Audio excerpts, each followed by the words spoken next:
Basically, we have to get into LCS. It's kind of like my last chance at getting into the LCS.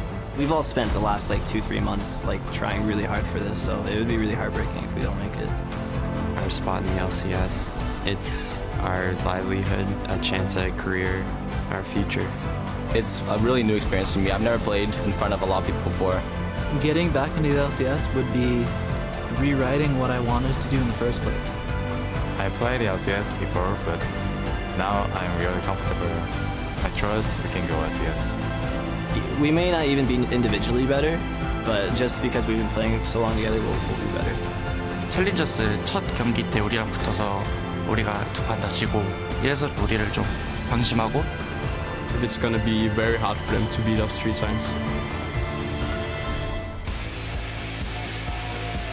Welcome, ladies and gentlemen, to the 2015 Spring North American Challenger Series Finals.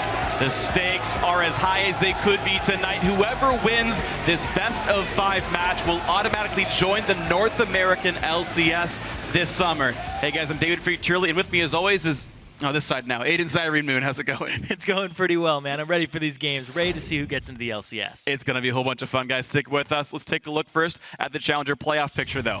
NME Esports, in their semifinal, they swept it 2-0 over Final 5. Great job there in the semis. They earned their spot in tonight's contest. Through that result, they're going to face TDK, who would top Team Fusion 2-1. And last night, Team Fusion earned the last spot in the Summer Promotion Tournament with their victory over Final 5. They will join tonight's losing team and face either Team Dignitas or Winter Fox for the chance to replace them in the North American LCS this summer.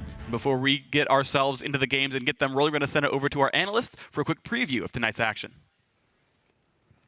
Thank you, Freak. Hello, I'm James Dash Patterson, and joining me on the analyst desk for this series are Sam Kobe Hartman Kensler, Joshua Jat Leesman, and the former Dignitas jungler, Alberto Crumbs Rengifo. Hello, gentlemen. How you doing? Also a former Team Dignitas jungler. Yeah, we know. Just throwing that out there. You are. Yeah. Long time ago. Long time ago. That's why. All right. Anyway, we have a big match ahead of us today, guys, because the winner of this gets automatically promoted to the North American LCS. So a lot is on the line going into this 5-game series. I want to know from you, what are we most looking forward to from these two teams? I'm really excited to see Seraph play again. I mean, he had a rough introduction to the LCS, struggled a little bit on CLG, but he's been thriving in the challenger scene.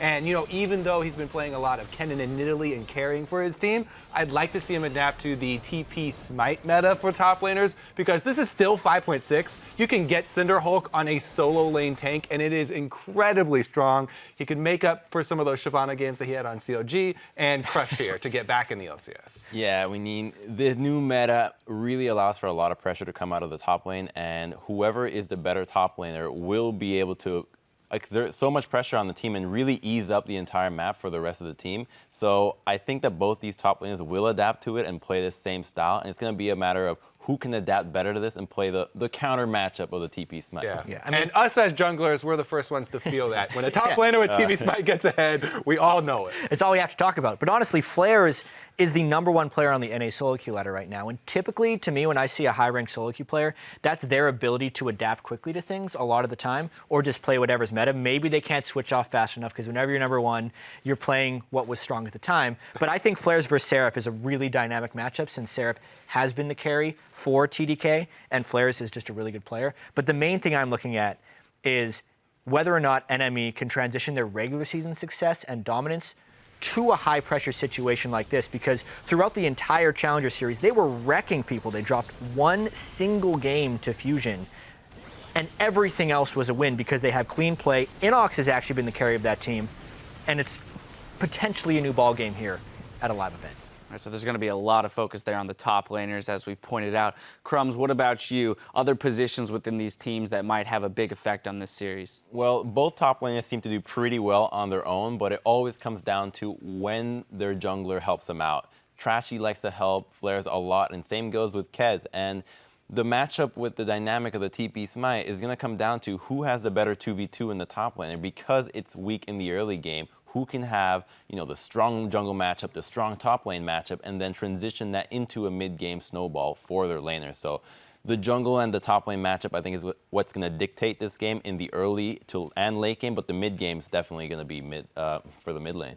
All right, and then finally, Crumbs, as a former LCS player and a player who's looking to get back into the scene through the Summer Challenger Series, this match here being that the winner moves directly into the LCS, how important is it for either of these teams to come away with victory? Well, it's a really important match just because of how simple it can be for them to get back into the LCS. Just win a best of 5 and you're in it already. But I think NACS said it on Twitter a couple of days ago that he's just glad that he's here. You know, even if they lose, the opportunity to make it into the LCS is there. So if you're a team here, you just see it as a chance. Well, if we want to make it, we're going to have to be as good as an LCS team no matter what. So whether we lose here, we just want to be able to compete with the top 10 teams right now, or top 8. All right, well, this is the time to prove it for both of these teams. We'll be back to break down Game 1, but for now, we're going to send it back over to Freak and Zyrene to get the series underway. Thank you very much, Dash. Guys, we are just about ready to begin tonight's Challenger Series finals again between TDK and NME Esports. And on the blue side for all 5 games tonight is a team that was created to compete in the Challenger Series this past offseason. That's TDK. Yeah, and this team was built around former CLG top laner Seraph.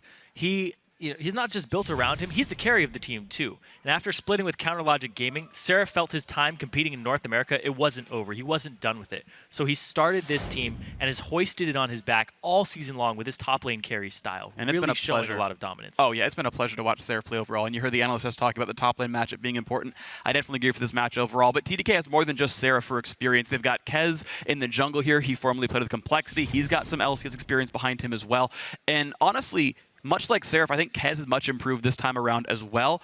He was normally very objective controlled, kind of a passive shot caller, but he's been brawling on Rek'Sai, he's been brawling on Nidalee. His actual individual contributions have been a lot higher ever since he left Complex and he's been with these guys. Yeah, he was a vision control guy with Evelyn and Elise, and now he's actually playing people who fight you in the jungle. But TDK's greatest strength is taking advantage of shot calling mistakes by their opponents. They didn't dominate anyone this season, but they did pull off a giant upset over Team Fusion in the semifinals to make it here tonight.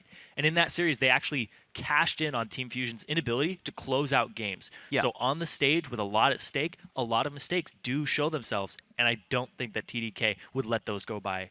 Absolutely, and it's always going to be a big question here, actually, being that, look, some guys have stage experience, Inox, Seraph, Kez, these guys, no big surprise, but a lot of these guys, it's their first major event. It's the first shot at a pro scene for some of these guys, or, you know, it's attempt number 7, but even still, like, the stakes are really, really high, and routinely we will see players choke under the pressure, and that is always going to be a concern here. We'll talk about on the other side, though, TDK's opponents, NME Esports, they were incredibly dominant against every single team this season. In online play, they only dropped a single game. That was to Fusion a couple weeks back in week 2. They've gone 11-1 in the Challenger Series.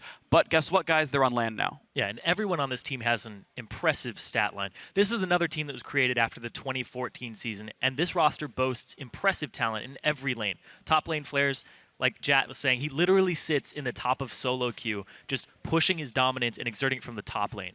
Yep, it's going to be a Volta matchup, and he's going to be playing for very aggressive plays, I imagine, here. But honestly, everyone has performed at a high level here for NME Esports. If there's one single standout player to look for, though, in my mind, it's Trashy, the jungler. He separated from H2K Gaming, the European team, of course, that's now in the LCS. But Trashy, he has emerged as by far the best jungler in the North American Challenger Series. He's had to take a backseat a little bit in not being a carry anymore. He's got a bunch of solo lanes and carry lanes that want to get all the gold, but he has been there to exert his presence on the map, get those lanes fed, and he's happy to take up this role for the team. And he can go to any lane too, because all of the people want to start carrying on NME. It's his job to figure out which one is the best to carry in the game. He also has a track record of almost making it to the EU LCS. True. And he's been on multiple teams over there that he just levels up when he gets on them. Yeah, this guy's going to be absolutely amazing to watch. Trashy's a good player, and in fact, TDK support Smoothie says that that team is well aware of Trashy's presence, and banning him out in Champ Select will not be an option. The key player is definitely Trashy, but I don't think we can shut him down because his champion pool is way too big to really deal with. So we're just going to play well individually in all our lanes, and hopefully we'll come out on top. Well, you heard him talk about the champion pools here, and we always ask, you know, how well do teams adapt to the new patches? It's beating a dead horse somewhat, but, you know, figuring out what junglers do play the tanks really well. Right now, Jungle Gragas has been the hot thing right here for Trashy, for NME Esports, and Maybe we'll see it picked and banned. We'll see what happens with the rest of the champion pool, but certainly something to keep in mind. Now we're going to check out the starting lineups, though. On the blue side is TDK, Seraph in the top lane, Kez in the jungle, Kyle in mid, Luigi G on AD carry, and Smoothie on support. And on the red side, it's NME Esports. Flares in the top lane, Trashy in the jungle, Inox in the mid lane, Otter at AD carry, and Body Drop on support. And as we get ourselves in a champ select, I do want to kind of touch on what we talked about very briefly at the start, which is that all 5 games we played on the same side. Yep. TDK will be blue all 5 games as the second seed. They got to pick side choice for games 2 and 4. They chose blue. NME Esports got to choose for games 1, 3, and 5 and chose red. Yep. So both these teams got the sides they wanted for all 5 games. And I want to see whose pregame prep was actually better for this, because you would expect both teams have won here, so one of them really did. Yeah, both of them kind of got exactly what they wanted all 5 games. But here's the thing, is TDK kind of threw NME for a loop here, because TDK in their semis picked red every single game. They wanted to counterpick for Seraph. Now they're looking for strong lanes to win the laning phase. And right off the bat, you can see first pick Nidalee comes through. No one is ever going to let Inox get that champion in their lives, and it's going to go most likely to Kez, but also could go to Seraph here as high-impact champions for TDK. We see that Kyle's Jace, by the way, if you haven't been watching Challenger, Kyle's Jace, he's probably the biggest one-trick pony. You never let him get that champion either. We talked about Trashy's Gragas. Inox, by the way, the Kog'Maw ban is against Inox. His AP Cog is very good. I mean, there's so much to talk about here, but... Yeah, you also banned the Morgana, because that's Body Drop's most played. He played that, I believe, 7 games. 7 out of 12? Of Morgana. Maybe 8 out of 12 total. now? Yeah, he played a lot of Morgana throughout the season. Definitely his most dominant support, so they're giving themselves a little bit of an edge in the bottom lane by banning that out. All right, well, looks like NME Esports have plenty of time to choose. TDK, again, the first pick Nidalee does not surprise me. But now NME Esports have to worry about the fact that this Nidalee is a flex pick here. It could go to Seraph up against top lane Hecarim. No surprise that Flares picks this champion. But Otter, right off the bat, going for Sivir with all the other AD carries left up, wants the utility for the bot lane here. Well, NME also is a very big team-fighting team. That's their edge here, is they've been together for a while, and they've grouped up and really learned how to exert that pressure in team fights. TDK is more lane-focused and split-push with Seraph. NME wants to fight them and show that they have that strength over them. No, that's true. That's why these guys were surprised TDK didn't pick red, because TDK were so lane-focused. And of course, we heard Otter talk about that in the video, saying we might not necessarily be better than them individually, but we are better than them as a team. And so a team fight emphasis here for sure. Now, Janna comes through, as well as the Lissandra, which is still more flex picks here. I still don't know if that's Seraph playing it. You don't know a single thing here from TDK. Well, support Janna. Yeah, you know that it's support Janna, but you don't know any of the solo lanes. It could be Nidalee to top or jungle, or it could be the Lissandra to top or mid. So there's a whole bunch of question marks here, and NME aren't getting any answers. Well, they've already blind picked a top laner. They can add their support here. They know. I think Annie's actually very, very good against Janna. Any engaged champion that doesn't engage with their body, I think, is good against Janna here. So already the Annie is locked in. Of course, we have seen mid Annie played before. Huhi from Fusion played it 2 games yesterday. So theoretically a switch available here for Inox if he wants it. And there's the Zac picked up for Trashy. So Annie a flex.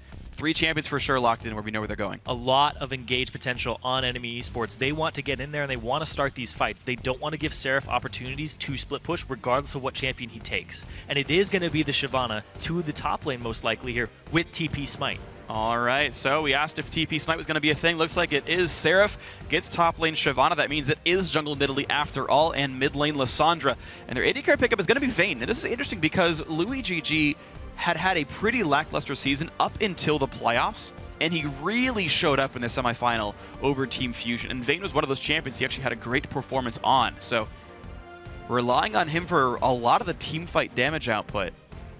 TDK putting a lot of faith in him. And like you said, he had a pretty lackluster season, and I recently learned that he was a sub for Jinair. His name was Lawyer, and when he got subbed in his first game, he actually got MVP of that match with a quadra kill on Graves.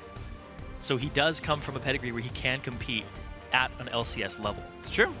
Once in a while, we'll see if that holds up now for Luigi G. Again, back on the big stage. NME Esports now, they know it's mid lane list. They know the entire lineup.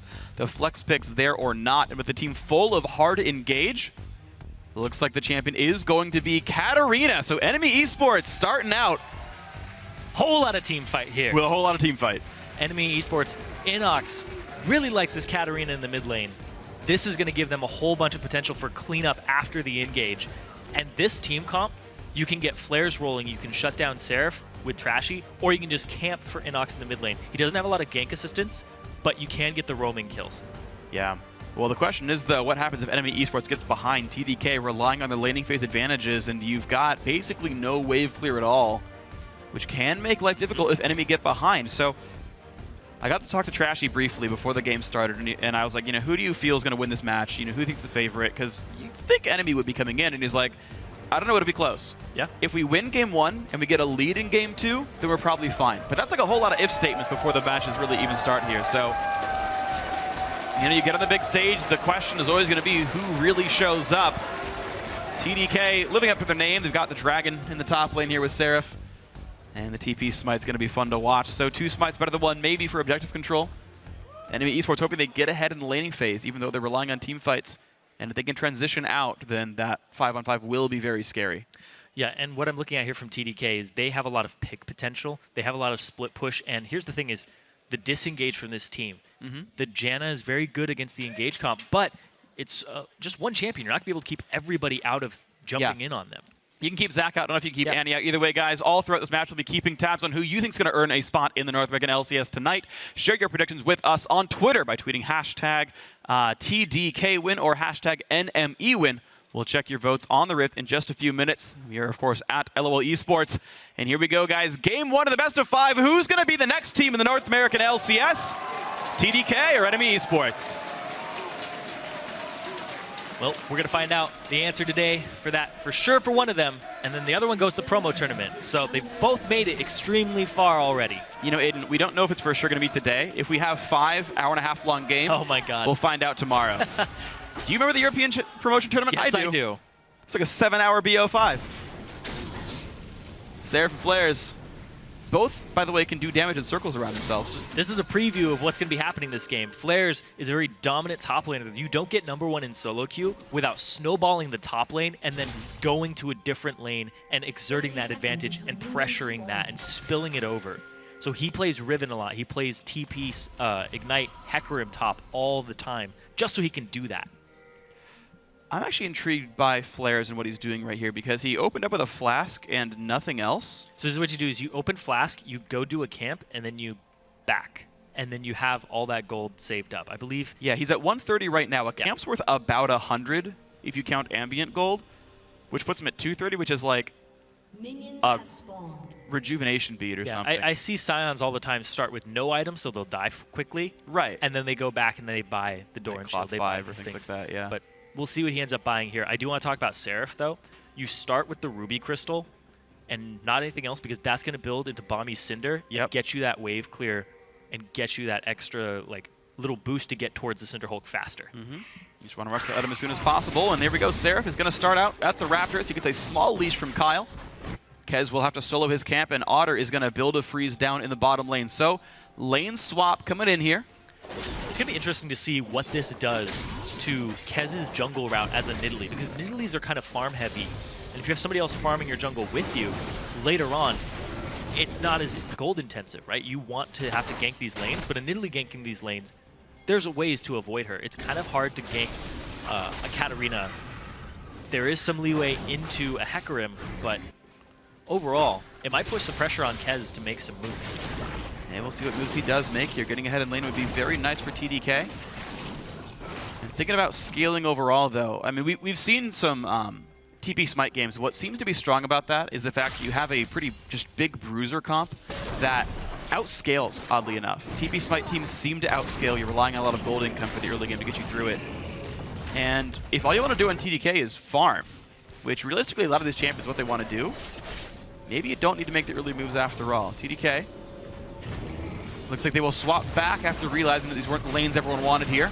Otter did the same thing, of course, and they keep swapping back and forth and back and forth. They want the 2-on-2. Yeah. They want the Annie Sivir into the Vayne and the Janna. So it's going to be back and forth swapping here for both teams. And just to retouch on the Hecarim, he went back and bought the cloth armor and potions on top of it. Okay, he could afford it afterwards because I forgot ambient gold starts like 40 seconds before the camps even die, so enough money to do that. Trashy getting spotted out by Kez. 3 on both. Good dodge from the Javelin, but still a lot of damage coming through. Hunt is on as well. Kez will not get any further damage. Trashy, though, going to have to recall. A good early invade by Kez to start things off. And here's the thing is I talked about it'll put some pressure on Kez to make moves, but it also means that he can go hang out in the enemy jungle a lot because he doesn't have anything to farm for himself, right? Shyvana's basically a jungler at this point. Seraph gets to clean up those camps. And even if Seraph pairs up with Kez, Trashy's jungle will be theirs. It's absolutely true. So we'll see if the 2-on-1 can do much here. Louis GG, unfortunately, did he not have Condemn yet? Dragon? He did. He didn't Early Dragon. All right, TDK with 2 smites. They'll both be up around the right time, and this will be Dragon going to TDK as eventually the lane swap turns out with their dual lane bottom. And hey, it's a good way to start this game out. So, small gold lead for TDK. They're up 200 gold. They're also going to be able to knock down this Dragon pretty cleanly. And Kez waits to smite second. He gets the bonus gold. And off we are with Dragon number 1. Of course, pretty easy to tell when Dragon goes down in this game. And they will finally put Seraph in the top lane here. Who, after taking down Dragon, will just TP right on in with 300 gold in the bank. Seraph brought a ward with him too, so he puts it off to the side, making sure that he's not going to get dove by Trashy. Trashy is off on the side of Kez's jungle. He's going to go towards the wolves, but if he gets caught out, well, could be pretty They rough. just pinged him though. Now, Seraph's ward did go in Tri-Brush, and if TDK, sorry, enemy were paying attention, they would know the ward is Tri-Brush specifically, and Zach could play around that here. Right now, the mid lane matchup going, by the way, heavily in Kyle's favor. Yep. Okay, that means this dive not likely to work in any case. Trashy goes around the long way, does not get spotted by the ward. And then you can see it's a 2-on-2 up here. There's very little kill threat. You can see Trashy, again, he's behind the wall, doesn't want to get seen by the ward. But this is going to be nothing going on. No, but what I was going to say, though, is the mid lane. Sorry to interrupt you. No, it's fine. It's smart to know, to see that these dives aren't happening. Trashy has gone unrevealed. We'll look for Kyle here. Not going to land the knockup. Nice read in the backside, but Kyle losing a lot of health. Yeah, I didn't think that gank could do as much damage as it did. That hurt. It could have been a lot worse. Kyle went forward instead of backwards. You'd think that he would retreat into it. So not eating that 1-second knockup from Trashy, actually really good for him. Very smart. Yeah, walk forward, send the E backwards, and walk forward even farther. And make sure that they either track you and deal damage before the teleport, or they track you and deal damage afterwards, but not both. Seraph routinely getting stunned in front of his own turret. It is taking a fair bit of mana out of Otter and Body Drop, but Seraph at 20 minion kills here, doing a pretty darn good job of the 1-on-2. Yeah, both are actually doing a really good job in the 1-on-2. Both Flares and Seraph. We talk about the top lane matchup over and over again. They're actually only 80 gold apart from each other, 60 gold apart from each other. That 1 CS despite Seraph getting jungle creeps. Well, jungle camp's kind of worth more. Kez? Nope. Oh! Oh! Ah! What a scumbag. You want to talk about it? No, I don't want to talk about it because I've talked about it too much. I know how that goes. I got yelled at for talking about Phantom Dancing the other day. Did you? Someone on Twitter was like, stop talking about Phantom Dancing. I'm like, it's relevant. I'll talk about it again just because. Nidalee's R is an auto attack reset. So you auto R, auto Q. And that instantly clears a ward. Only green wards. Pink wards will live. Oh, well, you don't have to instantly clear pink wards all the time. I'm just saying, bro.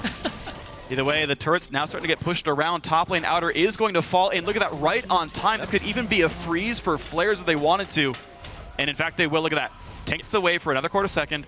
Walks into the brush. Double recall. Enemy Esports have a pristine wave for Flares.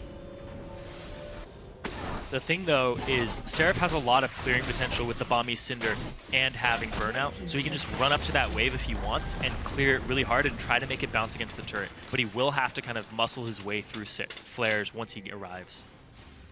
You can see, though, it's going to be a very different situation for the bot lane. Both lanes actually could be frozen by enemy Esports, and with these outer turrets gone on both sides, enemy can really dictate what these waves end up doing.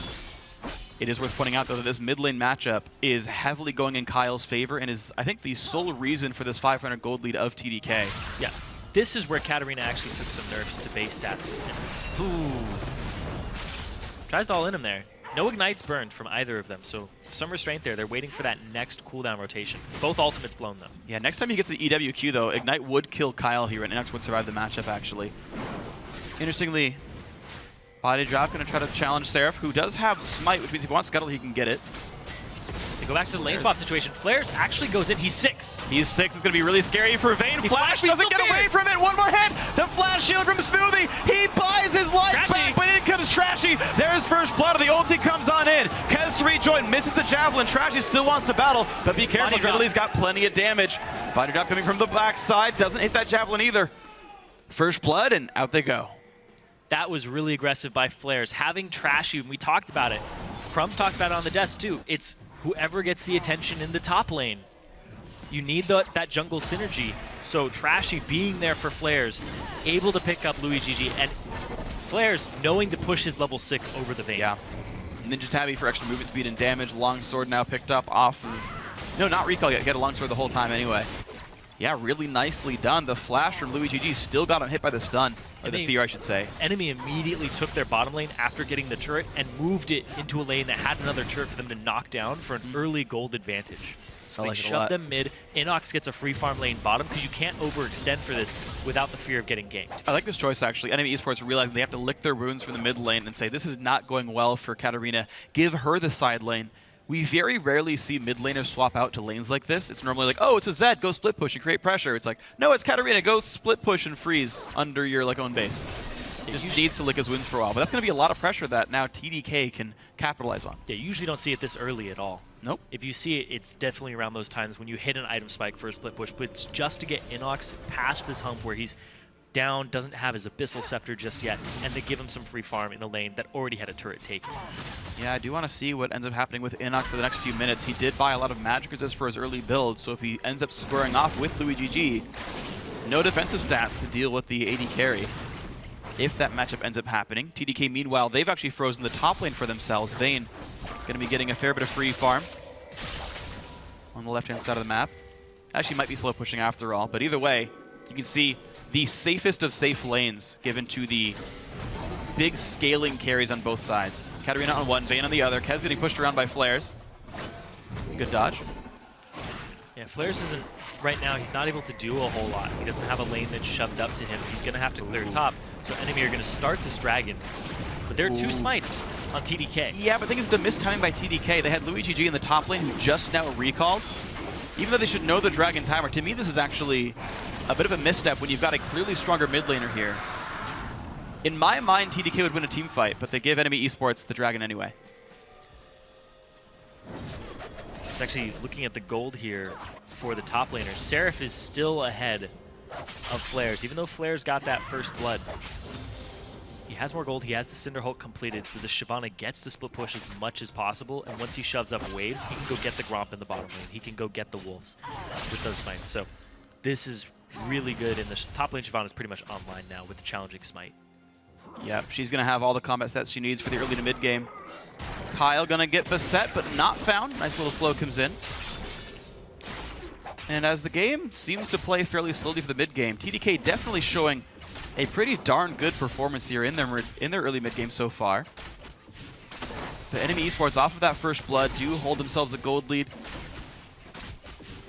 And they're just kind of waiting around right now. Louis GG getting free farm on Vayne I feel like is only a good thing here for TDK. Also keep in mind, there's actually a lot of very good ways of dealing with Katarina. We haven't talked about that yet. But in teamfights, Janna can be permanently on press R for cat duty. Lysandra can do it with her ulti. Shyvana in a pinch can with her ult as well, but you don't really want to save her for that. Yeah. Louis GG also has the threat here. So 4 of the 5 members on this TDK lineup. I feel like it's just going to be clean up there, and they're going to go for the dive on Seraph. Wow, why'd he walk back into the turret? He's certainly going to die for this one. Ignite is on, and Otto's going to get one last auto attack to get the kill. Seraph could have chosen to leave, but went back under the turret. Well, that's what happens when you take a smite. You're not going to get that flash, that extra escape. You're completely reliant on your decision-making and the Dragon's Descent to get out. Dragon's Descent back on the other way, and that's going to be another turret picked up, and a second kill for Enemy Esports, so it looks like a good capitalization from the duo lane here, but TDK making a similar play. Looking at the top lane, there's a 3-on-2 up here. Trashy will not land the knockup though, but there's going to be plenty of damage still to come through. Ultis for both bruisers. They're still shoving this bottom wave down. Trying to get it to bounce off the turret. And it will. It'll clear before Seraph is able to get most of it here, so a bit of time spent. Seraph, interestingly, by the way, actually buying more damage items going towards what I would guess to be Ruin King here on Shyvana. We usually see her build tank from this point, but it's Seraph. It's you're right. It's this Seraph. guy builds IE on Nidalee, so yep, he builds what he wants to carry his team. He's really just trying to get himself in a situation where he's not going to be the sole tank. We've seen Seraph in the LCS try to be a sole tank on a team, And it doesn't seem to be his style. He likes damage. He likes to be able to put the team in his backpack and carry them. Yeah, and even though he is 0-1 and the CS looks kind of low, he's only 100, 200 gold behind LuiGG, who's been split pushing on Vayne all game. And also has a turret above him. Right, like, yeah, exactly. Like, there's a lot of extra gold funneled to LuiGG, and yet Seraph is still pretty close in gold right here. Is right now Kyle carrying the burden with his 140 CS. But Lissandra, I don't know if he's really known as a late game hyper carry, especially with that Q damage nerf from a few patches ago. However, he will be able to make some plays with all the crowd control. We'll see if Kyle does much other than just lane well. You can see IE Spike comes in for Otter, immediately go back to mid, start pushing mid, Scepter, so he's ready to group up, he's ready to start these fights. An enemy, with their team fighting comp, they want to group up, they want to force these objectives. Yeah. Because if you fight them for it, they're most likely going to win at this point in the game. Man, looks like right now TDK not interested in doing battle with anyone. They had Seraph pushing out the bottom lane, they have LuiGG still top lane on this Vayne. And for the rest of time, NME Esports is happily running around the map, taking whatever objectives they want here. And it's a 2,500 gold lead for the red side. Certainly we can see these games, I feel like, have slowed down compared to what we normally saw in Challenger. You get on the big stage, you know what the stakes are, and you start playing a little bit more risk-averse. More calculated. Certainly more calculated, but not taking some of the risks that they would otherwise. That said, it's still NME Esports coming out ahead in the early game like they typically do. That's true. They play a very strong early game and a very strong mid game around team fights. Their late game also revolves around those team fights and the coordination that they have on this team. But picking a team fight, team comp, it's fairly easy to execute on that. So they're playing around their power spikes really well. As soon as the level 11 start coming in for them, but look at this. The smite's down. The duel is on. And Seraph has the ulti, but will not chase through into Flares as he could have onslaughted out. Body Drop also playing support here. So, Flares, though, he loses the first duel. Doesn't even fight back. He just runs away. Is that really even a duel, then? Is it a solo? It's where somebody's bullying you. Tell the principal. Flares runs home. It's a pacifist. Heads top lane. He just wants to kill minions. He has a kill in the game. That is not pacifism. You can rewrite your past? Flares has turned over a new leaf? Yeah. Okay. He got that kill, and now he's repenting. Yeah, okay. ETA till Flares gets another kill this game. I'm going to say under 5 minutes. Some repentance. Lent is short on Summoner's Rift. Body drop. He was standing on a ward there, so they are well aware. Oh!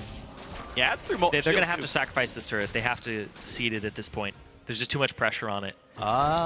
They're pulling everybody up, though, and this is a long lane. So Seraph is bot lane. The threat of this.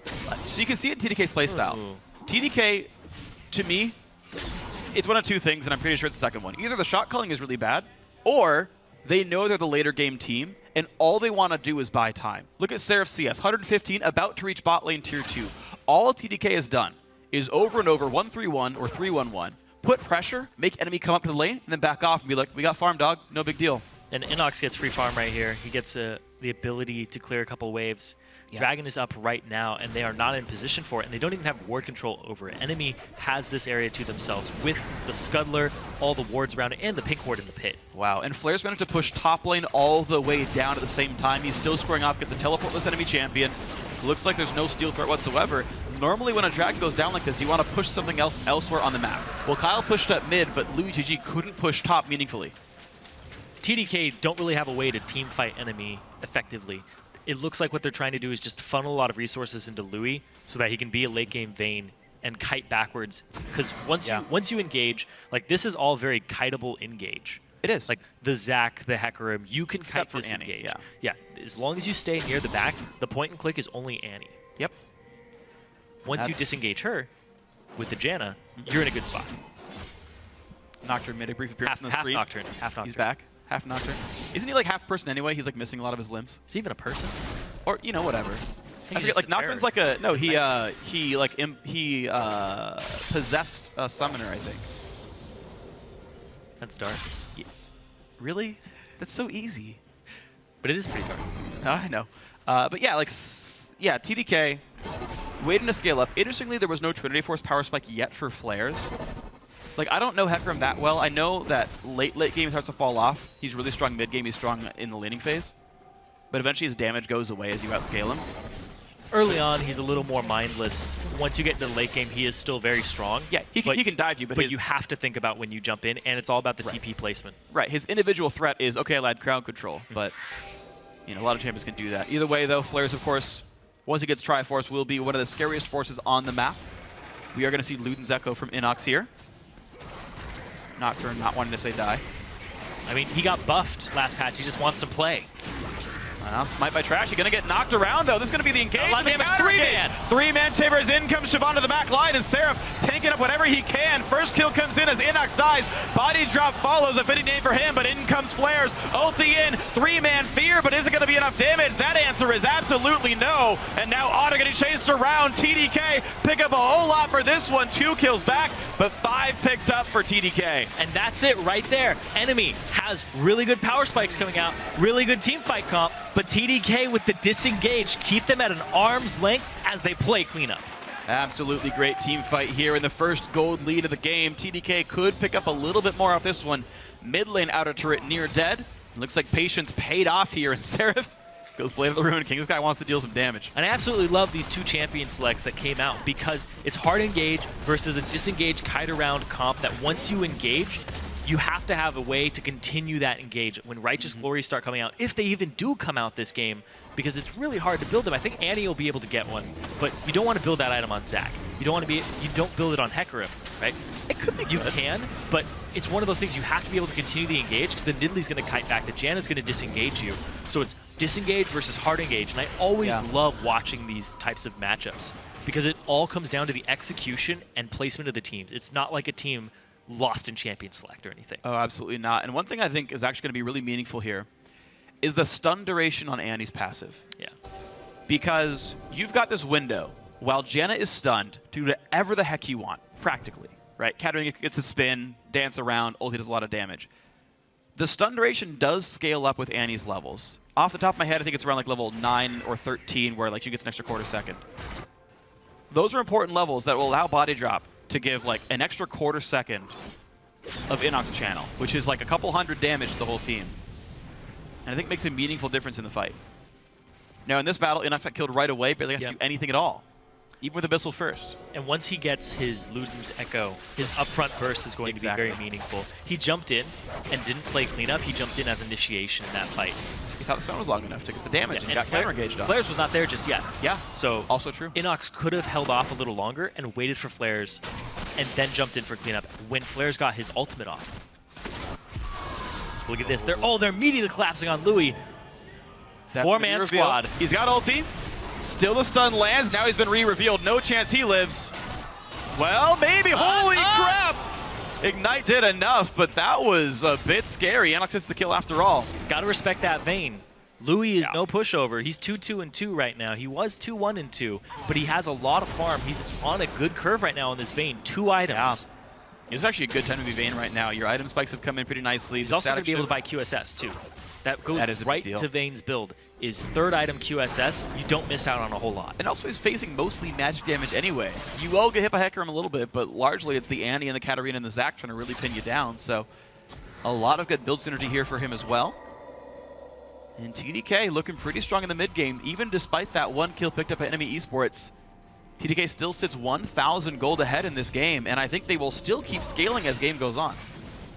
Luden's Echo completed for Inox, so he has that burst for himself coming in, that spike. But speaking of spikes, Kyle, he has the Zhonya's completed. He's 40 CS up over Inox in the mid lane. Somebody who's been consistently dominant throughout the season. Inox has not given up a lot of lanes at all.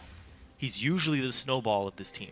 Didn't Inox have an average of 1 death per game until like very recently he finally had a 2-death game again and it pushed him over the average, but Inox right now. Yeah, stun on the Kez, but there's no damage here really. Janna's got enough ability power to keep him safe. Looks like it will be, by the way, Aegis for Janna. But it's time to get Scudlers the whole thing. They're trying to force him out so they can get this and get towards those dragons. Well, that's good for NME Esports then. You mentioned Righteous Glory coming up. Looks like neither team putting together components for that at this time. But something that I will keep an eye on at least a little bit. Looks like Locket actually going to be the item of choice for both supports later on in this game. But 23 minutes in, a 1,000 gold lead for TDK, and NME Esports wants Dragon number 3 right here. They've got to dodge Javelins, and they have to know Seraph can ult in after teleport at any time. Yeah, the third Dragon's going to give them a huge boost here because you want to have that movement speed for the continued engage. Here comes the TP from Seraph, though. Be present. Trashy's down to half health, though. I don't know if there's a fight NME Esports really wants to take. They've got less gold advantage than they did last time they took a fight. The last one went pretty poorly. Otter going to get some farm here. He's got a while to go till Phantom Dancer. And actually, he can afford it if he backs right now, which is something that you don't want to do that, and they're not going to allow you to do that on TDK's side. Yeah, exactly. Look at this. TDK, they get control just enough to get vision. They saw bot lane cleared out, and these guys... They have a Vayne. This will go down fast. They got 2 smites, too. Like, good luck even contesting this at all. Mid lane getting pushed up by NME Esports, but they're still choosing to wait around and maybe defend this Dragon, but it will not die. The flash engage comes in. They want it, and there's the hard engage. They pick up Pez. The battle begins. Trashy takes the stun, so that means NACS does whatever the heck he wants, and Seraph will be that 5th and final kill. That was a clean ace for NME Esports. The 5-man ace. They might go straight for Baron here from NME. Well, we might not have more smites than you, but we got more champions in the field right now. There is no way you can stop this Baron. And when you stun the tank, Katarina does whatever she wants, and that was quite the team fight for NME Esports. You stun a lot of the disengage. The Luden's Echo, immediately you could see the effects of that. Inox got to jump around that fight, and that was the team fight NME was looking for.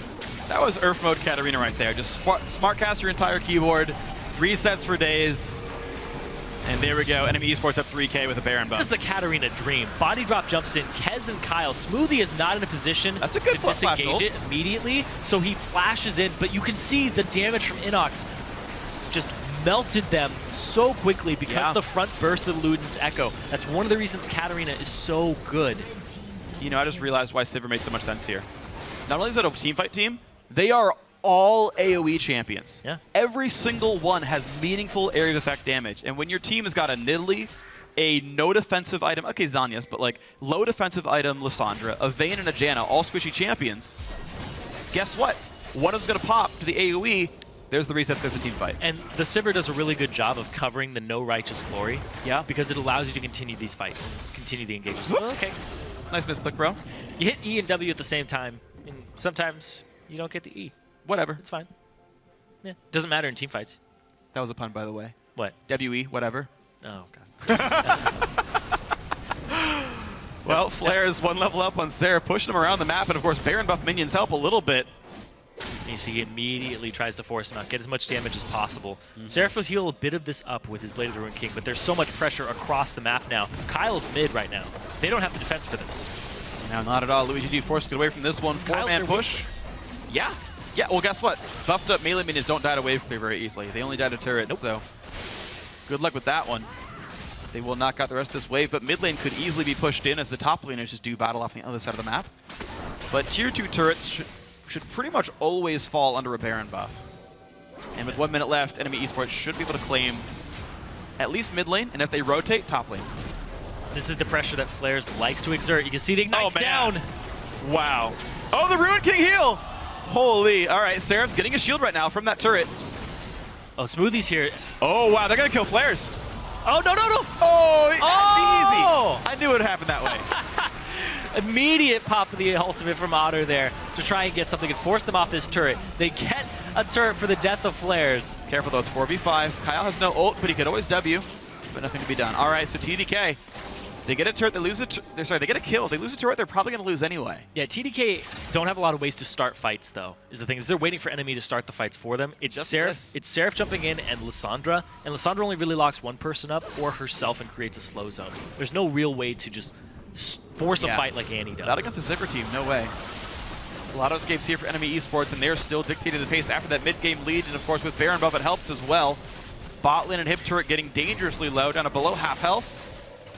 And Otto decides to go back into this one. Very low, gets jumped off though. Wow, yeah. A lot of burst comes through. Will this be the engage they want? In comes the TP from Hecarim. Here he is, the knockaround from Trash. This team just wants to run away. Sivir ulti though still down. They have no ways to really chase this that hard. It's going to be Kez throwing spears. That's going to get him in a body drop. Of course, stun's available. It's the lack of hard engage from TDK. They can't capitalize off mistakes like that. If you had a hard engage member on your team, Kyle wasn't in a place to even go forward and capitalize off of the overextension of Otter. Sadly, he couldn't run fast enough. Smoothie, even though he gives his teammates some move speed, couldn't lead the charge quite. And TDK will not get anything special off this. NME Esports now sitting up 4,000 gold. Players. Yeah, he has to know there's people around here. close in the Javelin. Kez won't get much.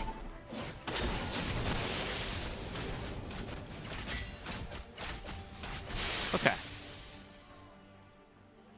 4-kill lead, a lot of map pressure here for NME Esports. And the next dragon to go down is the movement speed one, which is actually quite nice at this stage of the game where rotations start meaning everything. And getting back and forth between these turrets, definitely a big deal for NME Esports. You expect them to have control here. Baron's not on the field. Scuttler is just down because you can. I mean, it has almost no impact on the game right now. They're just trying to get rid of it so that that circle actually has meaning to it. Because there's already the Scuttler on the ground. It's just going to go back. Double circle! Oh! What does it mean? Oh, it's pretty. Is it both? Look, I think it's both colors at the same time. It's red and blue. It's like, it's so entrancing. My OCD has been satisfied for the day.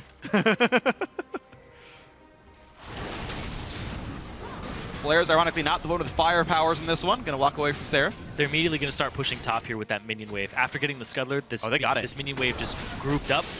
Ooh. Maybe not, just kidding. I thought the whole team was there. They weren't. Nope. They're missing a Zach.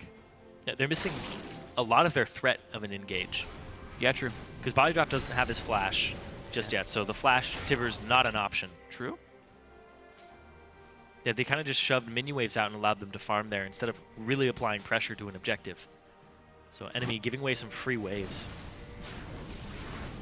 Now, though, they could wrap around Seraph. Oh, wow. Whoa. Wow. 3 for nothing. That's so explosive. All right.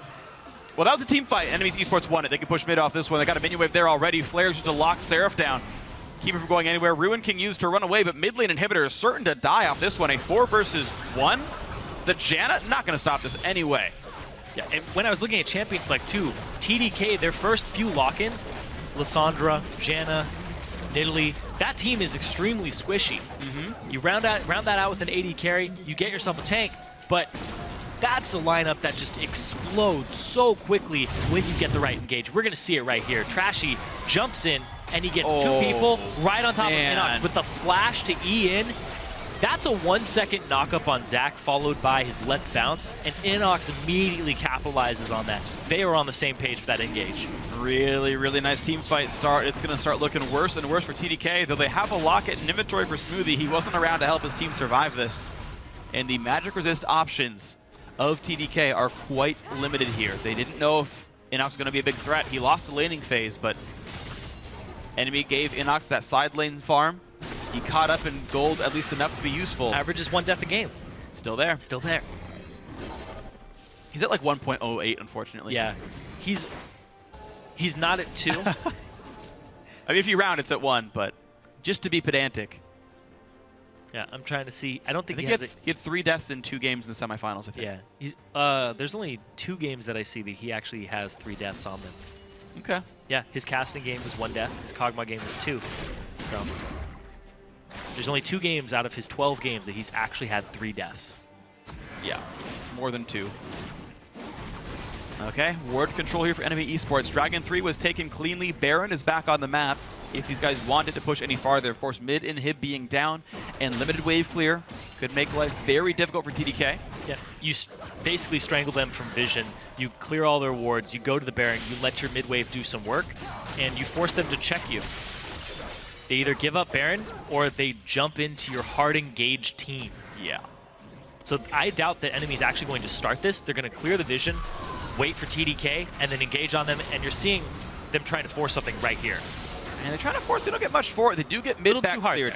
They have ward control over Baron though. Now they can't Sivir ult to re-engage, but they can just simply walk at Baron and start it up. Mid lane will have to be cleared. And that is a ward right there under their feet. They couldn't quite clear. Still got a hit left on it. NME Esports should know about that. There's no way that Death Rush works.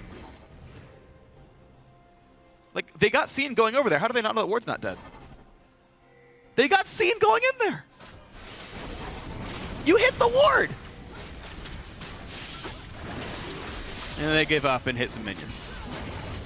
That's kind of like, was there a ward in that bush? No, man, I cleared it. I cleared that. No one got the gold for it. What are you talking about? Or like he had swept into the ones we saw the 15 gold pop up. It was like, oh yeah, the ward died. No, I cleared that ward. Yeah, nope. That's what's going to happen when they watch this replay. No, I cleared that ward. All right, FLICKR's though setting up the table. Top lane, TDK going to be a bit late to the party. How many homeguards do they have? 1 And it's smoothie. He'll steal the turret, but it's still going to go down. Oh, Seraph no. TP is useless entirely. Has to recall. That is a lot of time wasted. This is going to be an inhibitor taken down. Enemy can walk away. No Sivir ult just yet, but they don't need it. Seraph actually cancels that and runs mid to clear this wave. I like that. There's nothing he could do. If he goes back, he's Can't just get killed. Yeah, exactly. Clearing this super minion out is very important, but he gets his own ward down. He clears the pink ward. Now the sweepers are very important where they can place them down. They get that pink ward down to reestablish control of the Baron pit, but it's once again back to the Baron dance. Now, I don't think they're actually going to force Baron anymore. I think now they go bottom, and they just try to get that third inhib off of pressure. You don't really need the Baron right now for enemy. I guess it just depends what they choose to risk. Because right now that option is still Baron. For now, they have Flare splitting bottom. They're going to do it with a split push because Seraph doesn't have TP. All right, That's the other option. No, you're right. There is no teleport around whatsoever. Baron down to 8,000 health, and Flare is saying, "Hi, Seraph, what's going on? Let's be friends. Hang out with us. 4v4, right? No big deal." And Baron's going to go down. TDK have to just contest their own minion waves. And that will be a Baron going to NME Esports here in Game 1 in this best of 5. Winner goes and joins the North American LCS. And NME Esports are certainly farther along in the road right here in Game 1. It's actually a really good call. I didn't think about that. I was like, oh yeah, Seraph used his TP. It got canceled, but he still used it. So the fact that they went for the Baron there instead of pushing it out was really good. Now they're just going to rotate down to that bottom wave. Yeah. Get that Baron buffed up. Flare's sitting in the base with Home Guard. He's ready for this fight. Yeah. Now, mid lane is respawning here. So these guys might push in bot and switch back to re-kill the inhibitor, but either way, top lane, gigantic wave right now going into TDK's base. His turret's low. They have to respect the Lissandra ult engage somewhat here, but Otter's going to get a couple of hits in. And life is still good. Flare's still waiting inside the base for his teleport opportunity. 1 or 2 more hits to go. There's the engage, the backline dive. Wow! Here comes One Flares. kill already. Inox will trade his life, but there's so much backline damage, it's not going to be nearly enough. Inox actually lived. I take it back. And into the next as they go. That's going to be the game. Explosive end to it all. Enemy Esports have taken the first game in the road to the LCS. 35 minutes in. Immaculate team fights there from Enemy, showing off their strength, that they've been together for a while, and they're ready to just come into the LCS as a team off of team fights. That was great to watch. The early game took some time. They played the laning phases. They tried to figure out who wanted to go where, what was the right thing to do. Small gold lead here, and then one bad team fight. Oh my God, is this the right thing? Is this comp going to work at all? And with no hesitation, they tried again next time. That one worked great. Next time, that one worked well. It was a slight misjudge of Power Spike because they wanted the Luden's Echo before they got that big team fight with the upfront Katarina burst. The fight they took previously, it wasn't completed just yet. Yeah. Ether Wisp and an Abyssal Scepter, and Inox died at the very start of that battle, so something that Enemy Esports might need to keep in mind next time around, but honestly, this team... Sorry, Nocturne again, guys. Yeah, it's okay. We're good. We're good. We're all happy. The timer has ended. Either way, though, Enemy Esports, they continue their very long streak of wins. They are now 12-1 in the North American Challenger Series. They are 2 games away, and odds are they'd win those based on their win rate here. So, well, Trashy said, you win game 1, you get a lead in game 2. He thinks it's over at that point. Yeah. We'll have to see. We will have to see. So, team fight comp, game 1, Enemy Esports. Very obvious, the goals there, and the goals were good, and you know what, it worked out. A lot of hard engage, a lot of follow-up damage. I like the comp here. Now, you got to think about what's next for game 2. We talk about best of 5s a lot, and game 1 is a trial period. You say, okay, what have they brought to the table? Who's playing well on land today? That's actually an important one so far. Seems like strong performances kind of across the board for, I would say, both sides, actually. You know what I think is really interesting is body drop. This guy, out of everybody in NME, is you have a top laner Flares. He played in LCS this year as a sub. True. You have Trashy, who has LAN experience in London at the Road Show. He's been to the expansion or the promotion tournament. Yeah. You have Inox, who played in the LCS, and you have Otter, who's been on multiple LANs. Body Drop has been in a couple, but he showed up here with hard engages, no hesitation on him. Yes, that's true. Big, no, you're absolutely big right. thing there for them. We talked about the early game being a little bit passive because the teams would be afraid to make mistakes, but when it came down to making make or break calls in team fights, tenacity from Enemy Esports, generally very good calls and very strong team fighting. So congrats to them in the first win. For more on tonight's first win, we're going to send it down to the guys at the analyst desk. Thank you, gentlemen. And a first win here to start off the series for NME. I want to focus on team compositions first because I feel like TDK may have focused a little bit too hard on getting that Nidalee mind game. Is it going to Kez or is it going to Seraph? And they developed into this composition that it felt like it split into two directions. Yeah, with the first pick, Nidalee, it's really obvious. It's either top or jungle, maybe mid lane, but they showed the Lissandra right from the get-go, and then they went with a double split push with the Shyvana teleport smite and the Vayne. You don't want to have that Vayne team fighting. You want her on the side lane dueling. So the team composition was not very strong with the disengage against what NME had picked, and they really failed to play to their strength, especially with the 1v1 kill that Lewis gave to Hecarim. Right from that point, Hecarim is no longer at a disadvantage versus the Shyvana, and Vayne can no longer deal with the Hecarim by herself, which you saw many times. They just had to constantly send the Nidalee behind the Vayne so that she could farm safely, the Janna behind her, spending so many resources on that while enemies just taking towers left, right, and center. Yeah, I mean, no matter where the Nidalee goes, it's still a squishy champion that's a reset waiting to happen. She wants to get off poke, but what NME do, they're like, oh, you know what? Let's get long range, hard engage. We have so many options. Oh, we have a Hecarim. Teleport in with home guards. That's a great engage. You know what else? Zac, if we have vision control, he can engage from half a screen away. You know what else we have? Annie rushing distortion boots. So you know what else we have? We keep going. Sivir, ult. They had tons of ways to get in. And I kind of to Crumbs' point, there was a very narrow way in which TDK wins this game. They were halfway between an engaged composition with Lissandra and a disengaged composition with Janna, or just a split push composition, right? But in order for that to win, the Vayne has to be strong, the Shyvana has to be stronger, the Janna has to be completely perfect with the disengages, which wasn't quite there, and it was too narrow of a way to win. Let's take a look at the first replay that we have, which is a fight that goes in TDK's favor. It's a 5-for-2, 19 minutes into the game, and Crumbs, I'm going to let you run away with this one, but it kind of shows exactly how, if they do execute the disengage properly, there is a way for them to take these fights. Exactly. Now, this is a fight that happened around TDK's Wraith side, and you're going to see that TDK uses the Lissandra ult on Zac, thinking that he's out of position. It's not really a good target to use the ulted on. And he flashes in, and right here, Trashy needs to flash, open up with his ultimate, but he tries to get the greedy E and instead only gets the ultimate on Seraph. And now with the botched disengage, they're not able to kill anybody on TDK, just because with this comp, you want to make sure that everybody is CCing at the same time so that the damage dealers can go in. And we see in future fights how they pull that off, and it's beautiful. Yeah, I mean, the main things in this fight with TDK is the Janna did do a proper disengage, and Seraph had a good counter engage. But that was all only possible because of Zac making that small misplay when they're caught up 5v5 like that. Also, yes, it was a great disengage for Janna when the Hecarim finally did come in, but Annie was sitting on a Sightstone. She could have dropped a ward closer to the fight, any time prior to that, because the ward that he had to teleport in on Hecarim was actually really far away from the fight, and that's why he got there so late. All right, so we talk about how the fact that TDK can walk away with fights, but they're relying on NME making small errors. Let's look at a fight now where they don't do that, and TDK stands no chance at all. We're going 24 minutes into the game. It's a 5-for-0 ace that then results in a Baron buff as well. Yeah, really fast replay, actually, because everybody died incredibly quickly. We were thinking that Seraph was going to save his smite for an engage to hopefully not get jumped on first by NME, but that didn't happen, Kobe.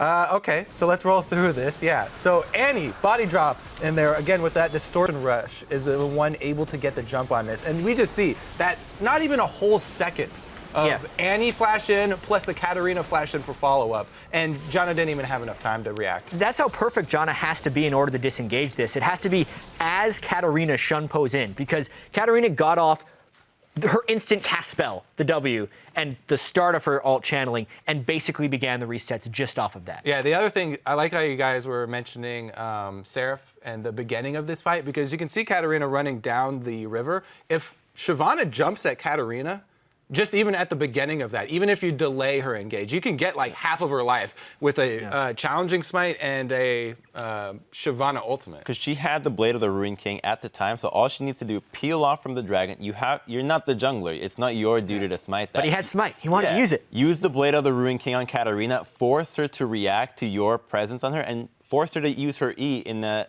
not optimal manner. But another really bad thing about that fight was Janna was charging up a tornado at some random location that completely whiffed and was completely separate from her team. Her job should be only get Katarina out of this fight, nothing else. So she should be locked on Katarina and making sure that she can never go in, but she was at the completely opposite side and then is forced to flash in to disengage when it's already way too late. Yeah, I think the story is they had to play it so well just because of how many options NME had, to engage this. Right, so let's take a look then at this next game coming up. They're on the blue side again. TDK is on the blue side again. They'll be on the blue side for the entire night. So how do they react? How do they pivot here going into Champion Select, knowing that if NME so chooses, they can counterpick that top lane, which they so dearly hold on to Seraph being able to carry from? They have to get substantially more value out of their first pick. It makes it difficult to pivot between pick and ban strategies when you're not switching sides the entire series. But I think it begins and ends as far as mid-series adaptations with finding value in Nidalee and picking a cohesive team composition, because I think we got trapped in between a couple of different ideas this time. I think a problem for TDK looking at this game is how are they going to adapt their pick and ban for the next game? Katarina seemed like a huge problem for them. They were not able to coherently disengage her damage, and she didn't even go with Azanya's full-on damage, and half these fights, she would just be flashing in barely as soon as the CC hits and just unleashing damage on the enemy. So if they want to go for a Nidalee or ban it or just do anything that is not remotely hard engaged, you need to get rid of this Katarina or go with a lot of crowd control to deal with her. I think the picks and the plan of how to execute the team comp are going to be big, but also even just the laning phase. They made several mistakes on both side lanes, so they gave up 2 solo kills before the teams even grouped up for these team fights. So definitely got to concentrate on the first step, laning phase as well. All right, so we'll see if TDK can make the adjustments, give themselves the tools they need to be aggressive, get themselves in a good position through the early game. We are going to step away for a while the teams prepare for our second match between TDK and NME Esports. Don't go anywhere. We'll be right back with more of the 2015 Spring Challenger Finals in just a moment.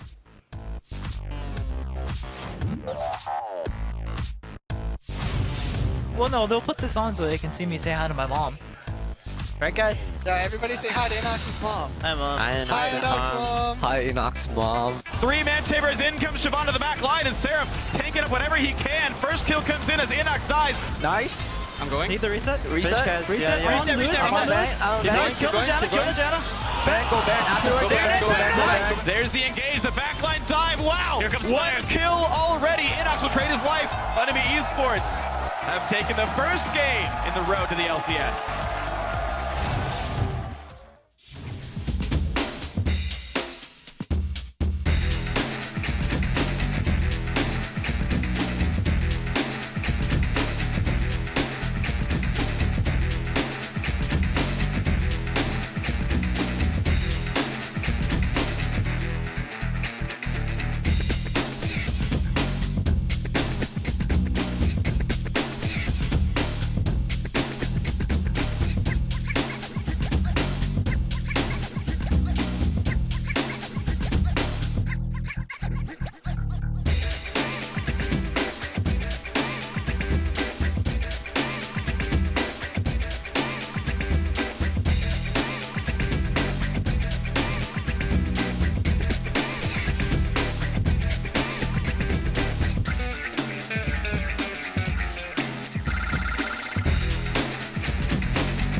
If you've missed any Challenger or LCS matches this split, head to lolesports.com and catch up with our VODs available spoiler-free. Everyone, welcome back to the Spring 2015 Challenger Series Finals. We can't stress enough how much is at stake for the careers of tonight's players, but don't take our word for it. Here's what they think about the opportunity of joining the LCS. For the team, it just means a lot because everyone has a dream about going to the LCS, and we're so close. We've all spent the last like 2-3 months like trying really hard for this, so it would be really heartbreaking if we don't make it. 일단 LCS 안에 들게 되면은 확실히 이제 더 좋은 환경에서 할 수 있다는 거 일단 좋고, 그리고 우리 팀이랑 같이 할 수 있다는 거에 좋네요. As a team, we spent about 4 or 5 months together, and everyone really wants to get into the LCS and show what they got. Getting back into the LCS would be kind of just like rewriting what I wanted to do in the first place. I'm a lot older than the other teammates. They're really young, so it's kind of like my last chance at getting back into the LCS. Our spot in the LCS, it's our future. I mean, I guess like it's been my dream for the past like 2 years, so it would mean the world to me. Hey everyone, welcome back to the show here. It's certainly a very difficult match ahead of both these teams. You saw these guys fighting really hard back and forth, and we'll talk about some of the big carries for the team. So Seraph, we talked about in the pregame, we talked about him in the game itself, his top lane, TP, Smite, Shyvana. I wanted to see how much jungle you really get with the center hook top laners. Well, the stat for this game was 262 minions, 37 monsters, which is, you know, a bit of jungle farming, I guess. It's like 10% of his farm. Yeah, it was weird to me because you are spending so much time split pushing because he's trying to keep all the lanes pressured. I don't think he had as much time as he would have liked to clear the jungle. I think oftentimes when you see it successfully, he actually clears the enemy jungle half the time and just goes back to pushing over and over and just has a holding pattern of getting more gold than anyone else. But unfortunately, the rest of the TDK didn't have very good wave clear. It was pretty hard for them to hold up against sieges, and these guys lost.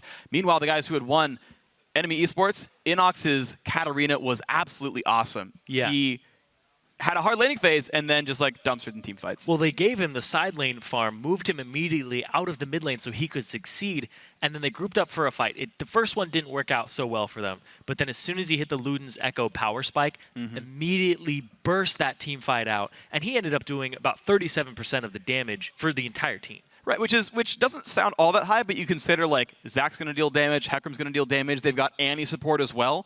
Doing more than a third of your team's damage with 5 damage dealers is actually pulling a lot of your weight here. Overall, NME Esports, with a great hard engage comp, got that snowball rolling, it became an avalanche really fast, and they kind of trampled over everyone here. And so you got to talk about pivoting in picks and bans. And it's really hard to pivot. Jat talked about it. Yep. And if you're on the same side every single game, it's nearly impossible. You just have to kind of change a couple things. You don't get the counter pick next game. I mean, that's going to be interesting to me, though. I very rarely get to see a series where you stay on the same side, which means you're going to have very obvious differences. Like, it's going to be really apparent what your tweaks actually were. The bans the first time around was Gragas, Kog'Maw, Morgana for TDK, and it was Sejuani, Jason, Zed for NME Esports. I don't think NME has to change anything. And I feel like TDK might drop in the Katarina ban because of this red side counter pick potential. Or they might draft themselves a little more tankier team ways to actually interrupt it. I mean, they had interruptions, they just died too fast. Oh, look at that.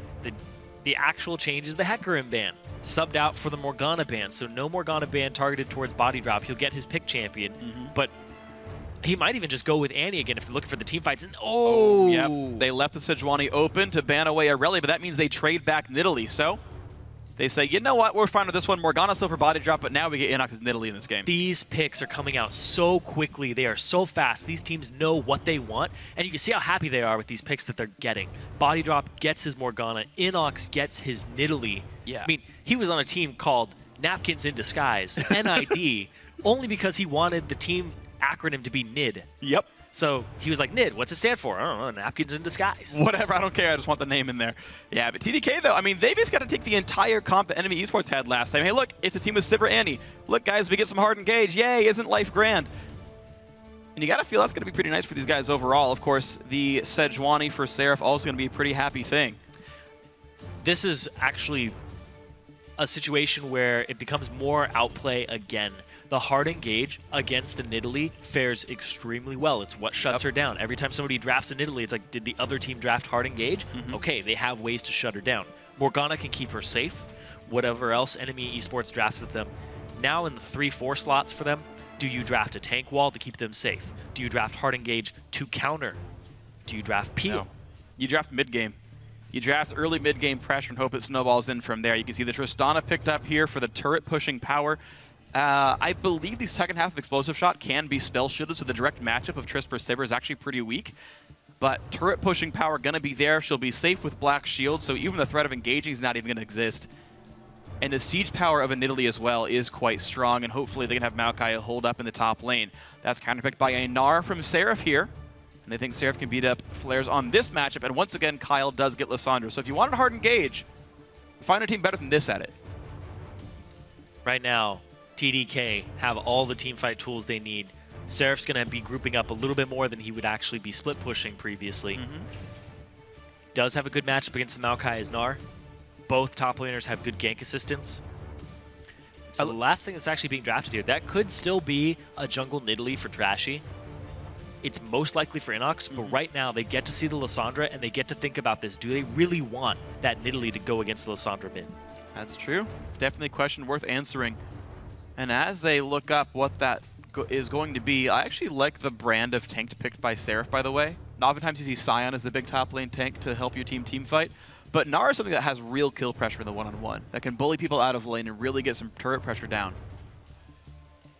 And it looks like he will be facing Maokai in the top lane because NME Esports are picking a jungler for the last champion here. And Body Drop will lock in a Zac again for Trashy. So siege power is here. The team fight's not that great, though. TDK is certainly better at 5-on-5s. I'm honestly not sure what Zac is going to do. I mean, he has knockbacks, right? He can play defensively as a tank. Yeah, the knockback range has been increased. Yeah, true. Since we last really saw prevalent Zacs in Season 3. This is actually a lot of disengage, not a whole lot though. It's a couple of knockbacks from enemy esports against a lot of engage that doesn't have to put their body at risk. It's Annie, it's Sejuani, right? They jump in. You can peel the Gnar pretty easily, but this is actually going to be very interesting to watch this play out because the damage outputs of both teams, they have 2 tanks, and then they have a Nidalee and a Tristana. On enemy esports. That's not a whole lot of teamfight consistent damage. You have to land those javelins and get the follow-up burst. Yeah, it's very bursty and it's very turret damage centric, so we have to see then if enemy esports can play that long-ranged turret-focused team comp well, or if the teamfight power of TDK is just simply too high. Yeah, it's difficult to play. We talked about how Jat said, you know, your narrow bands of victory. And narrow is not a good way to go into a game, but you know, if you can execute, then I guess life is okay.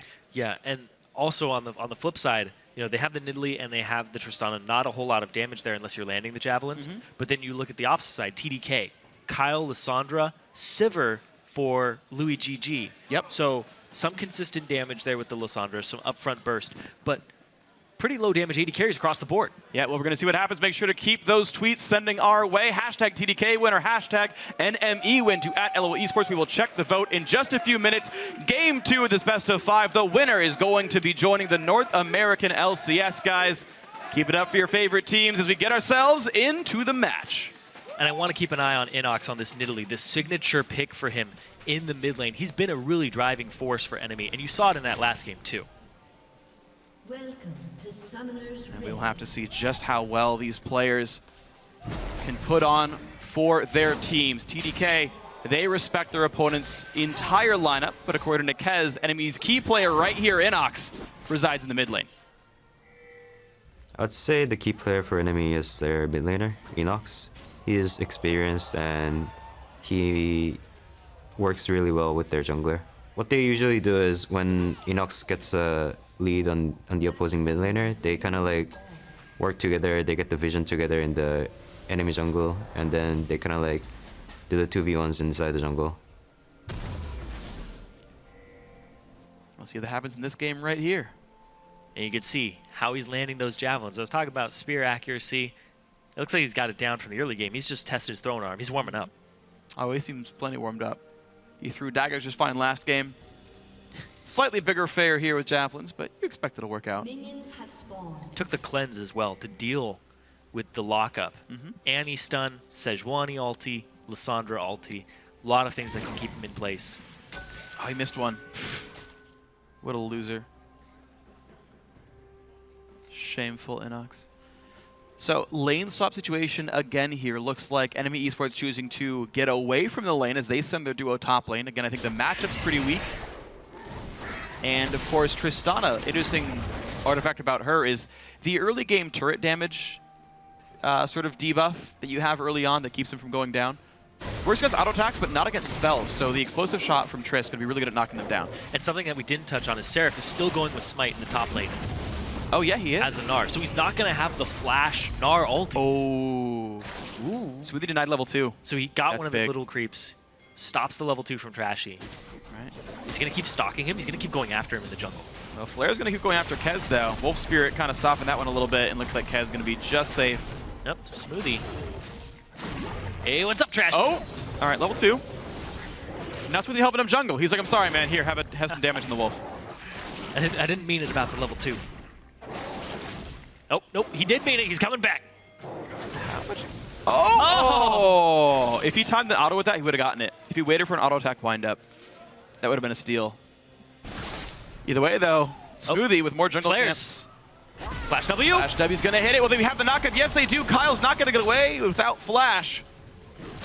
Summoner down. But it's Summoner for Summoner. Yeah. But it's a mid lane Summoner, and Flares isn't going to have a lot of pressure on him for a little while unless they fast push the turret bottom. Well, this is some weird choices here, though. I actually don't like where the enemy esports sort of other dual lane is going of the jungler and top lane. They built a pretty fast push here with the Triss Morgana, but no one's there to help knock the turret down. They're just like, hey, Seraph, get some XP if you want it. Trashy's coming. I don't know if that's enough to kill the turret, though. It and is I don't think it's enough though. to kill Seraph. Maybe. I guess we'll see. It is a flashless Gnar. So we'll have to see. He doesn't even have his leap just yet. Oh, wow. He did choose to cancel. Seraph decided that he was going to get killed if they went for this one. So after all, NME Esports with a 3-man dive. We're going to take this turret down as fast as possible. TDK. Flair's actually TPs to his tier 2 turret, so he can just walk up. I believe He will so. soak up a fair bit of experience. I mean, the TP's certainly down. He's walked up here. So looks like Gnar will get denied the whole wave from the top lane turret. Okay. He's likely to die. What? So what happened was, as soon as Seraph started channeling his TP top, Flares channeled his TP. That was on why a the ward minion- was there. On a minion, or ward up. Yeah, no, a ward got put down by body drop in case he wanted a TP. Right there, that ward. So that's why Flares canceled it. Okay. And Seraph. So they canceled could it. send 4 after all. That makes sense now. Yep. I didn't think about the adaptation. Very smart by Enemy Esports. They're ahead of me on this one, but TDK are ahead on Dragons yet again this game. They find their dual lane in the bot side. If he steals this, okay. Just making sure. A nice, somewhat late smite by Kez, but that's correct to not let the sapling steal. And TDK are going to get first Dragon. Now top lane turret's already gone. The lane is already swapping back for Enemy Esports. They've already got Pickaxe in their AD carry as well. That is matched by Luigi G. He knows he has to keep the item parity. Yeah, the turret up here for Enemy Esports, see what they can do with it, because this is the team that when they get those advantages across the board, they like to press them. They like to invade your jungle and start getting that pressure. And I think they will definitely find some more pressure in this game. Right now, body drop, knocking down pink wards. They're not even going to get a turret as an answer by TDK. No. They don't have the lane pressure anymore to do so. But they have pressure in this mid lane. A flashless Kyle. A Zac waiting in the wings. Body drop to join them. Smoothie doesn't see this without trinketing. Puts the ward down. I think they may have seen him with the ward that's in this brush up here. Oh, yeah, they might have seen that. So he warded and then lost 105 gold for it. essentially. Otter, level 4, same as Luigi G. With body drop here, they're going to have to require that Annie shows up. Flares push into his turret against Seraph. Level 3 to level 3 here. Looks like Flares will be okay. That's so risky of Seraph. They saw Zach on the bottom side, so he gets to press up, but it's a long lane, and he doesn't have any wards down. He's going to go place his trinket right now. He also has a green ward in his inventory that he's going to throw down around the Scuttler just to make sure that he's covered. But the way that Zach can get into these lanes, Seraph has to be very conscious of, because he's super gankable by a Maokai and Oh, absolutely. Zach. And you can see right now, Flares is already warded up for the ganks. He's got one deep in the lane brush, one down in the river. There is no other counter gank routes available to Kez that Flares would not see.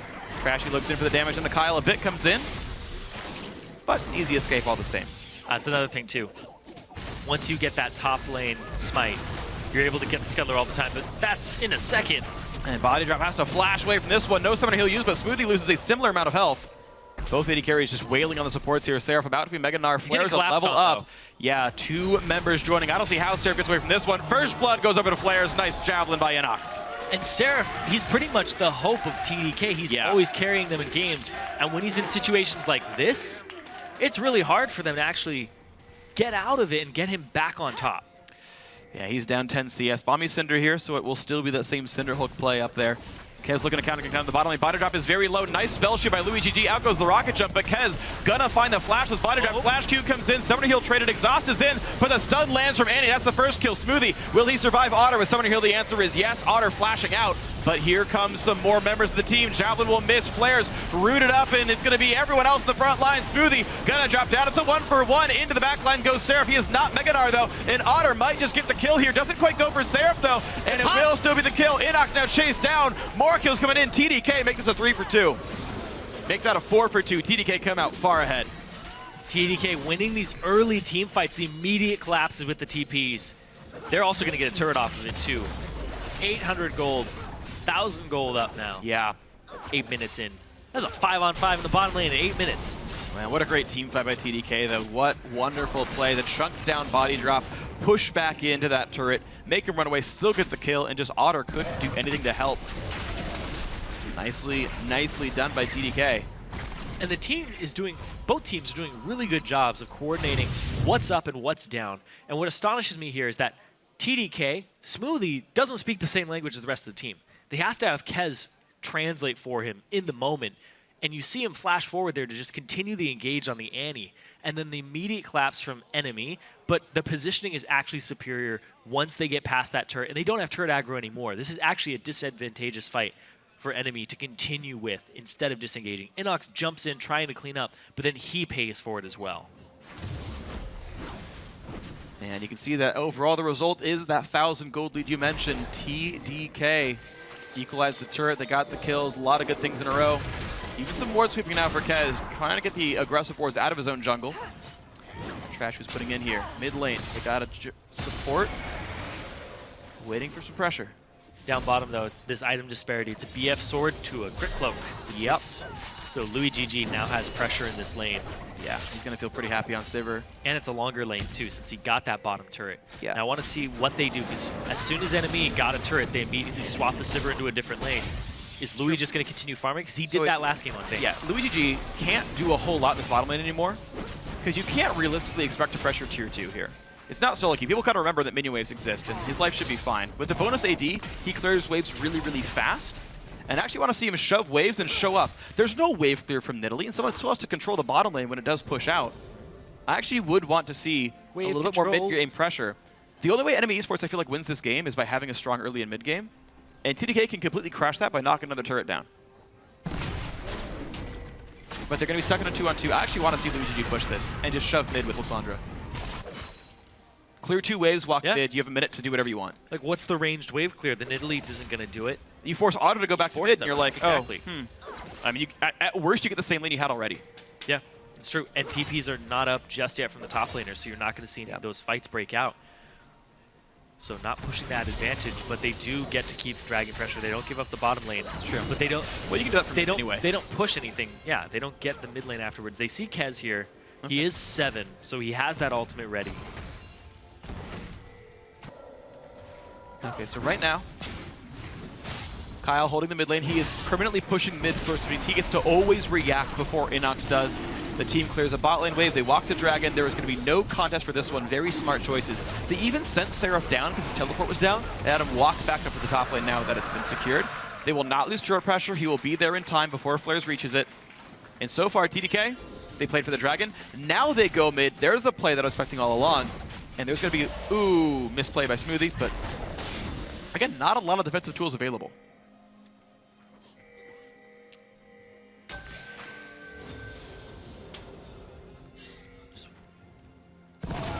Flares here. He has flash, but his team is not really nearby just yet. Kez ults. Oh. Well, the flash makes it only a slow, but now Flares will have to teleport away. He'll hit it, though. All right. Now, the thing is, Dragon will be still down when that teleport comes back from cooldown. So Flares will have a TP disadvantage for lane fights, but at least not for Dragon if that ends up being the case later on in this game. Seraphs comes back up in about 40 seconds, and that can be something to be concerned about. Will it? Maybe, right? The dragon was just taken. But in terms of like a bunch of long lanes, a Gnar flank is going to be a couple of instant kills. There's always a chance. I mean, you saw that in CLG versus Team Liquid. Like, having a mismatched TP means 3 kills in a team fight sometimes. In a team fight, yeah. I don't know so much about the dragon. No, I'm not saying the dragon. It's going to be back up for dragon. Yeah. So they immediately get that turret. They're trying to answer with the Demolition Squad down bottom. I like that. NME Esports, they're behind a little bit. They need to get some of these turrets down. They trade bot for top. Seraph does not have a supporting crew just yet top lane. Or sorry, bot for mid. No support top lane just yet, but he's got that Cinder Hulk on Gnar now, so a pretty tanky beast overall. And look at that, the easy wave clear of Sivir. That's going to be just as easy offensively as well. So again, Luigi can always create wave pressure in the span of a second and a half. One of the big strengths, I think, of Sivir is how darn easy her wave clear is to create pressure points. She's already got that Infinity Edge. They have the Sejuani.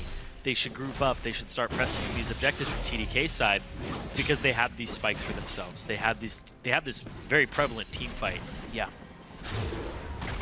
And if you can dictate the pace with a team fight comp, I think that's the best way to dictate the game, because you can force the engage. You know that you can look to create rotations where if your opponents ever make a misstep, you get to kill a champion.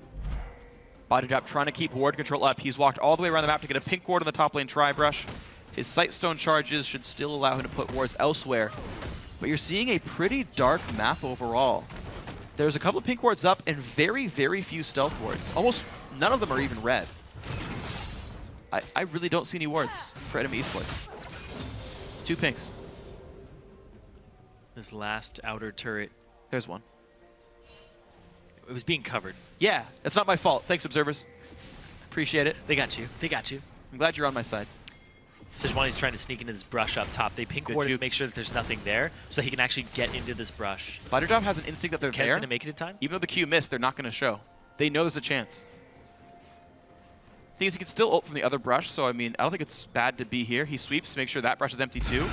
Look, he gets a black shield just to farm, and there we go. Yep, he got 10 gold. He knows there's 2 there. Out he goes. They're going to shove this wave up, just make it go forward. Another one, and then move Kez into that second brush if they want to keep going for it. But it looks like that's not what they have in mind. Ooh. They are going to see him, though. He's going to see this pink ward. Trashy looking mid. Nice lock up by Kyle. He's going to stay alive on this one. Ult's back on a Trashy, but it's just a 1 versus 2. Just kidding. Seraph has rejoined the fight. Trashy flash ults away. The re-engage. NACS can't do enough damage. He's inspired as well, and Seraph is going to be able to get the killing blow on this one. 5-3 TDK. Nice fight. And it's all about that spear accuracy, the javelin accuracy. NACS, he blew both his summoner spells there, but the low damage output when you're not put in a poke situation from Nidalee is pretty big, especially when you're up against Lysandra. He just locks it down and throws a whole chain of spells at him. Absolutely. Well done by TDK. Max CDR Lysandra pretty darn good at these sort of 2-on-2 fights. And we can at least play defense up here with the Tristana and the Morgana here, but look at that. Luigi G just keeps getting damage down. He's got a CS lead. And they're trying to push Flares out of his jungle for a little bit. Top lane, though, still the target of attention. 3 versus, looks like 4 up there. Make that a 4 versus 4 if Lysandra ends up showing. But she's going to stay mid. So NME now outnumber the enemy team over here. Was not intentional.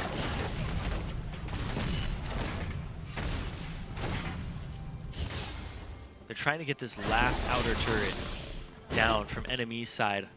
TDK, they want that gold, but right now, NME, they don't have a huge amount of wave clear with the Nidalee up against Lysandra, getting that middle turret for them. Yeah. So it's kind of at a stalemate right now for the teams. Even Trist's wave clear is bad until you get, I would say, some real crit. Because like the E is nowhere near as good as like Boomerang Blade or Ricochet.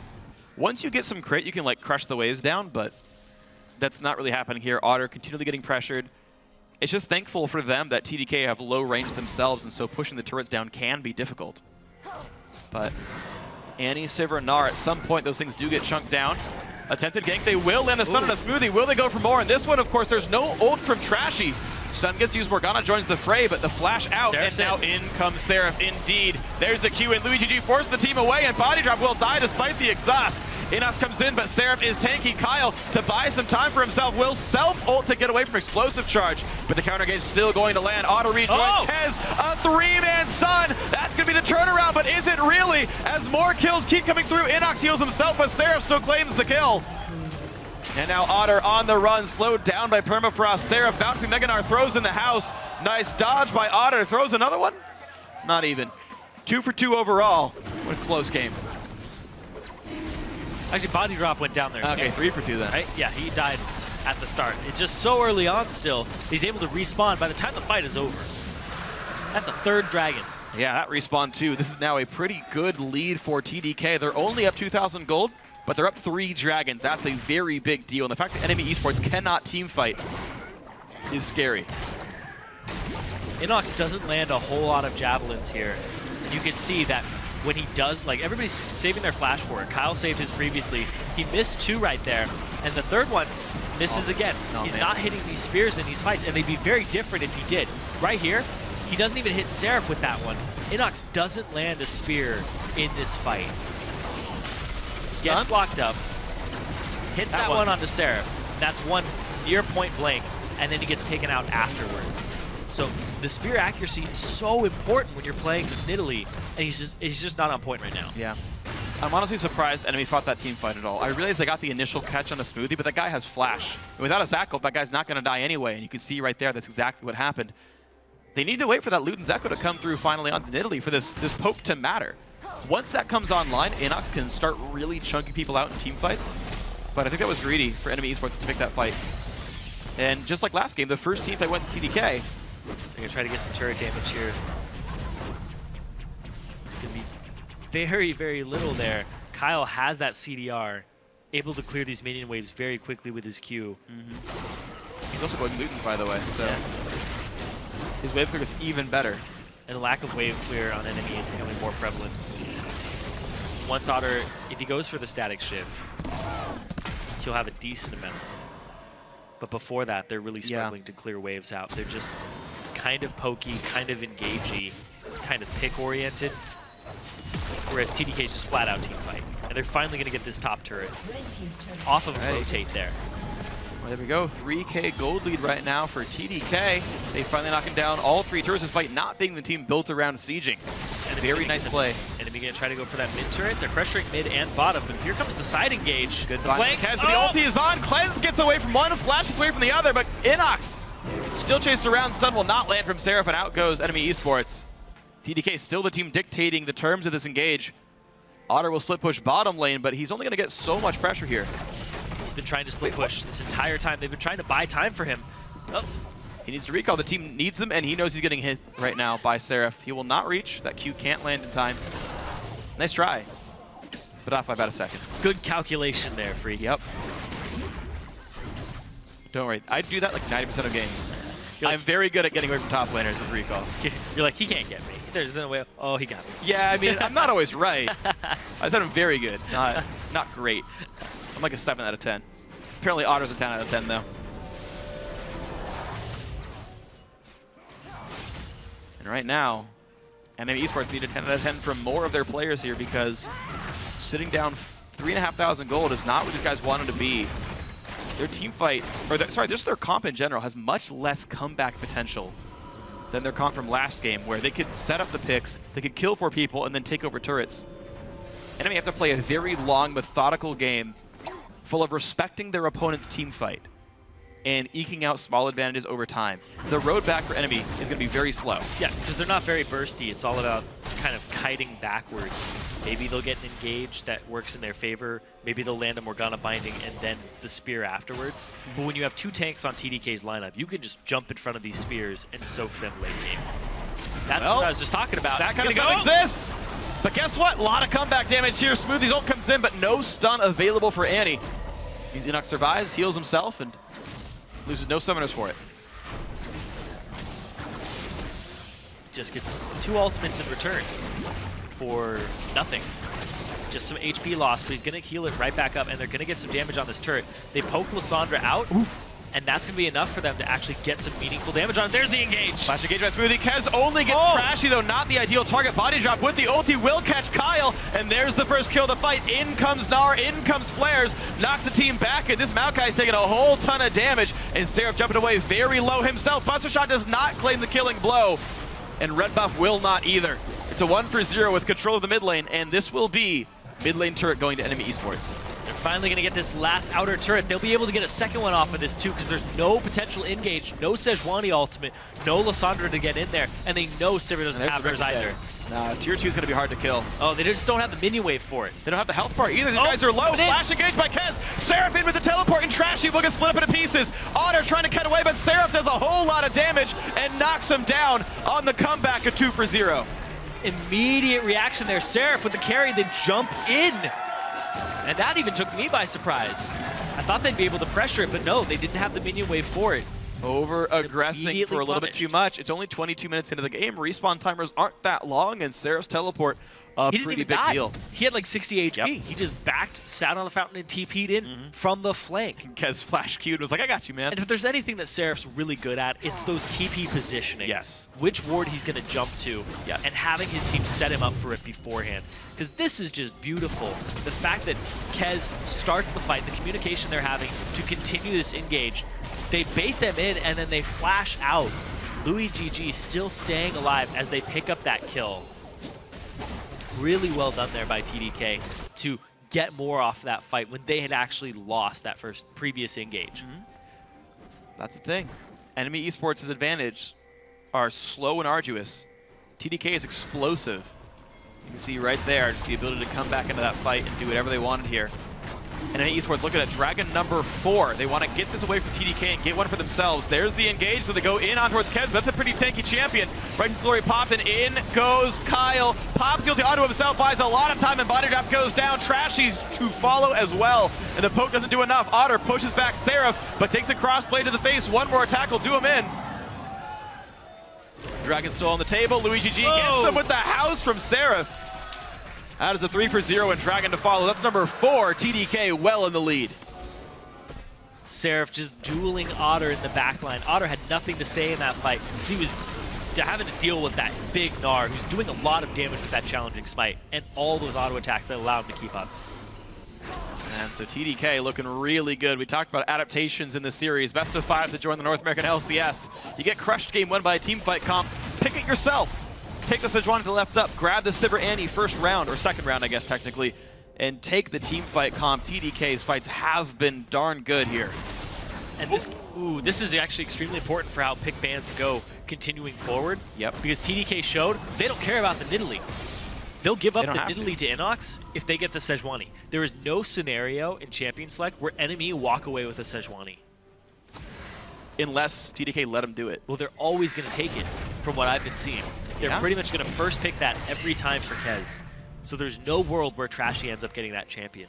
And that's just at least even more valuable. Like if you find what the champion is, right? You got at least 3 more games coming up here. At least 2 more games coming up. It would have to be a contested pick too. Right. That's like even if the Jace is left up, Kyle's not going to first pick that. Nope, he's not. It has to be something that's very powerful that both people want. Yes. And I think it's the Sejuani. I think it is a Sejuani. I'm just leaving it open for debate because you never know. Sometimes things show up and you're like, oh my god, this champion, you're right. It's just always a thought to keep in mind, but yeah, Sej definitely a big deal here. The fact that Enemy didn't ban it this time around, it's providing a ton of hard engage for TDK. Yeah, what did they ban instead of it? Because they kept the JZ ban. I don't remember what their third ban was. But it did not seem to be worth the Sejuani ban getting dropped off. It was Aurelia. Aurelia, right. They were afraid of Seraph continuing to carry here, but I mean, he didn't even play it the last time around. I guess they thought Hecarim was the counterpick there, and with Hecarim off the table, they couldn't allow Aurelia to stay up, maybe. Well, Seraph is still doing Aurelia-like things on Gnar. He's just going straight after Otter, and you can see he's got that tiny little dinky health bar. Gnar's just going to rip right through that cute little thing. Well, we saw. Seraph gets the more self-sufficient top lane tank. Look at that. Kez can just soak those spears now. He has the Aegis of the Legion, Sightstone, tons of just flat HP to deal with that damage. And he's buying a Warmog next. That's a Giant Spell Ruby Crystal. This is a very, very durable. And that's the thing is, I remember in the in 2015 we decided that Warmog's going to be the anti-poke item. A lot more health regen on it. When you get out of combat, you just like jettison your health back up. Jettison's the wrong word for that. And Kez is like, yeah, it's a poke team. All they can do is poke. I'll soak those. I'll buy a Warmog's. No big deal. Trashy actually locked up for a bit, and it's going to be a whole ton of burst. No passive available. Kez is on a rampage. 4-0-7.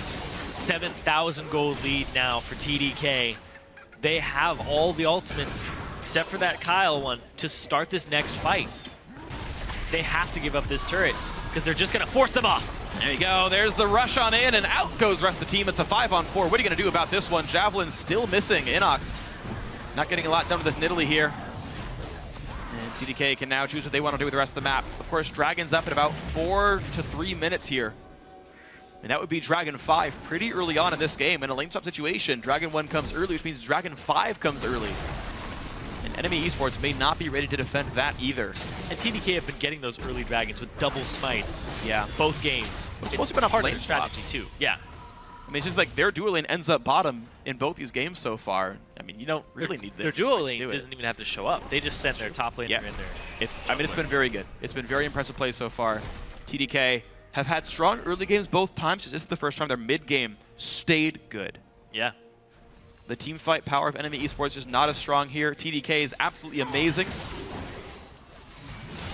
It's that situation that TDK hasn't been finding too often for themselves, where they aren't completely reliant on Seraph to win them the game. Yeah. No, they just need everyone to press R at the same time, and exactly. Pretty much good. But it's working out for them. And they're showing that this is going to be a very interesting series. A lot of people just pegged NME as the favorites to win it very cleanly. TDK are having something to say about that. They absolutely are. TDK looking very good by the end of the season. They started this series out, the entire season out, I should say, TDK, by getting 2-0'd by NME Esports. That was the beginning of the Challenger Series. Welcome to the Challenger Series, 2 NME Esports. Oh, well, crap. Well, guess what? Looks like they've learned their lesson the last month and a half, and TDK definitely looking quite good here. They've only dropped 2 games since then, and one of those was a playoff game. Yeah. They lost 2 games to Fusion and 2 games to Enemy, period.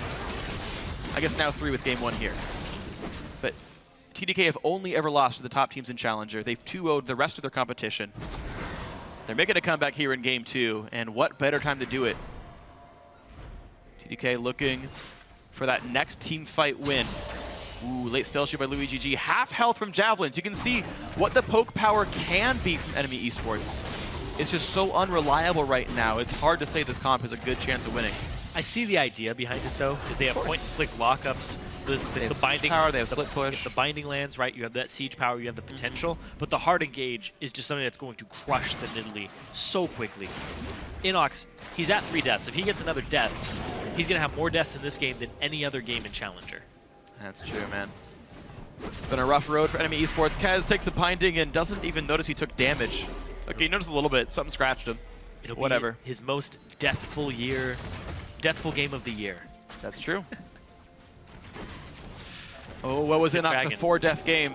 A rare sight for him, but Dragon is now alive. This is number 5 for TDK. The poke of NME Esports is not making much of a dent right now. One hard engage could close the entire game out if TDK can find it. It's about spear accuracy. I don't even know how much it's going to matter at this point, because it's 7k up for TDK. They'd have to be landing on the AD carry and just annihilating them, keeping Otter safe for consistent damage.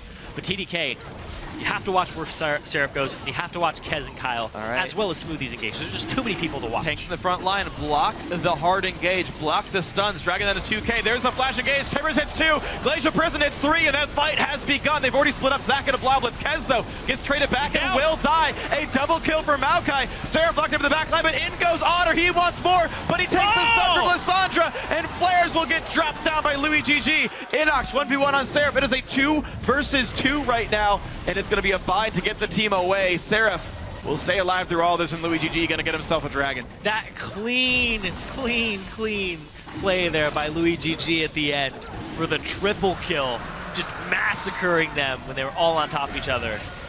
Well, it's not as bad as you might think. Dragon 5 only counts if you're still alive, just like Baron buff here. So a 2-man Dragon 5 lineup.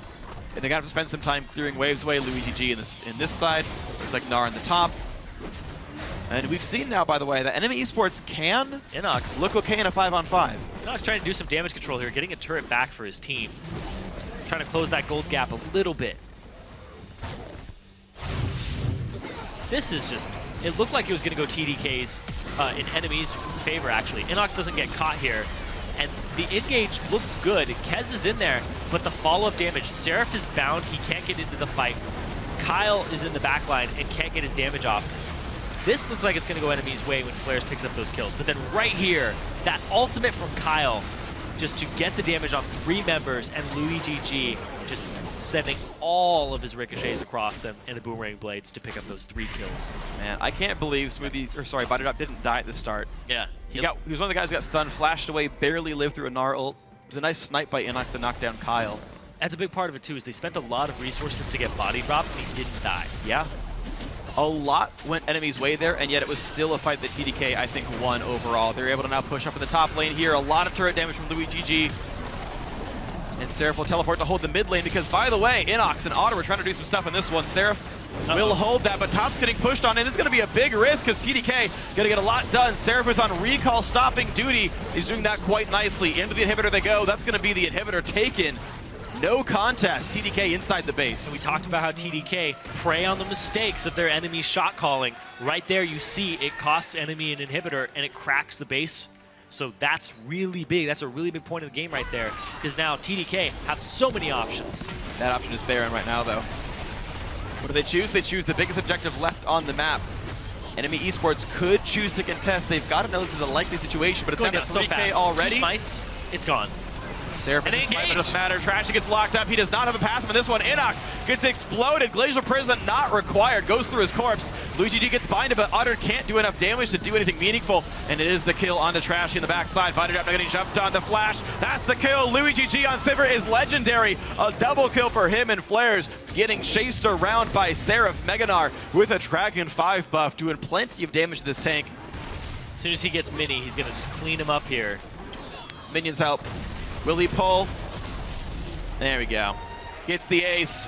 Seraph to join the team in the top lane if they want it. Looks like no, they want to recall, power up, and try later after buying some items. They're not going to get anything off it. They'd have to run all the way to bottom lane, and there's only 10 seconds left on the majority of enemy. It's still 34 minutes into the game. Hey man, they could have gone top and killed a Nexus turret. I'm being facetious. Okay. Well, they'd all have to barrel into it and sacrifice all their lives for it as enemy respawn. Or they could possibly end the game off that. You know, it's a big risk. That's true. They're just going to go with the control style. They're so far ahead, 12K. As long as you play reasonably aggressive, you should win off this Baron buff. I think that's the likely situation. TDK looking to tie up this BO5 and take the Challenger crown to the first trip into the North American LCS from the Challenger Series. TDK right now playing a ward control. Smoothie, clear a couple away. Kez hoping to put some down. That'll keep him safe. All the flanks have been spotted. There is no way in. Look at that. Kez, all he did was ward flanks from this bot lane siege. Like, that's all we need. Just as long as they don't get behind us, slow and steady wins the race. Blue buff steal, why the heck not? Life is good. Baron buffed up, minions coming to this bottom lane. Otter's got a clear top. Like we said, the wave clear is so lacking on the enemy squad in this lineup that once they get behind, it's hard to clear it. And now they're going to try to engage. They don't even have Otter there. You can't really expect to win this fight here, and the Righteous Glory used for basically nothing. You always used by Louis GG to get himself back in this one, but that's fine. It's not that important of an active. Ulti is still up for Sivir, level 17 on her. These spears are just tickling right now. Seraph is 1 item away from full build, and he's so tanky. That he is, and here we go. Turrets, though, not very tanky, and this one's going to be knocked down by Seraph and Co. Turret number 8, and here comes a hard engage. Now Silver, 2-man stun comes in on a body drop. That'll be the quick kill on him. Morgana, she flashes away. Glacier Prison, it's more. 1 kill picked up. NACS going to make that a second. Otter going to be the third. Everyone in NME Esports is dropping. The tanks, the only ones left alive. There's the ace inside the base, and just as fast as game 1 went down, game 2 is going to go to TDK. TDK showing a lot of life here, drafting themselves in team fight comp and taking it to NME with their own style. Very well done. 36 minutes in. The scoreline now tied up 1-1. Both these teams know various adaptations have worked, but they can't switch sides anymore. It's going to be blue side yet again for TDK. Game 3, game 4, maybe even game 5. These incremental changes going to be very, very important as we go on in this series. 11-0 and 13 for Louis GG. A guy who didn't have the best season. He was actually quite underwhelming.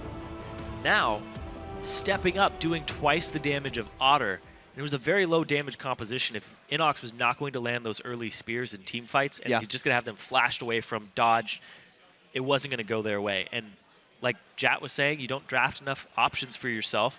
Yeah. You are not going to walk away with a game when your opponents are playing a very strong team fight comp against you. Yep, when you lack a bunch of wave clear, it means your fallback pattern of defend and have someone else split push doesn't exist anymore.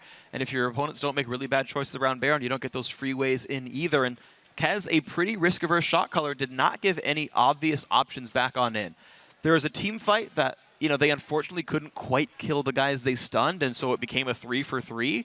But that was the closest I had ever seen NME Esports from having a good team fight their way without one person getting caught out. Okay, you get a little bit of map control back for it, but the 5-on-5 is so difficult to win. A well-picked comp, a well-piloted comp then at that point. The early game lead for TDK, they never let go of it. They were tenacious in finding these picks. And NME Esports never got to play the Siege game. And the thing here, too, is TDK throughout the regular season and even in playoffs showed that they aren't just a team that knows how to shove a lead and end a game. They can also play from behind. Yeah, very many times. They've pretty much been the comeback kings of Challenger. They've been down 7K. Seraph ends the game. They've been down against Fusion before multiple times, having the TP in from Seraph to end the game onto Nian. Like that, they can play from behind. They have good shot calling, and they prey on bad positioning and bad shot calling of the other team. Now, they're going to start preying on bad champion selects. Yeah, looks like it. They're able to capitalize on so many misplays of their opponents. TDK definitely very tenacious. It's going to be a very fun series to watch. We have at least 2 more games left. It's going to be a whole bunch of fun. And for now, we're going to throw it over to the guys on the analyst desk to break down that series tying win. Thank you, Freak. 1-1 in the series now. Solid win by TDK there, and they do it with a very hard engaged, team-oriented composition there, which is what NME won with in the first game. So let's approach that and figure out why it is that NME kind of went away from that working team dive comp to this Nidalee pick that didn't quite fit in with the rest of the team. We have some theories. I think a really important thing about a best-of-5 series is that you keep playing the exact same thing until the enemy bans it out or makes massive adjustments to their draft to counter it. And the only change that enemy did, or that TDK did, was banning the Hecarim. You could have still ran a split push presence in the top lane that can engage with flanks. There's many options available.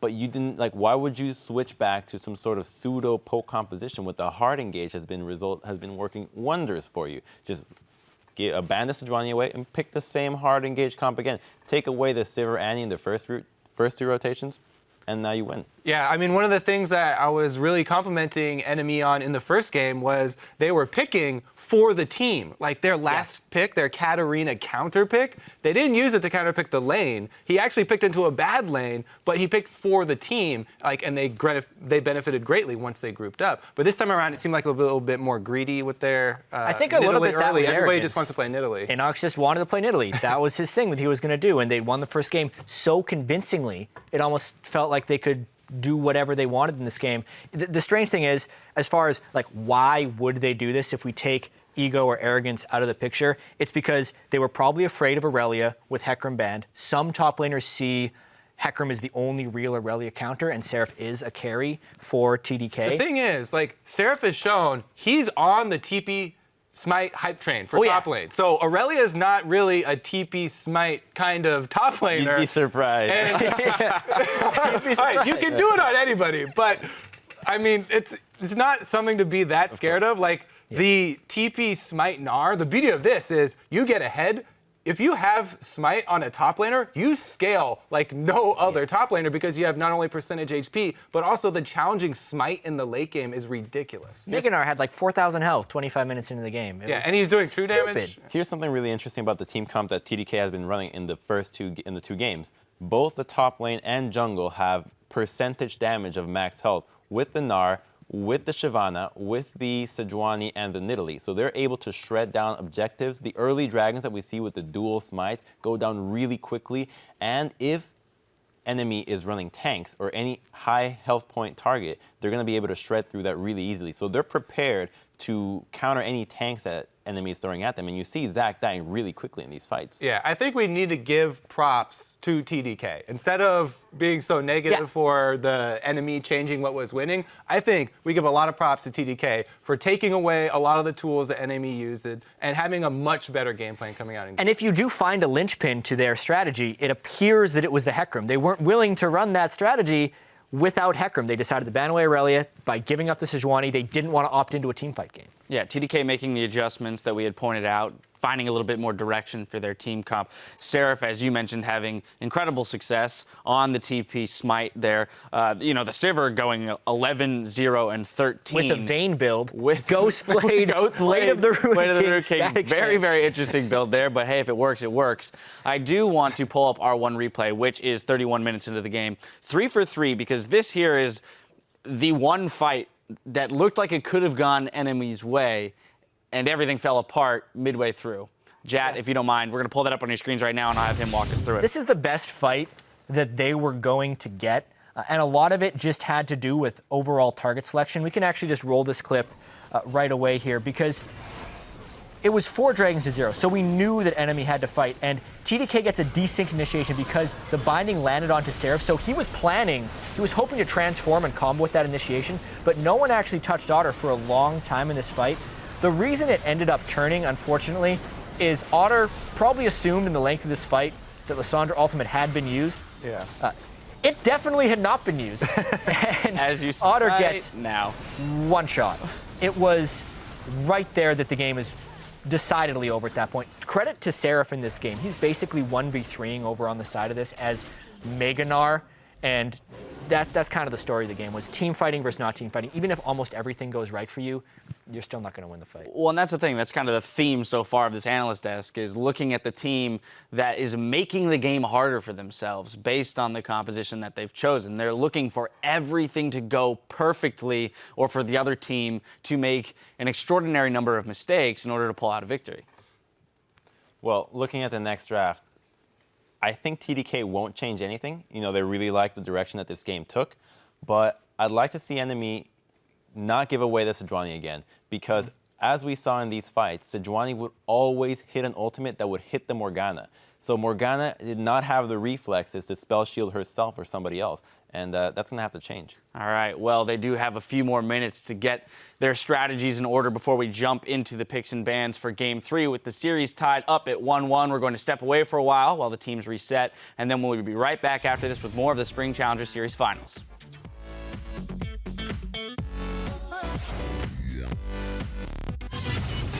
2 more games and we can end early. Yep, we can end early, guys. If we end these next 2 games fast, you can go watch anime right as soon as we're done. Yeah, just go in the crowd. That's so worth it. Gonna drop down. It's a 1-for-1. Into the backline goes Seraph. He is not Mega Gnar, though. And Otter might just get the kill here. Doesn't quite go for Seraph, though. A 3-man stun. That's gonna be the turnaround, but is it really? As more kills keep coming through, Inox heals himself, but Seraph still claims the kill. 지키면서. 나이스! The 2-man stun comes in on a body drop. That'll be the quick kill on a Morgana. She flashes away. Glacier Prison, it's more. 1 kill picked up. Inox gonna make that a second. Otter gonna be the third. Just as fast as Game 1 went down, Game 2 is gonna go to TDK.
Welcome back. Game 3 of the Challenger Series Finals is just a couple minutes away.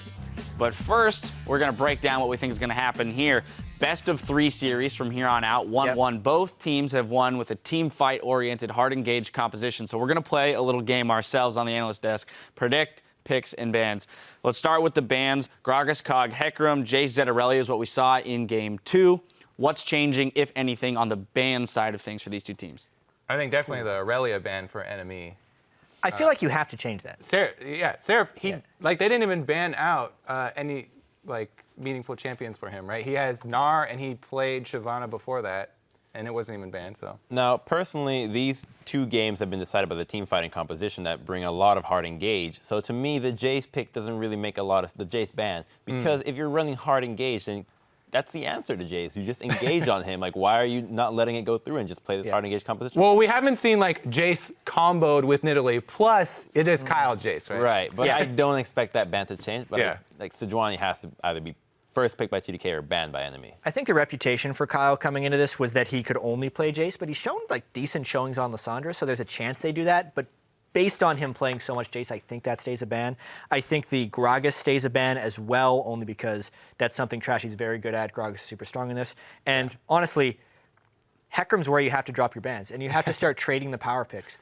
I think this game, more than any game, is when we're going to see both teams go for a team fight composition. Yeah, I feel like Sivir's going to rise up in priority when we get to picks as well. I was about to say, now moving into picks, Annie, Sivir, the winning combo in both games. I mean, it is hard engage after all. But if the Sejuani does get picked up early by TDK, is it on NME to pick up that Annie Sivir and keep it away from TDK? I definitely think Sivir, but I'm not that sold on the Annie because there are other options for that. I do think, though, that with the prevalency of the lane swaps that we have seen, I wouldn't be surprised if the team that doesn't get the Annie would just, okay, you know what, we're going to hard engage, we'll pick an Alistar, we'll pick a Leona, just something that's a really beefy front line that can withstand the Annie engage. Because these 2 teams that have been against Annie do not pick champions that are necessarily tanky enough to zone out the Annie, that they're not really, only the Gnar, for instance, in the last game, like the Sejuani that comp didn't really make a lot of sense. But you just need a front line that can take the Annie stun, and then you'll be golden. What was really disappointing to me last game was the ineffectiveness of the Morg, because both of these teams play Morgana, and it makes really good sense, especially if both teams are in team fight composition. So,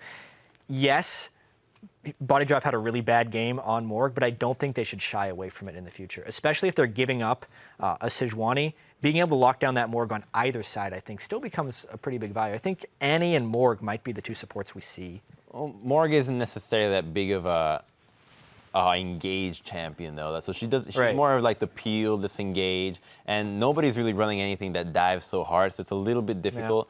Like, I really want to see an Alistar be pulled out here because, like, that zone control that you need in these fights are so chaotic. Alistar is perfect for that. Pull someone away. Like, there's so many people who are making misplays of misposition, mistiming abilities. Alistar creating more chaos would be perfect. Yeah, that's why I also like Nautilus, because the hook pickoffs could definitely be very, very real here. All right. Well, tanks and answers to tanks seems to be the name of the game, exactly. So as team fights are becoming more and more important, we'll see what the teams decide to do going into picks and bans. Now, once again, we're going to send it over to our casters for the play-by-play. But as we go, NME's jungler Trashy is very confident in a victory here tonight, but he says TDK's unknown strategies could give them a fighting chance. I think one of their weaknesses is they're not as good in team fights, and they're not as good as playing around power spikes as, for example, we are. So it's going to be interesting to see. I think if they don't get early leads against us, I don't think they will do too well against us. But I mean, they could come up with a whole new strategy that we are not prepared for. So they are a bit unpredictable because they play unpredictable stuff. Tippy Smite Gnar. Yeah, I mean, a bit unpredictable, but also, I mean, how about using your enemy's comp against you? Yep. Right? Second round, the Annie Sivir, and be like, surprise, team fight comp! Gonna stun all you guys. And it's not hard to win a team fight with a champ select like that. They got that early lead, too, and they closed it out off of that. So TDK coming up and surprising pretty much everybody off that game. Yeah, I mean, TDK, it's weird how I feel like they've been underappreciated for so long because, like, again, they started the Challenger Series out 0-2 to NME Esports. They won one against Fusion, like, their first 6 games, they were 3-3, and like, oh, okay, it's a mid-tier team. but 2-0, 2-0, 2-0, beat Fusion. Here's a win here. TDK definitely showing they absolutely deserve to be in the finals. And as the bans come out fast and furious, Zach is stolen away off the Sejuani ban. Ooh. You can see there, these picks aren't coming out as quickly from NME Esports now. Before, it was just lightning fast. They don't want the Nidalee as much. They could put Trashy on a Rek'Sai. And well, they realized Sivir Annie, as the analyst was talking about. Sivir's very, very important. Yeah, maybe not the Annie, but Sivir certainly, as they were saying. And here's the thing, too, is I don't even know if both these supports even play Alistar. They haven't played a single game of it. It's been pretty much Morgana for both of them. Thresh, Janna, Annie. There is a couple Leona games from Smoothie. But that's only Smoothie. We haven't seen that from Body Drop just yet. I don't know how proficient they are on them. Wanted more and they're more passive supports in general. Both these players are very passive supports. So when they have those engaged champions, it's not because they're trying to force something. It's because they're grouped up as a team, and then they see the opportunity, and their team tells them to go. Well, looks like the word is going to be go here for NME Esports. The Zac steal, I'm not sure if it was worth it, because the Annie Sivir combo is here for NME Esports. They're already saying, guys, we kind of want a team fight. And TDK goes, okay, well, we're going to decide in 45 seconds. Much slower champion select here. Everybody is taking their time with these picks. I think the Zac pick, like you said, may have been a little rushed there, because that seemed very quick. Taking that away from Trashy, we heard Smoothie talk about it. Yeah. You can't ban Trashy out. I think it's worth the experiment, though. I think it's really worth the experiment. They ban the Gragas, they know he plays it. They're going to have Sejuani permanently banned. Here's a Zac steal. Like, what if? What if Trashy's not effective now? Yeah, you haven't seen a whole lot from it, but I'm not sold on this idea. It's a risk. He plays Vi, he plays Rek'Sai, he plays these hyper-aggressive champions, and he'll even build Cinderhulk on them. Yeah. I mean, we'll see if the risk pays off, though, all the same. Corki picked up here for TDK. Also, in my mind, a bad matchup against Sivir. It's pretty easy to spell shield the Q, and with Lissandra picked up, now, those are flex picks. We've seen mid Corki, we've seen top Lissandra. There's the chance this is just a bunch of flex picks, and TDK is setting up for a mid lane Corki. Yep, he's going to go with the Rek'Sai here. This was his favorite champion for a very long time for Trashy, and now he's kind of forced into it here just to be able to play something in the jungle. He could go Cinderhulk. I was having a conversation with him before. He said it's 50-50 right now between Warrior and Cinderhulk on Rek'Sai. Interesting. It really depends on what his role is in the game. So one of the better junglers at having to pivot in the middle of the game at which item to buy. Oh, interesting. We'll see if it gets to be heads or tails for Trashy as he gets himself into the game. The Aurelia steal to me is very interesting that the NME Esports were so afraid of the champion going through, and Seraph picks up Gnar. Now, interestingly, when Gnar was first played a lot in competitive, people said that Aurelia was the counter pick, that she could get to the back, knock around Gnar for a bit, make his life miserable in the laning phase. Well, Seraph opts into the matchup, and in fact, they opted into Corki versus Sivir, and they opted into now this Alistar that Crumbs and Kobe were talking about here. So, sort of mixed bag of what I consider to be good and bad lane matchups. Overall, this team comp is fairly team fighty, but I really would have rather seen Graves than Corki here. I could understand that. I could definitely understand that. But the Alistar pickup, Crumbs the Prophet is back and talking about this. You can just go ahead and cleanse, use your ultimate, the Unbreakable Will, to get rid of the stun from Annie, and then just knock people away, cause a lot of chaos. This is the first Alistar game we're going to be seeing from Smoothie here on this team. And it's worth pointing out, with Alistar kind of loading up the front line, NME Esports don't have a lot of team fighting power yet, right? They got the Sivir Annie, but it's Aurelia, it's Rek'Sai. These guys aren't really, honestly, known that much for their 5-on-5 power, more for the individual power. And in fact, here comes the Kassadin from Inox. He absolutely crushed it on Kassadin last week in their playoff against Final 5. He went 9-1-5 there, and he's back. I'm a big fan of Inox's Kassadin. I like that he's playing it. It's a champion that has been, he was nerfed a little bit, but then it got buffed, and the perception of this champion that is not strong. It has a very low win rate in solo queue, but when he has a team around him that's playing for the late game, you have an Aurelia, you have a Rek'Sai to make these early moves. A roaming Annie can also get you off the ground. As soon as he hits, once again, the Luden's Echo power spike is really big for Kassadin. If he can get to that point, it's going to be really good for the team. And that's the type of damage mid laner they need right now. Picking a cat right there would have been catastrophic because of the Alistar. Absolutely would have been. So instead, a whole bunch of individual presence with champions. Aurelia, Rek'Sai, Kassadin, and then Sivir and Annie, just to kind of take them off the field and partially just to be interesting playmakers themselves. But a very sort of split up team fight, or just a split up team in my opinion here for NME Esports. TDK, it's a different look. A lot of those champions got taken away, but it's their third Lissandra mid in a row, and it's still a team fight comp here for TDK. It's going to be a very interesting match to watch. Guys at home, let us know who you think is going to earn a spot in the summer NALCS. Tweet hashtag TDK win or hashtag NME win to @LOL Esports. We will update the fan vote shortly. In the middle of this game, guys, it's one game apiece. Either one could take that spot in the NALCS. The loser to join the promotion tournament, we will see who that ends up being. Here we go in game 3. Right now, TDK, they drafted for the team fights. They drafted Corky for the mid game. And NME Esports, they have a late game comp, but not the Sivir. That's true.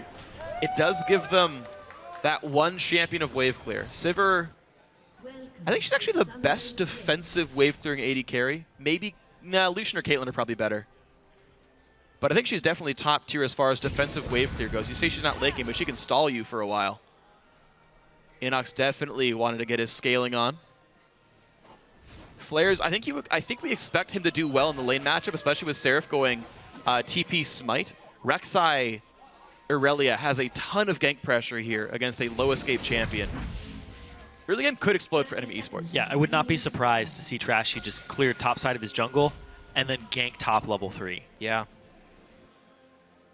No deep wards will actually make sure that they're not going to track Trashy's jungle path. I like this. This has happened pretty much every game. If Seraph shows top, everybody brawls each other, and then the AD carry backs and then takes his place top. So it looks like Seraph is top. It looks like you have that information, but it's deceptive. Yeah, neither team wanting to go for deep wards, though, which is very kind of strange to me a little bit, that they'd rather kind of make these lanes blind pick. No team wants to make the push in to get that vision advantage. Louis TG will sneak in to get his lane freeze on. Looks like Body Drop will fill the same role for NME Esports here. There's definitely a lane matchup I would expect TDK to want to avoid, hence the lane swap.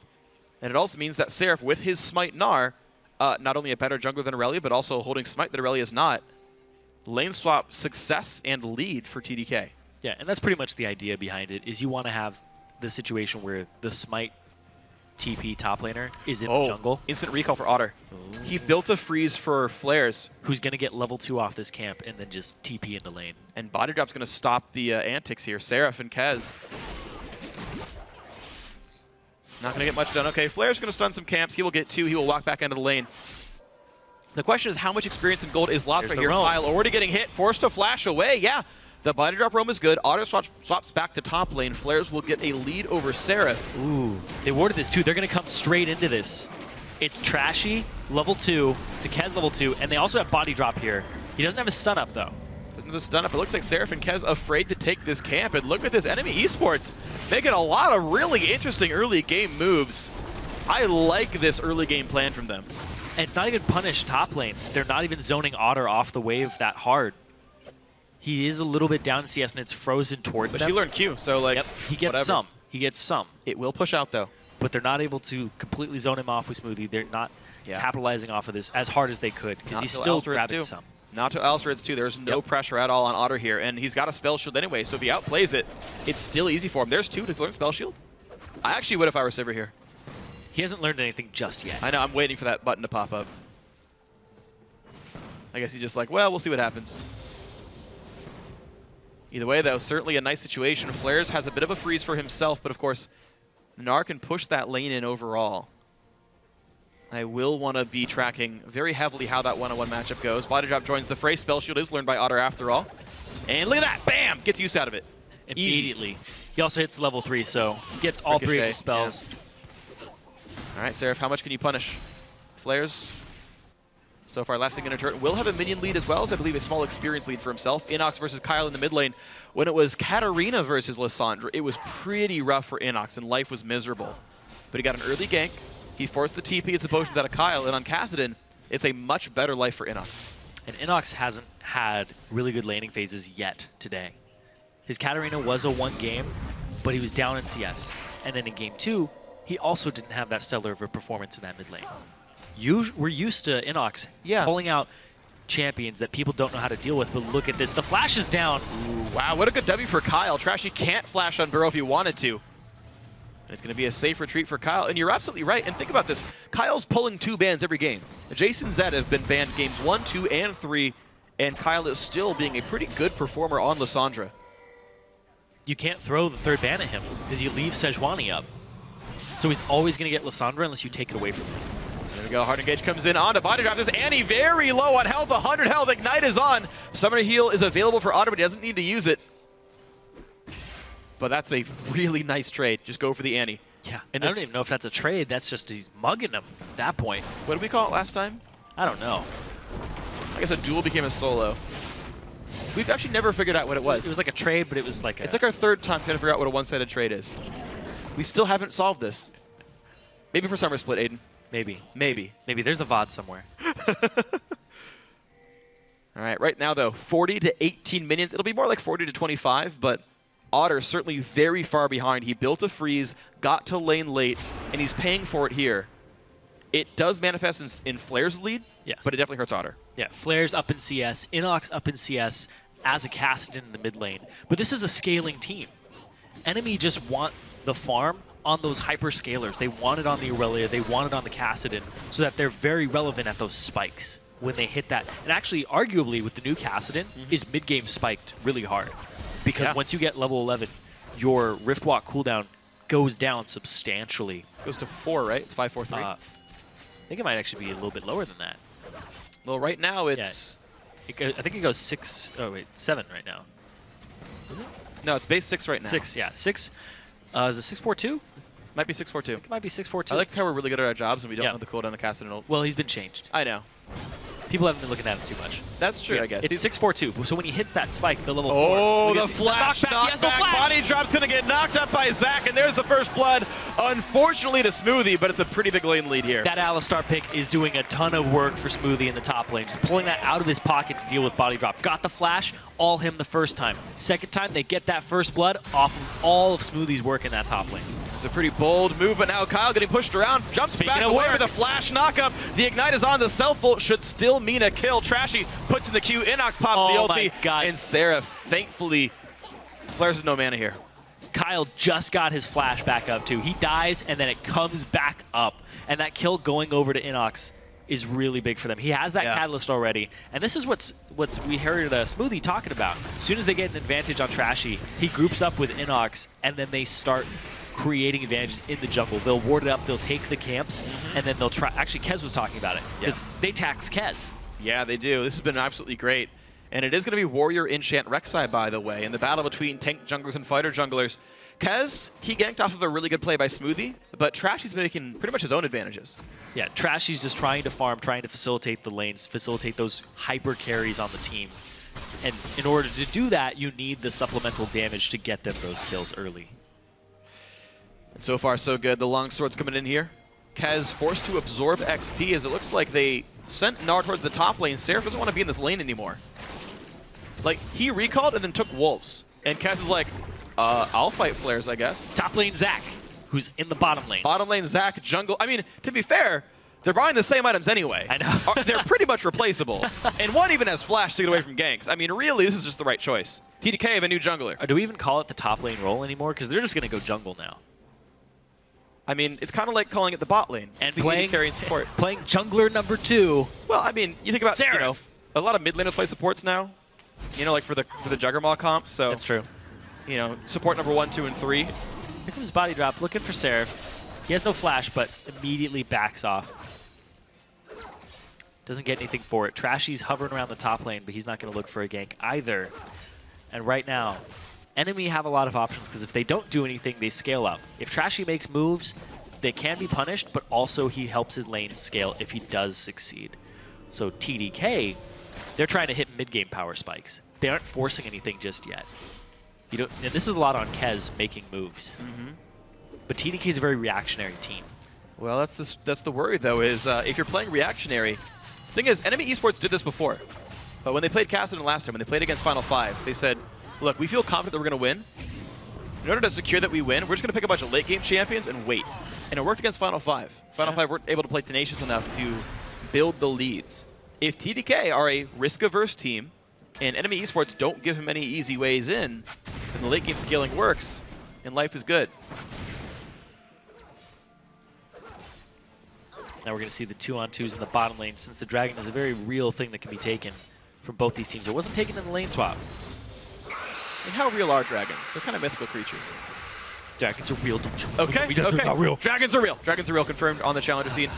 Smoothie Louis GG in the 2v2. One that maybe is okay now for NME Esports, as Otter is wearing a BF sword in the inventory. But body drop, yeah, he's got flash now, so it's a reasonably safe Annie here. The counter engage damage on the Corki, by the way, would be very high. So even though you could go for Annie, enemy could go for the Corki at the same time. Kyle hits 8 off the blue buff. Kez is 7. It really looks like Trashy wants to camp this mid lane. Kyle's been a big problem the last 2 games on that Lissandra. If he can get Inox ahead and have him have a good time on this Kassadin to absorb a lot of damage with the Q and get ahead, then he's in a great spot to just keep this Lissandra down and pretty much irrelevant. And so far, Inox finding some good trades as well. It's actually very hard to trade against Kassadin, of course. When you cast Q, the shield comes on right away. There's no travel time. It just insta-pops like on cast start, I think. So, or at least on cast end, but it's a pretty small frame either way. So Inox not losing any trades to Kyle. Poke test by Louis GG. You can see NME Esports, once again, they're like, hey, you know what? This doesn't feel right. They're very good at sussing out when ganks might be there and playing very defensively as a result. They know Tri versus Pink Ward, they know Kez could jump over a wall. And these guys play back. They have to respect Smoothie at all times right now. And also, here's the thing is, if Otter spell shields the W, he's in perfect position to get Q'd. Yeah, it's actually almost you actually can't spell shield an Alistar combo unless they misplay it. It's actually impossible. Yeah, because if you spell shield the W, you get pulverized. You get pulverized. I guess you could spell shield then flash, but like you still lose flash. But if you try to spell shield after the W, well, you're already stunned. Exactly. That's why you bring Cleanse Dog. That doesn't work actually. Great. Knockback. Great. Trolled. That's why you bring it, so you can pop it while you're flying through the air and nothing happens. Great. Sounds like a correct use of summoner spells. Flares finds the 1-on-1 again. Juggernaut is done for Seraph. But you can see how afraid this guy still is. Of course, Sheen procced Qs do plenty of damage. And it's just a lane freeze. And of course, by not building a Sunfire cape, he doesn't push the wave unnecessarily. And Flares is just completely screwing Seraph out of the matchup that Seraph picked into. Speaking of matchups that were picked into, this last pick, Kassadin. Yeah, it's not even going to be damaged. Like, oh, actually, nice whoa, on. This is a bit of a risk. Yeah, look at that. Look at that. Kyle wanted that fight. Inox won it. That's that mid lane Kassadin. A lot of people haven't been playing against it. It's not played that often, and it's extremely powerful. And it spikes. He already has his Rod of Ages. He's going to start working towards his Luden's Echo, and when he hits that item...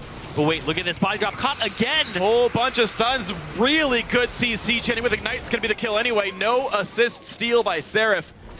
But that was perfect CC chaining by TDK. And that was the TP from Seraph, too. So his top lane turret is under pressure right now. So they're going to trade a turret for a dragon if it's actually enough damage from flares in the top lane. He'll have to wait a couple more waves to get it. So that's definitely dragon there for TDK. It's definitely dragon for TDK. It's definitely top lane here for NME Esports. And this Flares Aurelia pick paying off very well.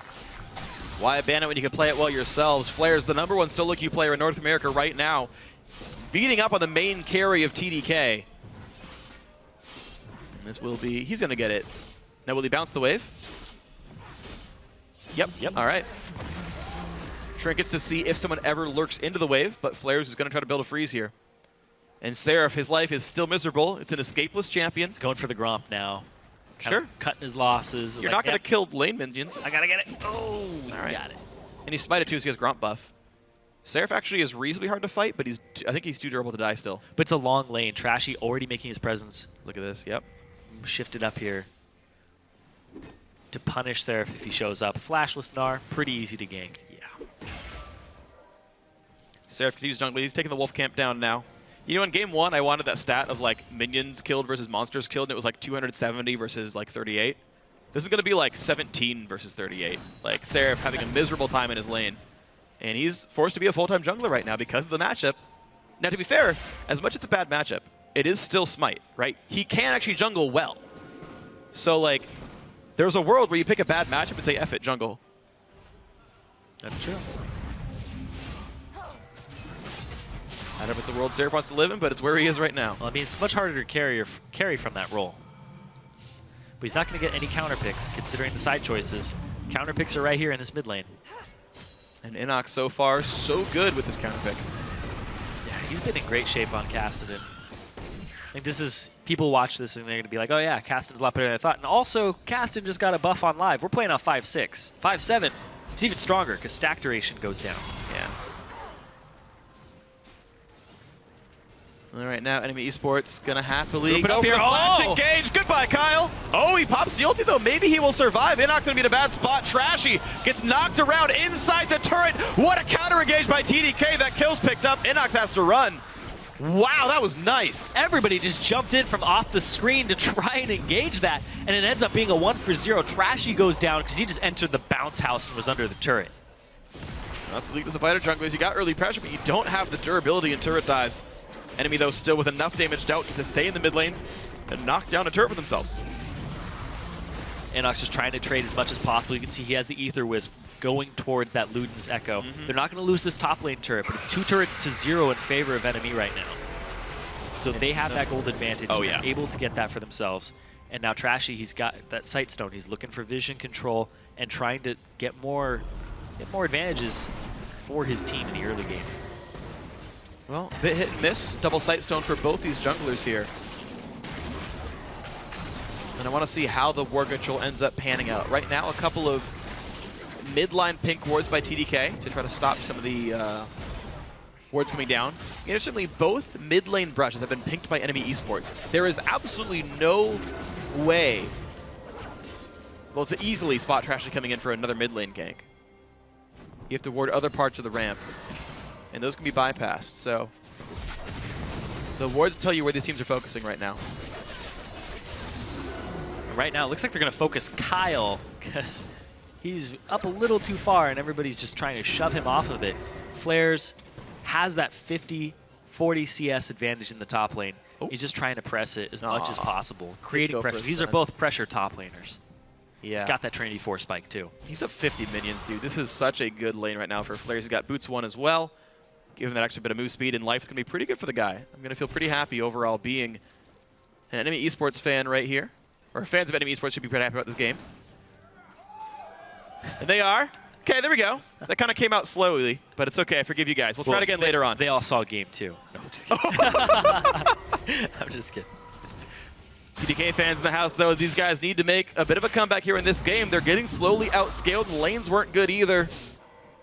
Maybe they'll make their way in on this one. Otter playing defensively, playing the wave clear game. This is just fine for NME Esports, though. Wait it out. Get the Ether Wisp. Get the big items in. I think the top lane matchup gets even worse with Triforce Aurelia. TDK, though, nicely played. They will push down this side lane. And the advantage will be ceded. But by the way, top's getting pressured out. There's not a lot of guys here to defend. It's a 4-man push with Sivir not here in the battle. Top lane turret, a lot of damage coming through. Seraph and Kyle are here on defense. Alistair joining the fray soon, and in fact, they want to start the fight right now. Trashy, again, gets aggressed on. He will be the kill. No, they just can't get any damage. Finally, Ignite takes the kill down, but it's already 2 in for Kyle. Flares in the backside, tries to get some damage down with the stun, but it's not going to be enough. However, NOCS has something to say about this one. It's a 2 for 2. What else is going to happen? Smoothie hits the stun into the wall. A lot of damage coming through. Flares still just will not take lethal damage. The heal comes in for Otter, and NME Esports somehow limp out of this fight with a kill lead. That was all over the place. Yeah, it was. Chaotic fights. You heard it on the analyst desk. That's what these games are all about right now. Back and forth, evening up the kill score there. And NME, just by the skin of their teeth, it's really just the Spike Cassidy, the fact they have the Trinity Force as well, and the way these fights are going, they get so close. Pressuring the turret, and you see here, Seraph, he's like, I want to go in. He jumps in. They stack it up. But look at that. Where's the Gnar? There it is. Finally comes out, shoves Trashy into the turret, and this has been the story of him this game. But goes down. They clean up too very quickly, but then NOCS, he's still alive. This Cassidy is spiked at this point. He has the Rod of Ages. He's close to that next item, and he's off the ground. He's at level 11. He's got that 4-second cooldown on it. It's so fast. He's so mobile. But look at this. Another fight. Here comes the TP in the back line. It's a bigger rally in the back line. Goes in right away. Flares gets locked up, though, and just exploded. No magic resist on the Aurelia. Dies to the Corki Lissandra. Out goes enemy Esports, and TDK is going to get this blue buff. Too bold there. Way hold on. too bold. Inox. He just hit Control B. He's kind of bold himself right there. Control B? Oh, my God. Oh, my God. I was like, is that an in-game command? Oh, wait. That's bold in pretty much every word editing program ever. 2 Dragons, though. TDK, they get the fight lead. They will give away a blue buff, but guess what? The comeback is maybe happening. 1,400 gold down only. And Dragons mounting. This Corki, by the way, is getting so much farm. Everyone is hiding away from Louis GG, and this is a huge Corki. Or Louis GG is hiding away from them. He's been doing that these last 3 games. He's Vayne split pushing. Sivir goes for this crazy build, but he's still very relevant. Yep. And he's getting so much CS. Louis GG, TDK may have found a way to make this player actually shine on the roster because he was struggling so much during the regular season. But he's shown marked improvement late on in here. Corki's going to be a big threat here. And until NME Esports respects this and actually buys some magic resist, this Triforce Corki's going to do a whole bunch of work in fights. Right now, there's almost none of it in the inventory. Still no Ether Wisp yet for Inox. And that just might be the pivot point at which this game really turns around and becomes all about Cassidy winning all the fights by himself. Luden's Echo done 4-0-1. There we go. And here's the thing about Luden's Echo Kassadin is Luden's Echo gives you 20 stacks every time you cast a spell, but it also gives you distance traveled as extra stacks on it. So when you Rift Walk on Kassadin, it gives you 20 plus 15 is how much the distance is the 500 distance. So you're getting 35 every time you use your R. And when it goes down to a 2-second cooldown, you're basically getting Luden's Echo every 3-4 seconds. Yeah, not to mention your other spells are just walking around. I mean, you're getting a ton of extra damage this way. And it's something to be concerned about here when it hits 4 different targets and has its own AP ratio, right? It's doing 100 and I'm going to say 40-ish damage right now. And the great thing about it, too, is Luden's Echo, people take into account, like, you can cast a whole bunch of spells and get it up, but in order to use it, you have to cast another spell. Yeah. Kassadin pretty much always has a spell available to him with his ultimate. Very true. The turret trade, Enemy Esports wanted to stall this one out and trade out of turrets, spread the game out a little bit, which is pretty good when you consider you've got Aurelia to chase down long lanes, Lissandra a bit immobile without her E, and of course a Kassadin just to like run around the map and make all kinds of crazy plays. Enemy Esports looking for an open map, looking for objective trades. Death Rush here from TDK. No TP from Flares, so they can get in here and force something. You can't go for Inox. You can maybe try for Body Drop playing farther enough back. Looks like he is going for his own Righteous Glory here. Yeah, he is half the deaths of the team at the moment. They've been picking on that lane. But also mid lane, Kyle, about half the deaths for his team as well. That's true. So you can see the focus is here on who they're trying to get ahead. But here's the thing is Louis GG isn't even a part of those kills on a Smoothie. Or onto Body Drop. Nope. It's really Smoothie doing a lot of the work. He's got 100% kill participation right now on that Alistar. Smoothie is doing absolutely great this game, which is so impressive. TDK is a team that practices and plays in Korean. Smoothie, not a Korean speaker. Kez and Seraph, I guess, together have to translate for him in major team talks. Otherwise, you just hear a bunch of Korean yelling in team fights. He's got to kind of do his best with instincts, and Smoothie has been absolutely great at making plays so far in this game. Yeah. Massive props to him. And that's the thing is Kez pretty much translates for Smoothie in the moment when he can, but that's easier when the game is snowballing in their favor. Sure. When they get behind, when they enter a deficit, it's kind of a rock slide for them because then he doesn't get things translated for him. He doesn't always know what to do in the moment because the mentality is on, oh no, I got shut down in the jungle. How am I coming back?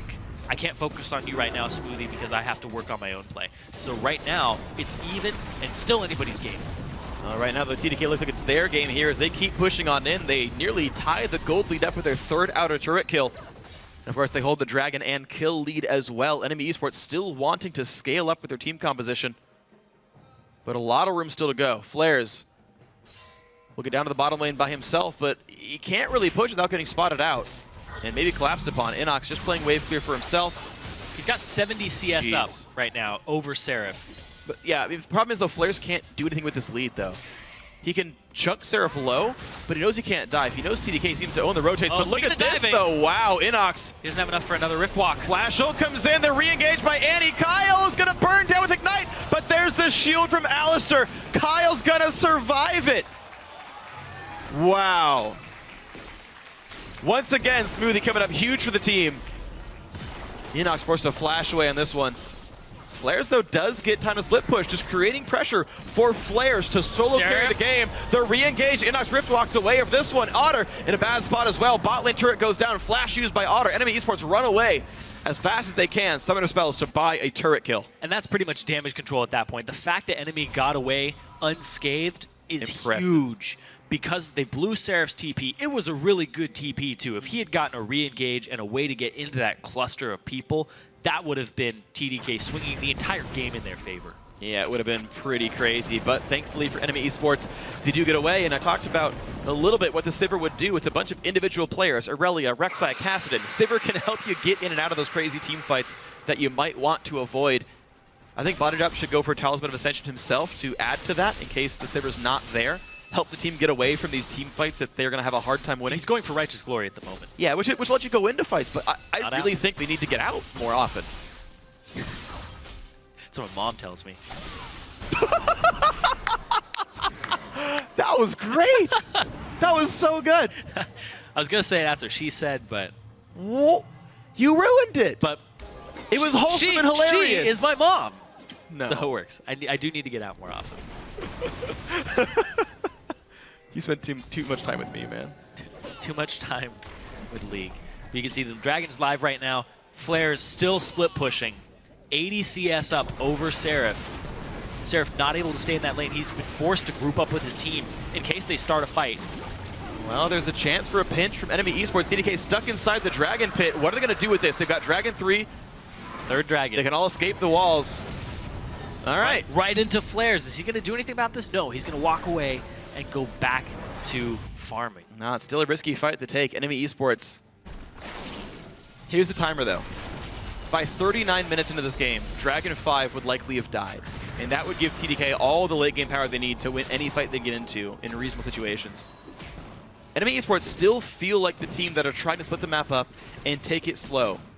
Try to split push objectives, try to buy time for the late game, but they've only got 11 minutes left to buy.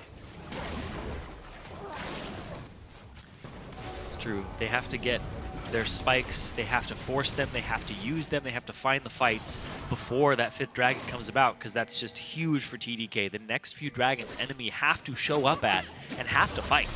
Well, speaking of having to fight, though, Seraph goes in on an Otter, but Flares comes back around. Knock up in from Alistair, and there's the rest of the team. Annie shows up for a 2-man stun, but TDK are there first. You got to be a bit careful as they dive on in, and looks like out they go. Flares not required to flash. Sivir ulti, all they needed to escape from this one. No ultis actually got used by Enemy Esports. That's actually pretty impressive. Re-engaging. There's the re-engage. They do catch Flares one more time, who jumps back in towards Kez to buy himself some more time on the escape. NOCS a bit of damage to the front lines and a lot of AoE coming through. Otter chunked out by Louis GG, wins the fight as Corki. And the 1-for-0 means Enemy Esports gonna have to be a bit afraid. NOCS couldn't find a way into that fight. He was skirting around the outside and he just couldn't find his way in. Trashy got a really good knock-up on multiple people. It was like three or four there, but he still couldn't jump into all of them because he just would have been massacred. Kyle didn't even have to blow his ultimate either. Wow, really good things then. TDK showing that they definitely have the team fight power here. You might take the Sivir Annie, but guess what, guys? Still good for us. That re-engage onto Flares immediately just causing so much havoc. And you can see NOCS jumps in, but he's like, wait, no, I can't be here. Kyle's walking up as if he wants to ult him, and it's beautiful. That was actually, looked like a 5-man there from Trashy, knocking up almost everybody on the team. But yeah, NOCS basically got no damage off in that fight, just that initial burst. Yep. But he can't re-engage because Kyle saves that ultimate for one person. He's got one person in mind every time. Yep. And we saw it in the previous game where he saved it for Otter, and it was exactly what he needed to do because the fight was so long and drawn out. Well, keep in mind what happens in this game, though. So, you're right. In NACS, he got to press a QE and then be really afraid. Death Cap comes in soon for Kassadin. And at a certain point, this game looks like game 1, where you have enough burst that they're all practically dead, and you essentially have resets of Kassadin having a short cooldown ulti to just like kill, and you snowball the game down. What I really like about this series, just as a whole, and I was thinking about it because TDK and NME, this is week 1 matchup where NME 2-0 TDK. TDK are showing a lot more diversity, a lot more. They aren't just rolling over, they look more like a team now. You can see their growth throughout the Challenger Series and how they've come together to make these team comps where they're like, okay, Seraph can carry us from the top lane. Louis, he can just be his own guy, split push, get 60 CS over his lane opponent, and he'll be fine. Now, they're putting it against the #1 team in Challenger, and it's a huge struggle for them. Oh, speaking of huge struggle, though, Smoothie stunned up against the wall. The rest of the team as well. Inox forced to get away from this one, but the counter engage into Kyle is a lot of damage. Looks like this is one that is going for NME Esports. 1 kill picked up, make that 2 as Sarah falls. Smoothie going to be the 3rd, I think, on this one. And Flares on the chase, slows down Kez. He's going to get split up in a Blau Blitz, and Flares will survive the encounter. Louis GG is 1 Rift Walk away from dead. Inox misses the Force Pulse. Doesn't have the mana yet. Almost. It's slowly ticking down. But it's a 4 for 0 and Baron's on the table. In goes NME Esports. That was the fight they wanted. Immediately capitalizing off of the overextension. They didn't pick up Inox either. They dove him, couldn't get him. That's Baron for them, and NME now blow the game wide open because they'll have this Baron while Dragon spawns so they can claim that objective, shove out waves, and stop the Perpetual Dragon 5. Absolutely. This is a really good moment for NME Esports. They're up 5,000 gold. They got to recall with Baron buff, get full health and mana, and do whatever they want now with no counterattack from TDK. This fight was what it was all about. Inox went way too far forward there, and it looked like he was going to get punished, but the follow-up, body drop, stunning the back line. Kyle, Louis GG can't get their damage onto Inox. Without that stun from body drop onto the back line, Inox would have eaten more spells, more auto attacks, and he would have dropped. Then the follow-up engage, the chase down from Sivir and from the rest of the team. Really well played there by NME, but it was really body drop's ultimate there that was the big game changer. Absolutely massive then, and good job body drop. The supports, really big factors in this series right here, especially this game as well. Setting up the fights and making almost all the plays here. Flares at level 16 on Aurelia, 2 levels above Seraph, still 70 to 80 minions up as well. The individual plays on the Aurelia going quite nicely. His split push power has been great as well, and for split pushing all game, pretty high kill participation as well. About to be the set there. There's a nice knockup. There's the ulti as well. Flares has almost nowhere to go in this one. Challenging smite in. Goes for Kyle. Takes the kill, actually, and still survives. How about a re-engage? Timbers comes down. Knockout from Trash. They push him around, but Louis GG, that a half health summoner heal. Who cares? Gets the kill picked up. Another one on Anar, and this is a triple kill for Otter. More coming in as Smoothie takes the cake. Gets a quadra kill picked up on this one. Huge. And NME Esports can do anything they want. Huge advantage there for NME Esports. The Aurelia passive, making it so that the ultimate from Kyle came off so quickly and turns it around with a stun. They can get the inhibitor, and they have a Baron buff wave here. They can get the game. This could be the game ending 2 to 3 minutes after that one climactic team fight. Who needs dragons? You can take a Nexus. NME Esports going to take this game, and they are now 1 away from joining the North American LCS. All these games are in the 30-minute marks. They just blow up mid-game. Like you said, 1 game away, and you could see it on their faces. They want that LCS. Man. Inox's Kassadin. He brought it out in his first game of the Challenger Series against TDK. Went 16-1-9. He brought it out last week of the playoffs. Went 9-1-5. Brings it out here, goes 5-0-7. We talk about Inox's Nidalee, but Inox's Kassadin is like 79-1-75. It's a small exaggeration, but it's essentially his impact on the game. Pretty much. It's very close to that. He just does so much for the team. In this game, he actually won that mid lane. As soon as he got some attention from Trashy, which we hadn't been seeing too much of in the previous 2 games. Yeah. Trashy was off on side lanes trying to just tank up and make sure that everybody's good. Here, Trashy played an aggressive jungler. That was his style for the longest time, was that aggressive, forceful jungler that gets his lanes ahead. As soon as he got Inox ahead, he knew what to do with that lead. Solo kill Kyle in lane. Snowball harder. And then play on power spike. And I thought that was really good and well done by NME. That's what Trashy said about his playstyle. I got to run into him before the matches started today, and I talked to him about all the great Danish players we have, and he's like, yeah, you know, I've played against FLICKR, and I've played against Santorin. And he's like, I normally was a carry jungler, much like FLICKR, but, you know, Flares wants to carry, Inox wants to carry, Otter wants to carry. I just have to get there and get other people ahead and play a supportive jungler. Well, it turns out he's going to get his teammates ahead, and they're going to do really well. So props to everyone here on NME Esports for that win. We're going to have more matches, but for more on that game, let's send it over to our guys in the analyst desk. Thank you, Freak. 2-1 now in the series, NME up over TDK. And we were saying just before they came to us that this is the first game that we can really say was not necessarily decided in picks and bans. Both teams, you know, giving and taking a little bit with their picks, ending up with solid team fight comps. It came down more so to execution here. Yeah, and the difference started from the level 1 in the sense that NME had been lane swapped on both games before. And then as soon as they identified the lane swap was happening again, they called it back. They got regular lane so that Aurelia could get a really big lead on the Gnar, which eventually she was unable to lane 1v1 versus Gnar, relegated to the jungle. But a disappointing thing from TDK, which Trashy mentioned in his little pip before about TDK not being able to use the power spikes very well. Corki had a 50 CS lead on the Sivir, and the first time he was used anywhere on the map was at the 20-minute mark. He was so far ahead, yet, you know, poor Lewis. Didn't do anything. Yeah. Lewis, the 10th GG. Yeah. He was so, and he's really important in this team where they have double tank team. Like, he is most of the damage, and their mid laner is a control mage. This Corki is what they're riding on. It's this early mid-game spike that they do have from Corki. But you're right, they weren't really able to gain a big advantage during that time. And there's a reason that we brought up the top laners for this matchup for these two teams, because Flares just dominated. Yeah, absolutely. I have to say, adapting to the TP Smite meta, Seraph is. However, if you go down 100 CS in your lane, it doesn't matter that you have that challenging Smite. Yeah, there's a lot of Aurelia power in this series. I mean, this is the team that banned Aurelia, then said, okay, you're going to ban Hecarim and not value Aurelia highly. Well, they're going to try and punish them for it. We know from past games that Aurelia is good against Gnar in the lane, which is one of the reasons he was able to get that advantage in the first place.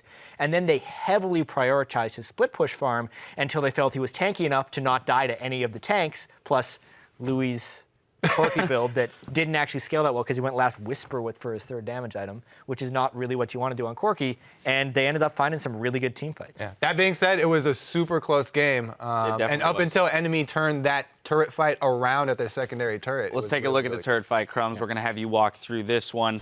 We'll pull that up on your screens right now. So this is a team fight where when you look at the team compositions, the only sources of damage from TDK are Lissandra and Corki. Nobody else is going to be able to kill anybody. So you can roll the clip, and they start going and Kassadin and Rift walks offensively, and they seize the opportunity and, okay, let's kill Kassadin instantly. That's not going to happen. He's got a shield on, and Annie immediately reacts with a double stun on the carry, so you cannot kill the Kassadin instantly. And with no CC use, they use actually every single ultimate on Kassadin, and he gets away. And you're going to lose that fight if you can't get anything out of this. So what they have to take from this is when you play against an Annie composition, you need to kill the Annie first. Kill Annie, and they have no engage, no hard CC to deal with you. And after this point, Aurelia is just too tanky to deal with an almost purely magic-based composition. And we were tracking how many auto attacks Louis XGG got off in that fight, and it was very, very few. We thought 3 auto attacks in that whole fight, and he missed most of his missiles too, which all starts because of the preemptive positioning. They all committed. I mean, props to them for being aligned on what to do as a team, but Corki can support without walking next to them. It wasn't even just all the ultimates. It was every single basic ability, too. Alistar whole combo, Zac used his E into his ultimate, all the, That's the kind of dive, though, that we wish we would have seen come out 5-10 minutes earlier, as you were saying. Utilize those power spikes, because Corki has the burst potential at that point before the Aurelia gets just tanky enough, or the Kassadin gets just tanky enough with his shield and the re-engage. Yeah, we saw Trashy get blown up a number of times early on while he was still building warriors and in the early game before he There got was a team fight at Dragon as well, where they actually comboed all their abilities when Aurelia was only at Trinity Force and Corki had a Trinity Force. Ulti the Aurelia instantly died. It wasn't even close. Like, you need to take advantage of your picks if you're going to go with this mid-game composition.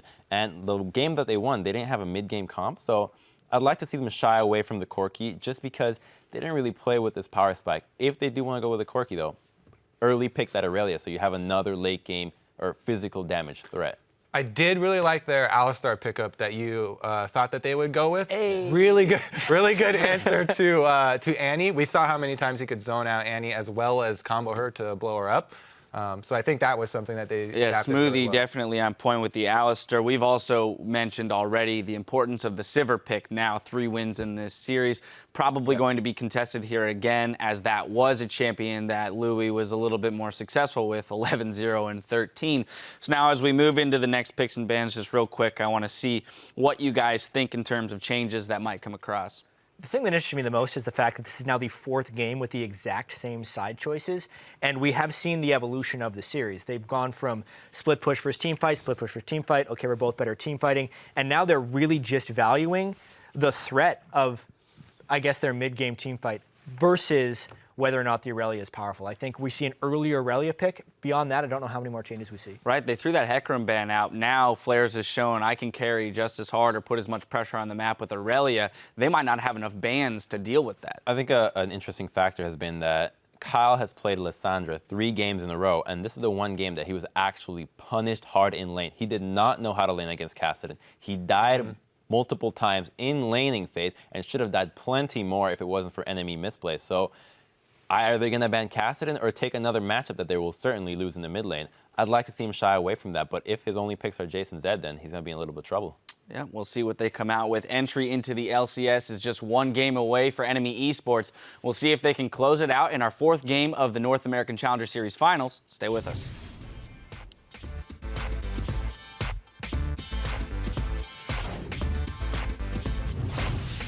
All right, guys, we can do this. Yeah, let's go. Yep. Again, gets aggressed on. He will be the kill. No, they just can't get any damage. Finally, Ignite takes the kill down, but it's already 2. It knocks a bit of damage to the front lines and a lot of AoE coming through. Otter chunked out by Louis GG, wins the fight as Corki. Don't go too hard. I'm on Corki. Yeah, finish Corki. Keep going. Keep going. Keep going. Keep going. I accidentally did that on purpose. Okay, keep going. Good job. Timbers comes down. Knockout from Trash. They push him around, but Louis GG, that a half health summoner heal, who cares? Gets the kill picked up. Another one on Anar, and they are now 1 away from joining the North American LCS.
Hey everyone, welcome back to the North American Challenger Series Spring Finals in Game 4 between TDK and NME Esports. NME leads 2-1 right now and will join the North American LCS with one more victory. Now that last game was built on the back of some very good play, mostly by the solo laners. We'll talk about FLICKR. He was up 20 minions at 10 minutes. He was up 53 minions at 20 minutes. His opponent counterpicked himself in the matchup. The Aurelia from FLICKR was absolutely devastating. He crushed people. On the other side, for TDK, Louis GG, he was given a free farm lane, so he got pretty big on Corki, but unfortunately didn't get to do much with it. Yeah, they didn't play off of his power spike, and that's the thing is the Aurelia was able to just dive the Corki when they got to those team fights. And you could hear it there in their team comms. They were like, get Corki, he's the Fed member. Even though they're just piling and rampaging through the front line, they're just like, get the Corki, get Louis, shut him down. Yeah, and they shut him down pretty hard. And one of the players who also helped shut that player down was Inox, the mid laner for NME Esports. His Kassadin continued to impress. 12 KDA is actually the lowest KDA game he's had yet on Kassadin. It is objectively his worst Kassadin game in the Challenger Series. Actually divided by 0 there. So. Yeah, except that we divide by 1 for KDAs, so I'm not wrong. That Kassadin is still waiting to die. He's still doing pretty well on it, though. Overall, actually, you know, when you get off the rift at the very end, you die. If you haven't died yet. Yeah, that's how it works, actually, in Summoner's Rift here in League of Legends. Either way, guys, Game 4. Tournament life on the line here for TDK. The pressure is mounting. This is the do-or-die game for these guys. NME Esports, they know they are one victory away from that trip into the North American LCS Summer Split. And we managed to choose blind pick there, so the insta-lock Fiora, not exactly a part of the comp. There were no bans that game. It's everyone's surprise. Quick homage to the European LCS with the victorious Fiora games, or European Challenger Series, I should say. It was victorious. Yeah, Morsi was pretty good on that one. Hopefully we'll see more Fiora as well. I'm hilarious. No, but seriously, it's going to be a very, very fun Game 4 here. As the analyst has talked about, they said, you know, picks and bans starting to be less and less of an issue in terms of like, oh, this comp's just better. Okay, it's free because they're team fighting all the time. We're seeing the power of the last pick red side that, again, TDK seemed to want and NME Esports seemed to want. And we're seeing every single time Inox gets to counterpick mid lane, he wins it. Yep. The Katarina for the team fight, the Kassadin for the lane and the late game scaling. Those have worked out so far very well for the team. You got to question what TDK first picks. Is it going to be worth it? That's the thing is the Zac was not worth it. No. Last game. It was definitely not worth it. They weren't able to apply the pressure or even use the Zac effectively. And that's the thing, too, is it's not all about champion select right now. You said they kind of have their picks and bans down. The thing is do you play on power spike? Do you play when your champions are spiked? Do you play when your composition is stronger than theirs? When are you able to push that? And when do you have those windows of opportunity? That's what this is all about. And NME, we heard Trashy say himself that he thinks that their team's a little bit better at doing that. Yeah. But we'll have to see because TDK, they impressed me Game 2. They did impress really heavily in Game 2. We'll see if that same TDK shows up in Game 4. Maybe even numbers is their thing. The Gragas ban, at this point, I'd give it away, honestly. Like, I know Trashy's good on Gragas, but that Kassadin wrecked you guys. So they're already banning away Inox's Kog'Maw. They keep the Hecarim ban. Those stay the same. Here's the Sejuani ban. Yep. So same bans as Game 3. TDK say, you know, Annie's the champion who matters more. We'll leave Sivir up for you guys. I love watching the expression on, that's actually NME's coach, Brad, or Lazy is his screen name. When that first pick comes out, he always seems a little bit surprised by that first pick. I don't think anyone's surprised to see these 3 champions first. Because you also have to pivot off of the first pick, though. Sure. Because if they take something that's contested, you're just like, oh, okay, well, we have to kind of change our strategy. Hold on a second. Yeah. And you can see in that game previously where they picked the Zac first, I believe. Right. They were like, everybody got really slow with what they're picking. They're like, okay, wait a second. And he looked surprised there, not because they took something away, because he was like, whoa, they took the Zac. What do we want? Well, that's the thing, is like these 3 champions, those are the 3 contested picks in this series. And when one of them's not picked, you're like, okay, now which 2 of the 3 do we want? Because they don't get the choice. You're like, okay, we'll just grab the Aurelia Sivir, no big deal. Like, that's a very easy champ to go through for NME Esports. TDK, of those 3 champions, they wanted the Annie. Now, I can't imagine they picked Gnar again for Seraph. That was miserable last time. They still want to get the Zac. That's fine. And it seems also TDK, I expect it to be mid lane Ezreal, by the way, here for Kyle. He's been good with it before, and it seems like they're hopping off the Lysandra chain. It would appear so, but There's always a chance it pivots. Yeah, well, we'll have to see what they end up doing with it, but they'll have to show what it is before Inox locks his mid laner in. Yep. I do like the Annie first pick for TDK. It's that engage that they need. It also tests, does body drop play something that's good against it? He might go back to the Morgana here, but can he go on something else? Is it going to be the Alistar? Is he able to have a counter to it? Because Smoothie was forced to counter it previously with the Alistar. Now he's testing body drop. Also, Smoothie has been on point. This whole set. His engages have been really good, and that is a support Nautilus for body drop. Okay, so his, I believe, 4th champion played now in the Challenger Series is going to be a Nautilus now here. Annie, Nami, Janna, Thresh, now his 5th. But still, that gives him, like, he was a big Thresh player.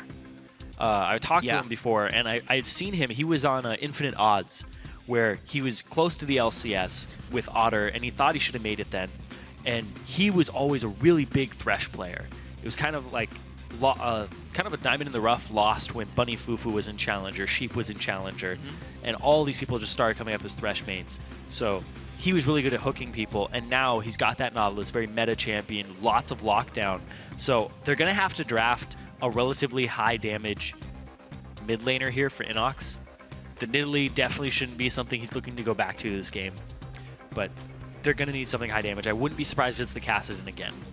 Yeah, Kassadin maybe. It's going to be the exact same matchup. Kyle does go back to Lissandra 4 games in a row, but Kassadin on the table. You ask, is this what NME Esports want to play with? This will be almost the exact same comp if they do. Just sub out Annie for Nautilus. Otherwise, TDK, they pick a better top lane matchup in the Shyvana versus Aurelia. Much, much better choice here in my opinion. Otherwise, a different AD carry in Luigi G playing Ezreal now. Still an engaging support here with Annie for Smoothie.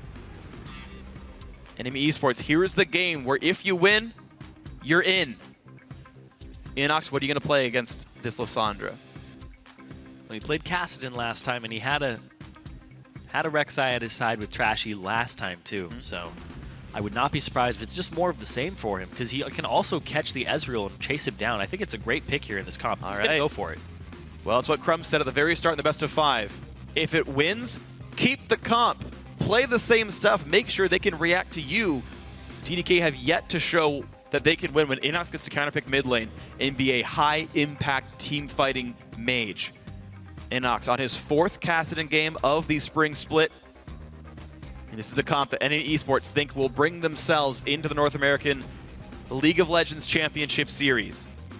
TDK got to adapt over and over and over again. Here's their 4th rendition. They've still got a team fight comp. They've still got a lot of upfront damage. And a much better matchup for their typical carry in Seraph. This is going to be TP Smite Shyvana. Will not get pushed out of lane nearly as hard. Should have a much better matchup up against Flares. I think that is something that TDK very much needs in order to win this game. As Champ Select ends, the coaches give final parting remarks to their teams. They meet for the handshake. And this game could be history in the making as the camera blurs out and goes to our faces. In a world where one team makes it into the LCS, the teams are loading onto the Rift, so start updating your votes by sending either hashtag TDK win or hashtag NME win to @LOL Esports. In a world where we will read them out loud to you guys, or at least show the vote on the screen. That's this world very much. Here we go, guys. This is the make or break game. Is NME Esports going to be joining the LCS or not? Here's game 4. Of course, if TDK do go down here, they get to play in the promotion tournament against Winterfox or Dignitas. So they still have a chance to get into the LCS. But you're looking at one of these 2 teams is going to be in the LCS at the end of today. Will it be Enemy or Enemy's enemy? Ha. Ha ha ha ha ha. What are you, Nunubot? Ha. No, because Nunubot actually takes dancing lessons from Freak. I see you could use some. I could. I just do what feels less awkward than what I was doing a second ago. I'm surprised you still talk often. Flares and Seraph in a 1v1 on the top lane. We saw this one before. This time Seraph feels a lot better. Yeah. Goodbye, Flares. That's the damage check right there. Why even turn back to auto? Seraph if you W's like... All right. I like actually that ward's really good. It's going to spot a Krug start if it happens. Now, we had seen FLICKR's last game on Aurelia manage to start Wolves and take that camp pretty safely. Seraph, of course, can easily jungle for a while on this Ruby Crystal start Shyvana. Interestingly, both top laners will scale very well as they get tankier and tankier. Just being an auto-attacking bruiser becomes very nice. Every game, people on these two teams are just going for less information. They're just doing battle lines, and they're not going for that deep invade to see where the lane swap is. And that ward will not see. Very smart by Otter to hug the top wall. Hangs up by the mural. I like it. Appreciates art here. I was trying to figure out what that is, and I'm like, oh, it's just how the game goes, right? Turrets fall, then you have tier 2s, and there's the Nexus. I don't know why it's in the middle of the rift, but it's in the top center. Actually, I have no idea what that is. It's okay. It's going to be NME Esports starting out with the double jungle here.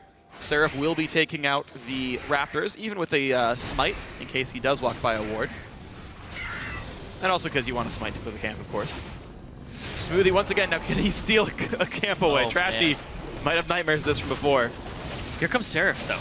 Seraph is also on his way towards this. Trashy might get stopped entirely here. Smoothie, you got to land the stun. No, just some damage with the Qs. Trashy at 200 health is in a really bad spot. Oh, Seraph boy. is trying to push him around. FLICKR's going to rejoin, though. This is a very close one. It's a smite top laner, though, and they don't have smite. Well, both smites are down. It's just a matter of damage output. But either way, Kez is getting to jungle right now, and NME Esports is not. This is what happens when you start jungling on the weak side of the map. That's very true. And it gets punished. Well done, TDK, to collapse their team in time and punish all of this. Lane swap comes in. NME Esports wants the 2-on-2. They shove out the top lane, and they recall the Sivir back. FLICKR's TP's up. Top lane, by the way, is... I believe it's a freeze. It's close. But either way, both going to teleport in there. So, oh, man. Similar amounts gained on both sides. Trashy's kind of getting shafted this game because now, if he goes for their blue, that's also, once again, fairly weak. Not a strong side of his map. Nope. He'd be up against the smite top lane Shyvana because they swapped the lanes back, so he doesn't even have his AD carry top lane by the enemy blue. Granted, it is Rek'Sai. He doesn't need blue on her, so that's the only kind of caveat here is that he's not in a horrible position. Yeah. But he didn't get to jungle. He didn't get that level 3 very early, so his early game impact is lower. So Inox is going to have to fare for himself in this matchup. Exactly. Trash is essentially, in overall power, down a camp. And that is, of course, pretty relevant. Slows your ganks down, slows your gold income. Good things happen for TDK here. We watch the 2-on-2 matchup. Nice Q comes in, smacks Smoothie on both sides. Trashy going to be pretty safe in this clear, though. Will hit 3 off this. There's a lot of pressure in that bottom lane. They're punishing the Ezreal for not having a lot of wave clear, trying to keep him underneath the turret. So Louis GG doing his best to CS under the turret. He's doing a good job of it. I like what Seraph's doing, though. He's hard shoving the wave. He might miss a minion or two, but he takes Scuttler for himself to get his own ward control. He wards Tribrush. There's actually no easy route in for Trashy. There are ways, but they're just harder. That's one of the great things about the smite TP top lane is because you always get the Scuttler on cooldown. You just keep going for it. You shove the wave.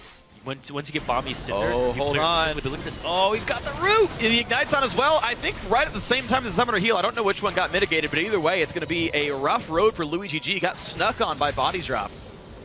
Yeah, this big Nautilus just came out of nowhere. From the brush. I'm surprised it hides him. Got the hook. Ooh. Nope. Not quite. Both these supports have been having kind of mismatched games. Smoothie's been having a really good series, and Body Drop, he'll show up in the team fight, but look at this, Trashy. He's trying to make a team fight happen in the bottom. It's going for the gank, but Kez is here too. Well, Smoothie would have a stun with an EW. Oh, he knows Kez is here. Dude, in the front of the brush. Dun-up. Dun-up. He went away. Oh. They don't know that. Oh, but they didn't know how close they came to danger. Enemy still shoving it as hard as they can. And he's going away. Okay, whatever. It's a shoved up lane, and he knows that Zach was around that area. Now they really know he's there. Zach is going to show himself, and they saw the back from Ezreal, so they have the information that they need. He's going to go get Scuttler. But look at this. Inox, by himself, is winning this mid lane. He's 14 CS up already over Kyle, who got a blue buff early. Oh, it's true. They gave Kyle the blue because Kez already had one. Pretty cute stuff there. Yeah, it's still miserable. They thought maybe this adaptation will work. No, it's still a really hard matchup. I understand the Hecarim ban, but the Gnar, or not the Gnar, sorry, the Gragas, I'm just not certainly sold on. This Inox Cassidy are having a very good game so far. Yeah, they talked about not banning Trashy out, but the Gragas gives him early game pressure comparable to Rek'Sai. True. And then arguably better tank late game.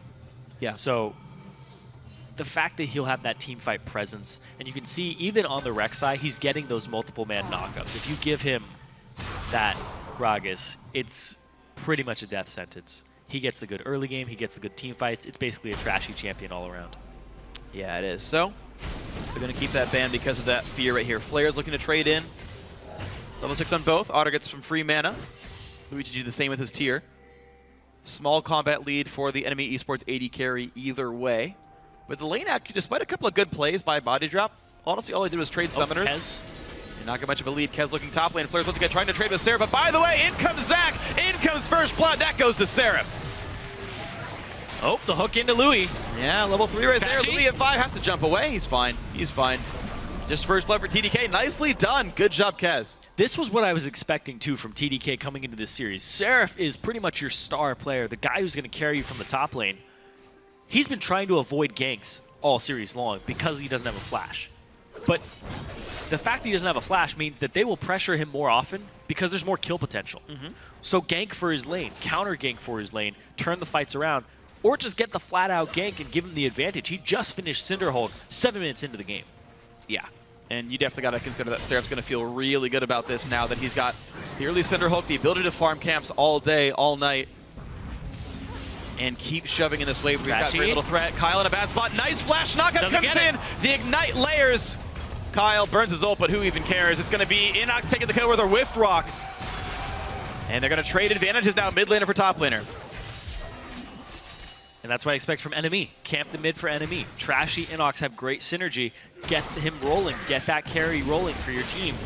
And then I expect TDK to gank for Seraph and get his champions rolling, because that's where they need these big advantages. If Flares can hold up, then, well, we'll talk about that, but look at speed of advantages. Big Ignite. Wow, execute on a minion actually gives a bit of health back to Otter. He survived with the summoner heal. Bodies drop helping to keep his teammate alive. Nice all in there, but overall it's a lane advantage to NME Esports with their CS here. Smoothie's just having really great lane presence in this series. I'm actually very impressed by the way he's been playing, regardless of the champion that he's on. Yeah. Absolutely agree. Smoothie's been great. Flares and Seraph again in the battle, but it's a battle I feel like Seraph got the Cinderhulk. Feels pretty good about. Flares, though, in short engagements, right? Yeah. He gets like 3 Sheen procs, and there's a bit of a root on a Smoothie. Oh, he did not attack him. Didn't get it off. It's a little hard to get sometimes. Because he W'd and stopped his own auto. It's got a big wind-up animation. Yeah, it does. W is an auto attack reset. So if you're in the middle of an auto and you hit it, but we'll talk about that in a second. More happening again. Otter pops the spell shield and the ulti. Can they knock him down? The answer is yes. Louis GG now in a battle with Body Drop. Does not take damage from this Nautilus. Trashy's nearby, but does not have flash. Chilling Smite. Q comes out, but still cannot reach the opponents. It's a 1 for 0. It's just going to have to clear this wave now. And Inox looked like he was coming towards there, so Kyle immediately shoves the wave up, and Inox now has that blue buff for himself. And overall, though, it's a very interesting game. These lanes are very mismatched. Top lane, huge for Seraph. You can see he can now proxy waves take down Krugs, proxy a wave, take the red buff, proxy waves, take some Raptors. It's easy to be Seraph right now in this game. There's very little threat on him. Meanwhile, mid lane, great for Inox. Proxy wave clear. And that's the thing, is Aurelia doesn't have a whole lot of wave clear. Yep. This is what I'm expecting. All single target damage. So this gives him free reign over this jungle. Look at that. This is how you should be playing Smite top laners. That's what Seraph wanted from game 1. The Hecarim put a gigantic wrench in those plans. But now they're looking to maybe knock him down here. Dragon's Descent used. Flares is on the chase, jumps on in, but nothing else to do here. Yeah, great, you burn an ulti, who cares? He had to blow it there, though. And it's actually a relatively low cooldown because you get that Fury back so quickly, or the Rage. Yeah. Oh, back to Kyle. Kyle, yeah, he does flash. have the ulti. No flash. There's the knockup. Ease over the wall. Gets there. Inox to land a slow. He needs one more Rift Arc to get the kill. Flashes for it. An ulti in from Kyle. Trash is going to be the one to take the kill. If he can get the Q. Oh, no, he gets ignited. Trashy's going to die under the turret. And Kyle outplays the gank. Oh, my God. With minimal mana going as well. Just enough for an E. Oh, man. And then after that, barely enough. That Lissandra passive. Yep. It's deceptive. Oh, man. Well, That that looked like the wave for it. That looked like it was going to be pretty easy for NME. Yeah, it did. But the overextension, the overaggression for it cost them. And now it's Cinder Hulk for Trashy this game. On the Rex side. He doesn't. All right. If he had a long sword there, would have killed him. Yeah. No, I mean, you're right. That's the payment you make by going tank instead of fighter, is your early game pressure is lower. And I mean, I still feel like if you're buying Cinder Hulk, you should probably just be playing like Nautilus or Volibear or something and not Rek'Sai. Yeah, I talked to him before, and like I said, he said it's 50-50, depending on the game. But that's the thing is, I feel like Rek'Sai is good with Cinder Hulk, but I also feel like she's really good with Warrior, because you get that early aggression. It's really the style you're playing for, and it just looks like he's trying to play for late game right now, as opposed to being the facilitator of the action, which I don't know if it's going to help him in this game. I mean, he's still trying to be a facilitator. It's why you pick Rek'Sai, right? Like, she's still this great early game jungler, but when you lose out a lot of the damage from not going Warrior, you just have less early game than you might have otherwise. You talked about the valid ban on Gragas. You're seeing part of the reason why. Flair's getting chased around by Seraph. Won't quite die, but flames on top of flames on top of flames makes it pretty easy for Seraph here. And once again, looks for Kyle. Nothing else to get. Rod of Ages completed for Inox. Gonna have that scaling up. Flares doesn't even full heal. He wants this wave. Kez wants bot lane. Oh, Louis GG gave that away by walking forward. Oh, darn. Walked a little too far forward. Too much of a tell. When an Ezreal starts walking towards you, past the minion line. Yeah. I don't even. Seraph, you missed one. Oh, buddy. Boom. Hit the skill shot, baby. All right, Flair's going to land a bit of damage back on Seraph, but there's still just so little threat on knocking down this Shyvana. Looks like this is the matchup Seraph should have had all along. And I mean, I really just keep asking myself, what would happen if they picked this champion in Game 3? Because so much of that game was Flair's being massive over Seraph. This is not happening here. Look at the gold advantages here. 1,000 gold for Seraph. Equal or close to equal almost everywhere else. Right? Mid laners and junglers, they kind of equal out. But it's a 1,000 gold lead for TDK off their top lane matchup. Man, and I'm thinking back to it too, because when we were seeing Seraph last week, it was like this guy playing top lane Italy, he finally looks in his element. Back when he was on CLG, he's forced to play top lane tanks. This guy is just going to carry his team, and he's back on Shyvana, champion that he was playing with CLG. But it's a much bigger carry style. Yeah, though. We've come full circle. But granted, it is a better carry now. Yeah. You have the ability to proxy waves and get extra farm and overlevel your opponents. Flash engage comes in, hits on her. In comes Kez. Nice flash away. The spell shield hits True Shot Barrage. But now Body Drop locked up beside the enemy team. Stuns Smoothie. Maybe not the best target because the still kill comes through. Inox looking down bottom, and so is Trashy, but they're going to get nothing for this. Not at all. Rek'Sai ulti burn, just a blue buff now in the eyes of NME Esports. And TDK, you know, off the Zac steal somewhat. This is paying off. Kez, highest kill participation on the team. The Cinder Hulk Rek'Sai not getting much done. NME Esports, they're looking to chance a dragon take off the recall of TDK's bottom lane. This top lane, no, if Flares dies, this is going to be really bad. Dude. He's got flash, though. Is he going to blow it? He's going to have to. Oh, man. That's challenging smite right there. This is huge, though. Yeah. This is huge. He doesn't have TP. Seraph has TP, and Seraph is winning this lane. This matchup top was tilted by Kez visiting it once, capitalizing immediately on it. Seraph can now be left alone in this top lane 100%, and he's going to win this matchup. So Kez ganks other sides of the map. He ganks bottom so that there's no assistance top. He pulls everybody to the bot lane. So now Seraph basically gets to be in a one-on-one world against Flares. Yeah. And he's already got the edge.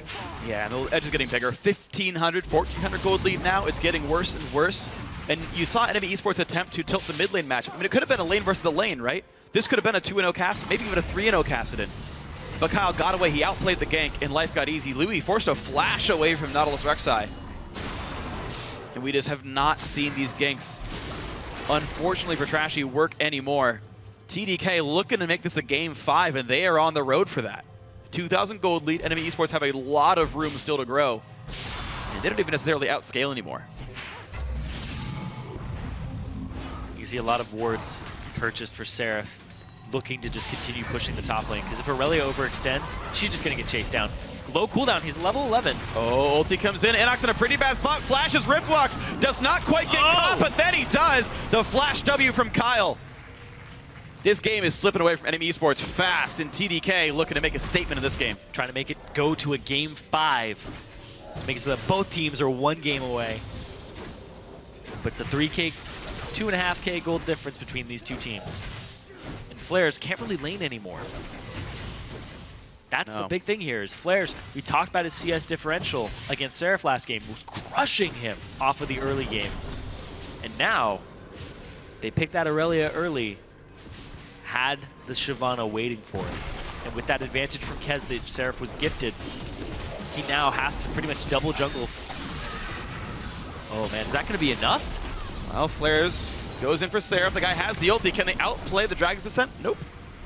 Don't even have to. Seraph just walks away cleanly off of boots too. NME Esports looking for the bottom lane once again. This bot lane, despite the kills, is still winning in CS. There's the ulti in. It's going to be the... Oh man, that is a big Tabor's Otter stays to fight back, and they will pick up 1. Flares matches the teleport, and this could be a whitewash. It's a 2-for-1 so far. Body drop. But make that a 2-for-2 as Seraph gets slowed down. Are you serious? Body drop lives, and Flares might make something happen. In comes Inox, and they get it. NME Esports on the road back in. Overextension there. They're going to get this turret off the back of it too. Kyle in the mid lane doing as much work as he can at the same time. He's not going to get that mid lane turret. Inox is just going to get back there in time. Wow, that fight was necessary for NME Esports. Every gank kept working for TDK. NME finally gets a turnaround. And that advantage from Seraph in the top lane, it's not completely gone, but Flare's got an opportunity to not have to fight Seraph one-on-one. That individual leads back to 1K gold. The team lead, now under 1,000 as well. Yep. Oh, Louis GG. Sees him. Nope. Her. What was that? It was nothing. It's just a land shark. Yeah, just go back to farm. Just a land shark. And a girl with telepathic control over blades. That's kind of scary. Yeah. I don't think that is... Yeah. No, well, I mean, they've got the 2-1 lead in the series, and I mean, it is a close fight, though. Now knocking down this top turret, invading Seraph's lane. Kez looking for an engage now, though. They're going to go in. Risky. Otto's going to get hit, knocked into the wall. Smoothie joins the fray with a lot of stuns, but the turret goes down first. Ignite is on the chase for Otter. Oh, the crit! Does get the crit. The Infinity Edge 1 out of 5 finally falls through. And that is a kill, 1-for-1. Turret, though, still going down. Trashy gets the Scuttler. The cowardly Scuttler. Yeah. And now Seraph gets to push the bottom lane again. He doesn't have a Blade of the Ruined King this time. He actually can't push well against Flares. Of course, Sunfire Cape or Juggernaut, not Juggernaut, Cinderhulk will pull turret aggro. Yeah, you can't stand nearby. Proxying the wave is actually a really good strategy for him. Right, the best way you can push is, proxy the wave, take some jungle camps away. He has to ward up for that, though. Against Flares, though, Flares is Trinity 4 Spike. He has a cowl. He has a cowl now, too, so he has that magic resistance. That's actually really big, I think. We'll see, maybe NME Esports can scrape this game together. I'm still not sure how the super late game goes, though. Seraph is going to be a big threat. Challenging Smite, we heard about it on the desk, but I think it's the biggest reason why TP Smite top lane is good. It's not, I mean, these all matter, right? Cinderhulk matters, the Gromp buff matters, but Challenging Smite is probably one of the best late game teamfight summoners. Oh yeah. It's like Ignite and Exhaust in one on a 1.5 second, like a 1 minute cooldown. So here's how I always thought about these spells is Ignite is based off of your level, right? You're doing more damage based off your level. So that's for you and when you're snowballing and stuff like that. Yeah. Exhaust shuts down the other person, shuts down the other snowballed person. Yeah. So you're basically taking away comp. If they're ahead, you just shut them down even harder. So that's what Challenging Smite does, is it makes it so that if you get ahead, you get even further ahead because you're shutting down a carry. Yeah. And if they're ahead, you lower their damage output and they're not quite as explosive. Here we go, the top lane fight one more time. Challenging Smite and Dragon's Descent, but Seraph's W is down, meaning all I can do is slowly burn him with Cinderhulk, and there's just no chase here. Flares can get away from these as long as he uses his stun correctly. But Dragon is on the field. No TP for either top laner, which is exactly what NME Esports want. They don't want Seraph to be in these fights. And with Inox pushing around Kyle, they're going to get this. It'll be the second dragon for NME. Kez is going to have nothing to say about it. LuigiG does have an ultimate. What's going to be? No. A little too early. Good spite away, and it's going to be 2 dragons to 0 for NME Esports. Turret killing pressure actually might matter a lot. This is, to me, a pretty split push focused game. Yeah, oh yeah. Seraph's pretty much going to stay in the top lane until his TP's up, and then he's just going to go. He's never going to group with the team because it's going to affect his CS and his farm. He needs to stay ahead of Flares. Kez, yeah, not a lot he can do about this one. Otter is short range, and he pulled Turret Dagger, unfortunately. But you can see they're knocking this down pretty quickly. Looks like they are looking for a 5v5 here in the mid lane. Seraph, no rage right now. Can't turn into the big dragon. Mega Shyvana, I guess. Luden's Echo completed for Inox. Yes. Gives him poke. Oddly enough. Poke gives him the burst. A lot of health down. That's about a third of the health bar for a Q from Kassadin. That is pre-Sork shoes. Once again, check these gold leads. Seraph remains 1K up. Otherwise, very small leads back and forth. Yeah, Inox can pretty much QRE kill Smoothie. You've got W. Doesn't have to W. You don't need to bring the crew to kill him? Nope. That's what KREW spells. Or QREW, whatever. With a Q? Close enough. He's going to check his character sheet, and then, oh, look at this, they go in. Kyle loses a lot of health in this one. Kez trying to play a bit of dissonance, and that's going to do the case for them, but Smoothie forced to flash away after the re-engage. Stays alive, Kez flashing out of this one as well. Where's Seraph? He's off on the right side here. Looks like he's got nothing to do, though. He's got the full rage bar, but no engage. Bit of wave clear from Ezreal, and this will be some time until the wave comes up. It's low on health, but looks like no one to defend it. Means this will be a turret kill. Seraph gets locked up, but they can't easily kill the tank. They will knock down the turret first, and Seraph at half will walk away safely. Very even game right now. 35,000 gold between both teams, just teetering back and forth. A lot of turrets for TDK to still take. But the thing is, they're just doing split push. It's all Seraph knocking down these turrets. They're putting him in the bottom lane, trying to get him some CS, push it out, and also get to that turret. But Flares is actually having a good answer to this, surprisingly. Yeah, Flares is doing an amazing job of staying afloat in a matchup that he has no business winning anymore. We've seen how those fights go. It ends with Flares running away with his tail between his legs, and yet he's holding parity with Seraph. Seraph is now going for the Blade of the Ruined King. Because last time he got that second item, he went Randuin's second now. I think he needs it to survive the damage output that Aurelia can deal. It's a bunch of true damage. The attack speed slow and health, I think, a very big deal. I do think this makes sense for the one-on-one matchup. Yeah. Now he's going to have multiple slows. Randuin's, then he's going to be able to Blade of the Ruined King and keep her near him. Which is what this matchup is all about. He needs to be able to 1v1 that Aurelia with the challenging smite. Spirit Visage done. Lower cooldown stun, a pretty big deal here for Flares. Kez gets the Raptor buff. And as we sit in this game with the smallest of gold leads, it's 2 dragons to 0, and otherwise a basically equal game. What are the points of pressure anymore? Despite the ganks, Otter and Body Drop are still a threat in this game. Seraph would have pressure onto Flares, but he's going to take the push into the bot lane. Smoothie and LuigiG are here, though, and Trashy's put some wards down. But TDK keep the vision pretty clear. Flares is pretty alone down here. And LuigiG just hit his Muramana power spike about a minute and a half ago at 23. So he has a lot of damage in this mid game. He's got the Muramana, he's got the Trinity Force. Seraph looking at the top lane. Nobody's here to answer him just yet. Otter's coming up. Oh, Flares, he's not alone. He tries to turn it around, but guess what? Kez is around in this fight. Ult comes across, but LuigiG still dies. 2-on-1, and Flares gets the kill. He can stun as well, by the way. Kez gonna take that if he's in range. And that's gonna be a lot of damage coming through on this poor Zac. He's gonna be soon split into boblets. Meanwhile, Seraph in a 1v2 of his own in the top lane takes a turret down, but will die for that sin. And I think Kez split into pieces. It's 3 kills in a row, and NME Esports making a statement right now. And Kyle still shoving the mid lane, and there's not even a turret there left for him to take. Not being active on these side lanes is really going to hurt TDK if they're not able to collapse. Absolutely true. There's really nothing going well. There's pressure all across the map now in favor of NME. They're shoving top, middle, and bottom at the same time. So they're going to get all this experience, all this wave clear, all this gold, and they're going to knock down that bottom tier 2 turret. Bottom tier 2 is gone. Top lane can be pushed into the tier 2 mid lane. The exact same thing. This team can recall safely before the rest of TDK respawns. A lot of control now for enemy esports sitting. You got it, don't worry. Trust me, it's dead. Oh wait, are you serious? No, they toggled vision on you. Don't worry about it. It's dead.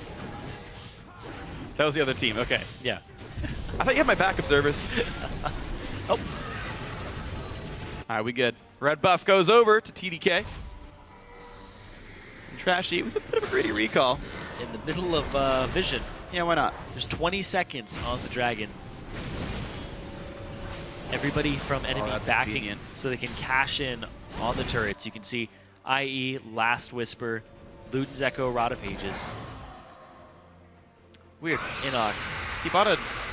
No, he's buying part of a death cap. There you go. Needlessly large rod completed. I think I'd want him to have sword shoes, though. Magic Coin's a pretty good stat at this point in the game, but either way, TDK are here first. Seraph rejoined the team already. He didn't push the bot the rest of the way out. They want this dragon. It's a bit of a surround for enemy esports. This is the fight. This is the one. These teams got to win.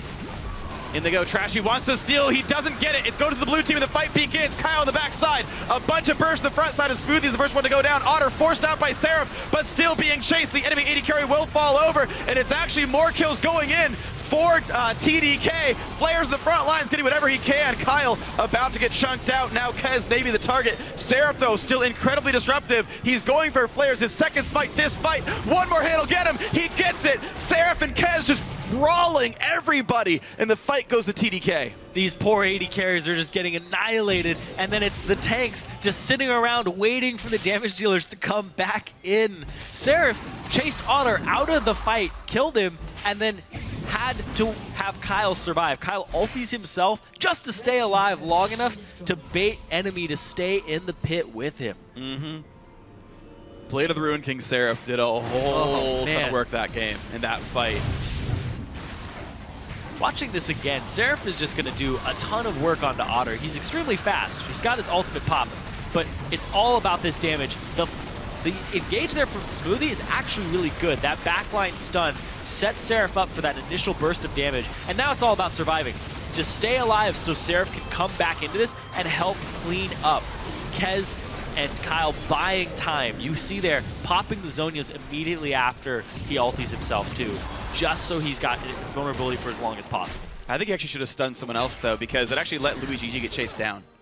Like, they just switched over and hit the AD carry, and I think Kyle actually with a bit of a bad target selection here. But overall, though, a fight that went to TDK because they finally got a dragon kill. And 25 minutes in, that dragon extra damage is a pretty big deal. Nice quick sweep there, and Sivir getting tons of farm. It's the damage check time. See the duel come out, and who's going to win it? Nope, not even going to go for it. Not even going to try. Oh, but here's the thing, is if FLICKR goes too far forward and they collapse around him, it's going to be like, where did this Shyvana come from? FLICKR's really aggressive here. Smoothie gets away. He's like, you know what? That was, I'm afraid. I just wanted the ward. Oh, where did this Shyvana come from? Blade of the Ruined King challenging smite. Here we go. FLICKR's nowhere to really run. No flash. But Trashy showing up is going to be enough to deter TDK. Unfortunately, I don't think he landed his E there to actually get the percent HP shred. Okay. It would have been a little bit more damage off of that. It's an immense amount, 2.5% maximum HP as magic damage on hit. And Blade of the Ruined King's 8% current health per hit, so you can knock down pretty much anyone with a build like this. As physical. Yeah, exactly. And of course, challenging smite is flat true damage over time, so good luck itemizing well on this one. Top lane under fire, though. Enemy Esports really wants to take this one down. Luigi G gets chunked out by Cassid and Sivir. But they're afraid. They know things could go wrong. From Seraph. He's trying to flank. Can they cut him off? He's got Dragon's Descent. Will he lock in the entire team? He wants Otter.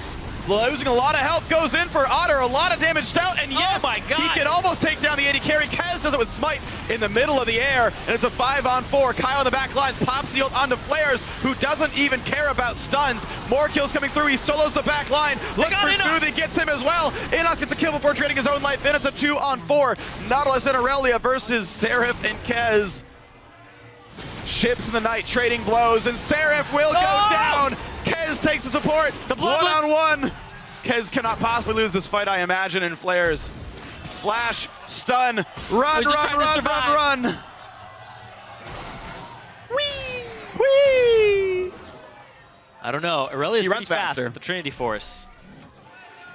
Come back here, Ezreal Flares. ult comes up when he respawns in 5 Oh, seconds. is he gonna jump the wall? Yep. Oh. Juke it. Where's the outplay? Where is it? Is he gonna go? Oh no! Whee! What? He's like, where did he go? There's a minion Oh with- no! He can stun, he can stun, he can stun. It's fine. He's gonna live. Watch. Stun. Q to a minion. He's fine. Oh!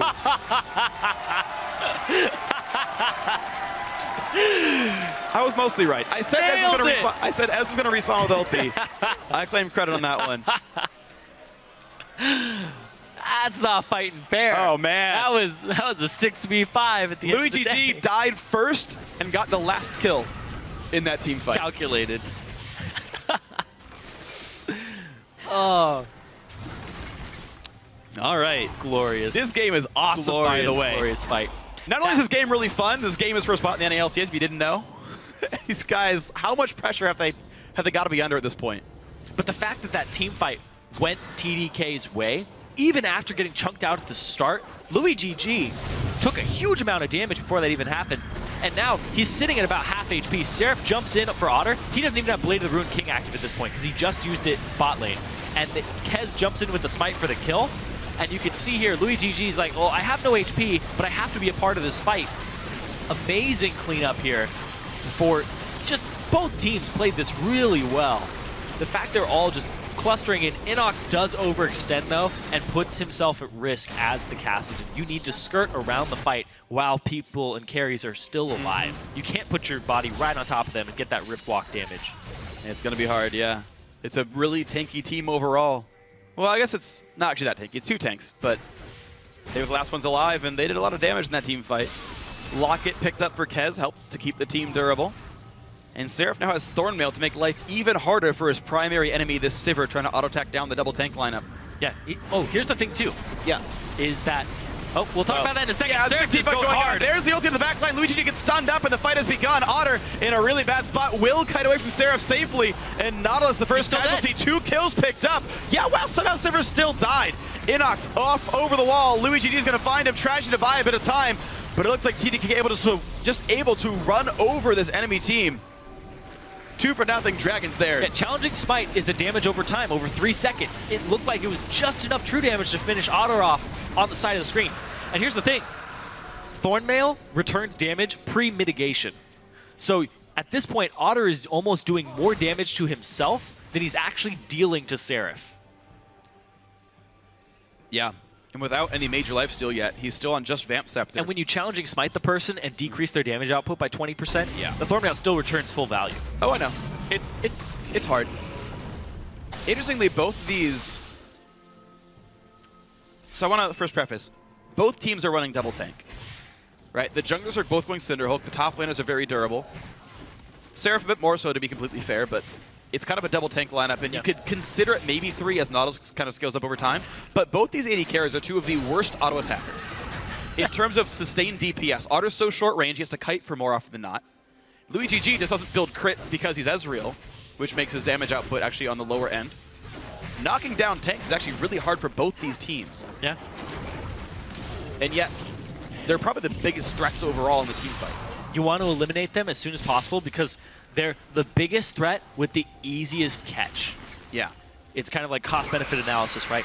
Do we go after the Lissandra, she'll ulti, she'll Zhonya's, or do we go after the Ezreal and try to take him out with our Kassadin? It's like, do you go after the Kassadin who can escape, or do you go after the Sivir who's trying to run around and has even less HP at this point? Yeah. Well, right now, it's been tough for Otter. Sivir not able to put down enough damage to keep himself alive in the team fights. And the difficult thing as well is, like, do you go Ruin King or do you go Bloodthirster? Because he needs the lifesteal to survive, but he wants the % health damage to actually chunk down tanks, and it's a difficult situation, honestly. He needs both. You can see Blade of the Ruined King for Luigi G. Yeah, I like that. Needing that kite. Flares does have his Guardian Angel completed, so if there is a flub here, he's able to come back, get a second chance, get some redemption. It seems to be all about the team fights right now, though. Those top laners are pretty much back to wet noodle fights. Yeah. The damage is getting outstripped now by the durability pickup, so that with Seraph having the Ruin King, I feel like that matchup still goes his way. As far as items are concerned, getting one with lifesteal is pretty darn good. Scuttle Crab is going to go over to TDK. Inox, not going to get the steal. Kez, though, you can see there's some decent damage that does come out from Inox here. Body Drop flashes.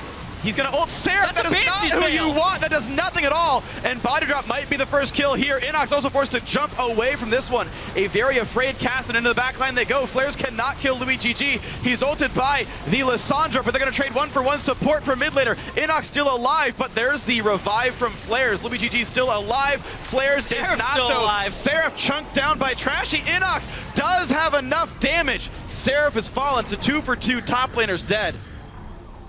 NME Esports looks to be able to actually make a push happen. Both AD carries surviving that engage. Yeah. It's a miracle for both of them. The entire team went to go peel back the top laners. Both made the same adaptation in that team fight. To kill Flares and to kill Seraph. Confirmed. Top laners cannot 1v4 despite being in this new meta where tanks are huge. You know, one thing that's actually really massive, Otter got the red elixir here, which does lifesteal off of Ricochet and Boomerang Blades damage on champions. Damage you deal. And it can't be Thorn Milled either. So much life is coming back to Otter right now. He gets to go Ruin King, the lowered lifesteal item, because he's getting health back from other sources. There's actually a real threat now from Sivir once that item gets completed. And he's only 1,000 gold away from completing it. Baron setup here for both teams, even in Dragons. Close in kills, even in gold. Bases have not been cracked just yet. This is the longest game today. Yeah. This is ridiculously intense, man. Fighting for an LCS spot, TDK having to win 2 in a row. NME Esports just need to close one more game out. And both these teams are making their opponents work for it here. And both teams have been playing to their strengths. Camp Seraph top, Camp Inox mid for NME. They have been playing to these strengths remarkably well this game. Even the scorelines in CS are like identical between those two. 7-4-5 on Seraph, 330 CS. 7-2-4 on Inox, 730 CS. Engage comes in, they will catch Smoothie. The squishy Annie. It's going to be Flares going in, gets the deletion, but Flares could be counter-engaged on. He's going to walk out safely. Now Trashy's the stun target, and Seraph in the back line. He gets Otter, cleanly knocks him down. Inox nearly dead. Be careful, here comes Kyle. That's going to be Trashy, forced to flash away. That's going to be Flares dying. It's 2 kills picked up, and TDK aren't done. Body Drop will likely die now to Seraph, who is on the hunt, but no, they turn back towards this Baron Nashor. Smite is up for both of their smite holders. That's going to be a huge advantage for TDK. They're going to be able to knock down turrets with this and start getting a really big gold lead for themselves. Seraph is just slaughtering Otter. Oh, man. You know, Seraph's pretty much winning them this game. Oh, yeah, he is. And it's funny because I've said that about 6 TDK games.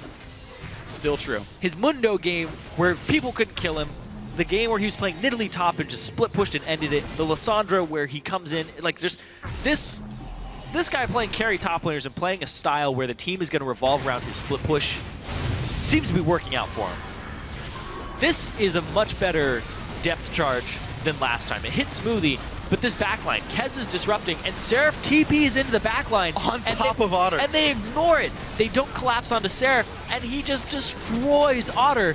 And then he turns to Body Drop, and he actually gets to flank around this fight now as that Shyvana closes off where Trashy and Inox are trying to leave, but then Body Drop decides he has to go the other direction, has to get Seraph away from those guys. What's crazy is Shyvana is one of the most, or I would say more kiteable champions in League of Legends. She can Dragon's Ascent in, she can Ruin King you. But one Anchor Smash, one Q, and she's no longer going to be able to ever reach Sivir again. But the resources are not being spent to keep this Shyvana off the NME Esports AD carry. So there's actually a couple things. He buys the Elixir of Iron to give himself that tenacity. He has the Randuin's Omen on top of the Blade of the Ruined King, and the W, which is going to give him that huge burst of movement speed. And he went Alacrity Boots. Exactly. So he has so much movement speed to get to Otter.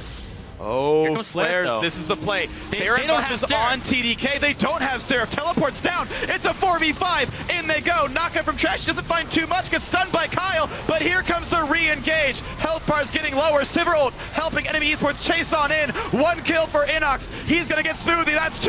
There's the chase on to Kez. It's going to almost be 3, but he's out of mana. The 2 for nothing. Seraph pushes down mid lane, and NME Esports have some time. They didn't group up when they had Baron. There's no reason to split push right now when you have a stronger team fight at the moment with this, and this just immense Seraph. Problem is there's no waves. TDK gets a turret for this team fight because there's nothing else NME Esports can do. They recall back. Seraph's gonna get the turret anyway. All they can do is mop up waves and essentially go equal in gold for that. Yeah, but not having a TP was really big. So now Flares won't have his, so Seraph gets to split push on his TP timer and then TP into the fight. And Flares either gives up that turret to Seraph, regardless of what turret it might be, and then, or Seraph gets to TP into a fight for free and leave Flares in the top lane. Absolutely true. These fights are going incredibly close, but it feels like they're fights that TDK would easily be winning overall. This feels like TDK's game. They're up 2,000 gold. Seraph is basically unstoppable. Oh man. Much like this. He doesn't want to use too much to actually go after Flares. Yeah. Just because the fight might happen at any time and they might abuse those timers. Well, Kez gets tickled a little bit. Flares will recall. He doesn't have a prayer of wave clearing as well as Seraph here. So wave control easily. 1.5 minutes left on Seraph's teleport. That's a big deal. Oh, Kez. This is risky though. GG, they're waiting for the juicy target. Oh boy, they got... Well, they have the inside track on mid lane though. If Flares can keep from turrets going down, Challenging might use, Seraph getting some decent damage, but mid lane's getting pressured. This is everyone from TDK going top lane, but enemies pushing down the mid lane right now. What? They're on those turrets. Oh no. They're gonna crack the base. They have to back. TDK, that was the biggest misstep I've seen them make all series, and NME Esports gets the out-rotation top inhibitor kill. Or mid inhibitor kill, sorry. Oh man, wow. That misplay right there. That miscall. Trying to put too many resources top, not checking the mid lane. And a lot of that... They saw them clear mid is the thing. They saw them clear mid, they saw them sit in that brush, and then they went from that brush immediately barreling down that mid lane. Unchecked turret. That capitalization, that's usually something you see TDK do to their opponent, but NME seem to be taking this very, very seriously right now. Oh man. That's a bold call, because it's if TDK are actually thinking about what they're doing, then that's very punishable. Yeah. But Seraph wasn't going to TP flank that, didn't have any options to do so. Yeah. So not a lot of ways for them to capitalize on it as TDK. So NME and Meat just get a free inhib turret and crack the base. It was a great rotation. And the rotation game, honestly, in this game is really interesting. It's when you start talking about the champion selects and the items that have been here. So TDK, they went first pick Annie, and right off the bat, NME Esports took Sivir. Sivir is the queen of rotational play. Big move speed ultimate, get my team wherever I want them to be, get the plays going, nice stuff here. TDK try to match that. They go Talisman of Ascension on Annie. It's not as good as a Sivir ult, but at least it's something. No Righteous Glory for either team. No second Talisman. He is though, yeah. He's trying to You're gonna have that second movement speed out of him for TDK. Maybe they can match Sivir ult, but otherwise, NME Esports can easily play the rotation game because they can simply run their entire team away from bad situations. Also, I think it's actually really big. QSS got picked up here for Otter. He can drop Challenging Smite and really stop a lot of what Seraph's doing to him. It's 162 damage over 3 seconds, and of course you can refresh that with Challenging Smite.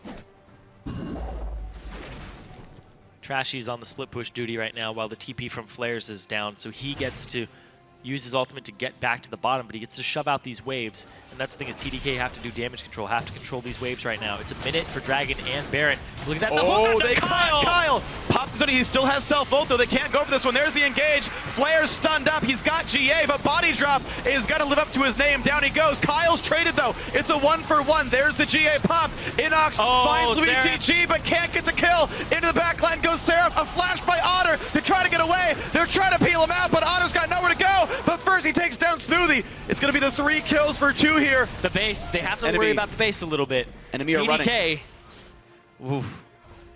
Luigi G called back to deal with these super minions in the middle. Yeah, it gives time. And it's 25 seconds on Dragon and on Baron. How long is TDK stuck inside their base? Because giant global objectives are on the map in a 3-on-2 for TDK.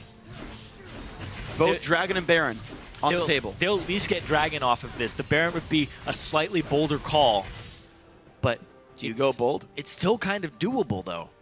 Keep in mind, this is Dragon 4 for TDK. Seraph's on that side of the map. He just took down Scuttler, or is trying to at this time. Yeah, they're going to go safe. They're going to go for the Dragon 4. Flares is here, but he does not have Flash. It's going to be a smite fight. And it's a 2-on-2. There's no Ezreal. 3 smites here. Who gets it? This is actually pretty big. It's movement speed for enemy esports, and it goes over to TDK. No engage afterwards. Out goes the team. TDK now the next round that this Dragon comes up. If this game is going to last that long, 46 minutes in. Enemy esports are 15 minutes away, tops, from being in the LCS or playing a Game 5. Oh, man. And then your mental fortitude if you get to Game 5. That is everything it's about here. Kez misses the E. Dragon 4 is minion killing pressure, which means they can actually deal with the super minion waves quite a bit faster, which could be very important as the mid lane inhib is still down. Flares is splitting bot lane, and that's a TP advantage, by the way. Seraph is betting his bottom inhibitor with Baron right here. 8,000 health. TP comes in for Flares. This is the fight. They don't land the anchor, but into the back line goes Trashy. A big burst, and Kyle goes down. Louis GG in the target as well. Smoothly tries to disengage, but Trashy is not yet stopped. Flares goes in. Inox as well. The squishy's all going down. It's only Seraph, but Seraph, guys, that's going to be the game. Enemy Esports, 4 kills. This will be the 5th, and they've got minions flooding into the base. They just jumped on Kyle, had no time to react, no Zonias, no ultimate pop. They're gonna end the game right here. Right here and right now. The most grueling Game 4 I've ever been able to cast. And Enemy Esports, they put it all out there. They took the engage off of Baron. The inhibitor respawn trolls them, but they're gonna close the game out. Enemy Esports, welcome to the North American League Championship Series.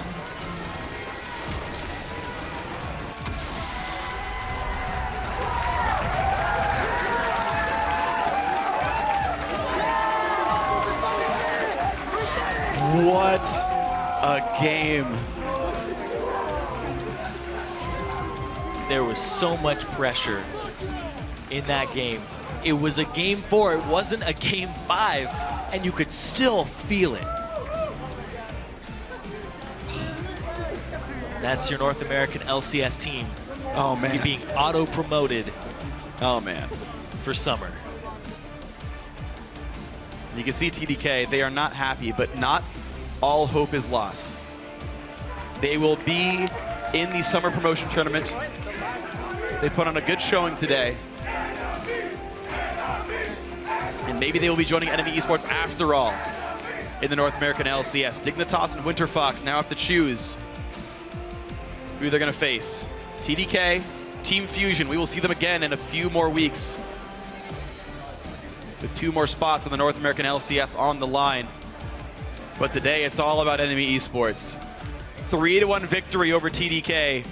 An incredibly well-earned Game 4 victory here. And you could see it means so much to all these players.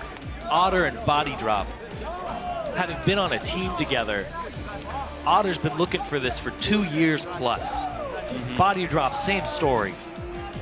Inox, he was in the LCS as a top laner. Didn't have the greatest of performances. He's wanting to rewrite that. Yeah. Making a name for himself as a mid laner and challenger, looking to be the best he can. And then Trashy. Yeah. Coming over from Europe, exerting his dominance as a jungler, and showing that he has what it takes to be in the North American LCS. And Deficio's happy. We have another Dane in the North American LCS here with Trashy, representing Europe a little bit. And then the #1 player in solo queue in top lane, Flares. Yeah. He got a taste of LCS this season. It's true. As a top laner for Winterfox as a sub. Yeah. And you know, you mentioned these players rejoining the LCS, players like Inox. I guess even Flares if you want to count that. TDK, Seraph wants to retry, Kez wants to retry. They still got that chance in the promo tournament. Ni and Tanso over on Fusion the same. But guys, there's still fight left in us. That promo tournament's going to be amazing, but Enemy Esports can take a sigh of relief and breathe for a bit. They've done it, and now they've got to practice. They've got to practice for the pro leagues. These guys are in, but they're going to be facing Team Solo Mid, Counter Logic Gaming, Cloud9, Team Liquid, the biggest and baddest teams in North America. You passed your first test, guys, but here is a much harder one. And you can see that logo behind them, the North American Challenger Series. They're no longer in that. No, not at all. Moving on to the North American LCS. See how they perform.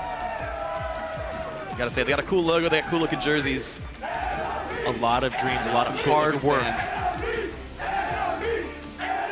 Oh yeah, a ton of hard work. These guys lost 2 games throughout the entire Challenger Series. Their overall record, 14-2.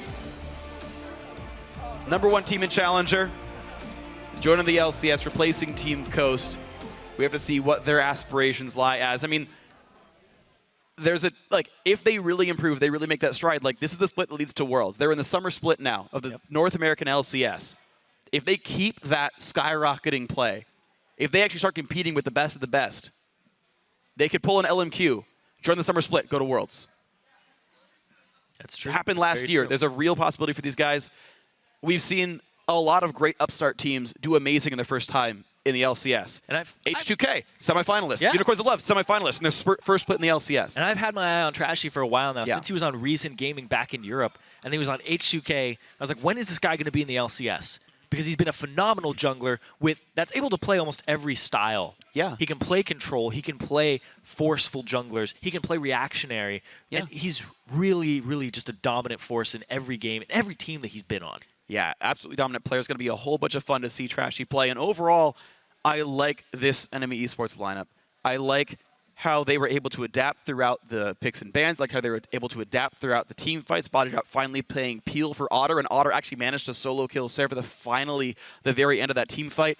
So I want to see what these guys' brains can bring out in now an extended season in the North American LCS. And what I really like about this NME squad is you said they only dropped 2 games during the entire Challenger Series. They never got complacent. They always wanted more, and they never underestimated their opponents. They always hit them with everything they had. Yeah, and it turns out these guys have a whole lot to hit people with because they are your winners. And now we've got Jat and Crumbs, the telestrator, to help us break down that Game 4 win by NME Esports. Thank you, Freak. And wow, that was a ridiculous Game 4. Crumbs, we got to talk a little bit about the overall game first, because as far as the series goes, that was by far the closest and most competitive one. Now, that game to me felt like it was Seraph 1v5ing, while Enemy, as a unit somewhat, trying to deal with the carries of TDK. And unfortunately, Seraph was mostly just killing Otter. It was a little difficult, but that last fight, that was really the heartbreaker for the entire TDK lineup, at least. The Enemy played it very well. Yeah, Seraph was an absolute monster. But as far as actually dealing with it by the end of the game, it felt like NME, Inox's Kassadin, was crushing the backline. He didn't have to build Zhonya's in pretty much a full item build. With the new change to the Kassadin, having that lower cooldown on Riftwalk, he's able to be really mobile. So even if you get a lot of crowd control on him, he went with the Merc Treads build, so he's able to more than likely just dodge out of any crowd control. So he becomes a really annoying champion to deal with. And coupled with Aurelia, a pick like Ezreal isn't going to be able to stand when you get dove by that, coupled with a Sivir speed up. Yeah, and throughout the game, we were trying to find the right clip for this because it was back and forth, a 2-kill fight here, a 2-kill fight here. So it's really just the game-deciding fight. We have that clip to pull it up right here because really, this was a moment where TDK still absolutely could have won this game. It could have gone either way. NME decided to force this with the split push, and then we end up getting this fight here. Crumbs, tell me what happened with TDK and how NME won this fight. Now, TDK starts this because Aurelia is split pushing, so they want to make something happen. They saw Kassadin coming in from the front side, and Nautilus goes on the Lissandra, but she fails to react to it, and she gets popped immediately. At that point, TDK has already lost the fight. Enemy has won. All they need to do is chase down the Ezreal, remove the damage from the team. Seraph on the other side is getting kited by the Sivir. She made a great itemization. Blade of the Ruined King to kite better, and the QSS to remove the Skirmisher Saber. So now she's actually able to deal damage, and just needed that point in the late game to happen. He also did not buy, he sold his boots for a Trinity Force. We kept tracking the item builds because Seraph was basically item capped at like 37 minutes, whereas Otter had plenty more to build. And once Seraph was item capped, it really felt like TDK needed to change their strategy of team fighting because NME had it figured out. And if they continued that style of killing Kyle, letting Otter kite, eventually they were going to end up winning the game. But TDK never adapted. NME ended up just crushing with that last fight. Yeah, I felt like really that last fight was a lot of mechanical misplays from TDK and NME capitalizing on the weak parts. They knew that the TDK carries were not playing that very well, even from the beginning. We pointed out during the laning phase, 3 waves in, that's 19 creeps on the board. Kyle hit 10 out of 19 creeps with no pressure from a Kassadin on the Lissandra matchup. You know, they were really, felt like it was a little bit tilted. It was crazy because we know both teams were under a huge amount of pressure. And that's one of the big things we were kind of looking at coming into this series is we knew NME was so dominant during the regular season. But I was actually thinking it was going to be a 3-0. You were the one saying it was going to be a much closer series.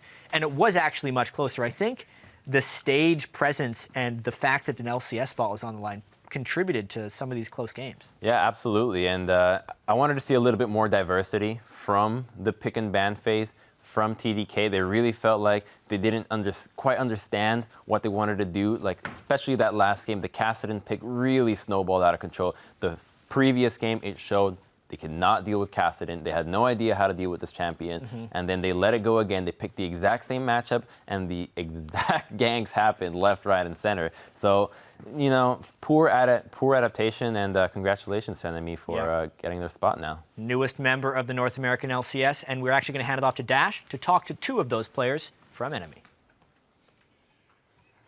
Thank you very much, guys. Here with Inox and Otter, as Jat just mentioned, the newest additions to the LCS for Summer Split. Congratulations. Thank you.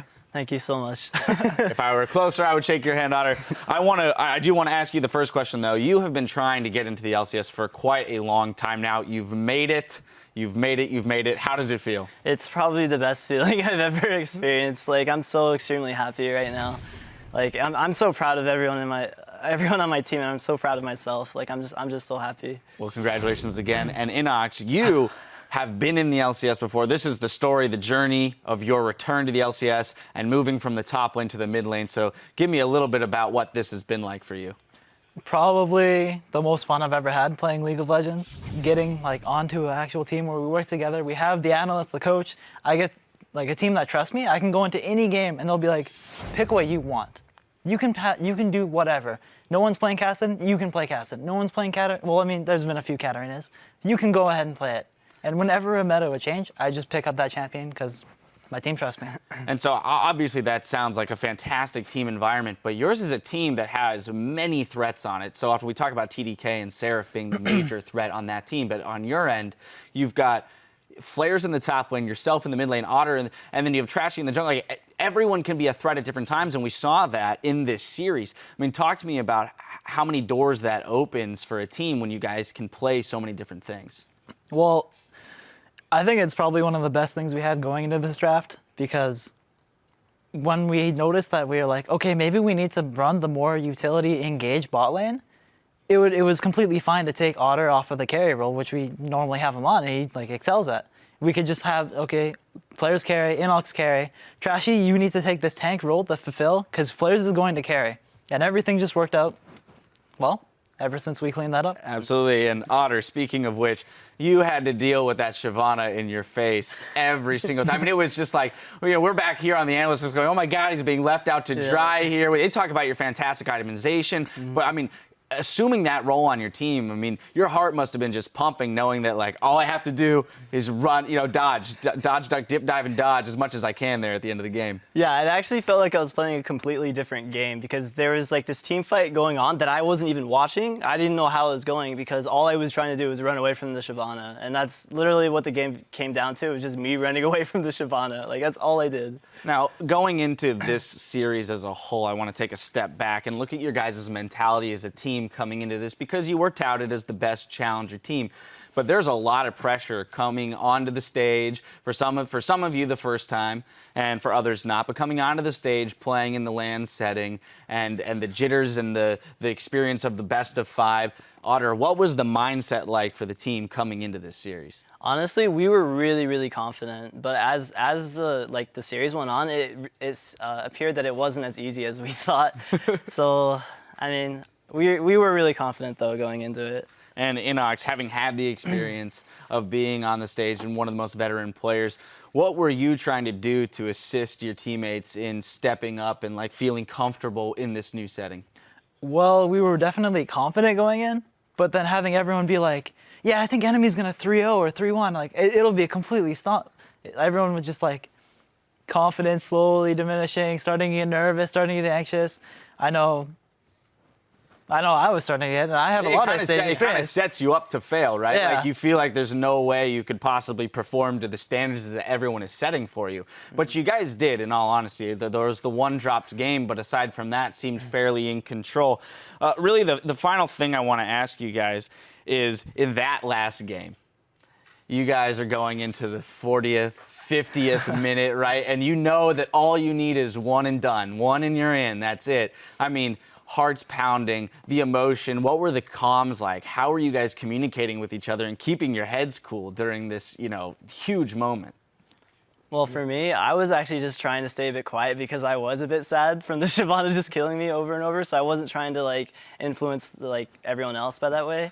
But the second that I realized that we were winning, we started winning fights, I started feeling excited and just ready to get into LCS. I was just so ready. And you guys are. You're there. You're in it. Again, I want to congratulate you both and the entire organization on your qualification to the LCS. Thank you for taking the time to join me here. I'm sure you want to go out and celebrate. Definitely. Anyway, to close out our evening, we're going to send it back over to our guys on the caster desk.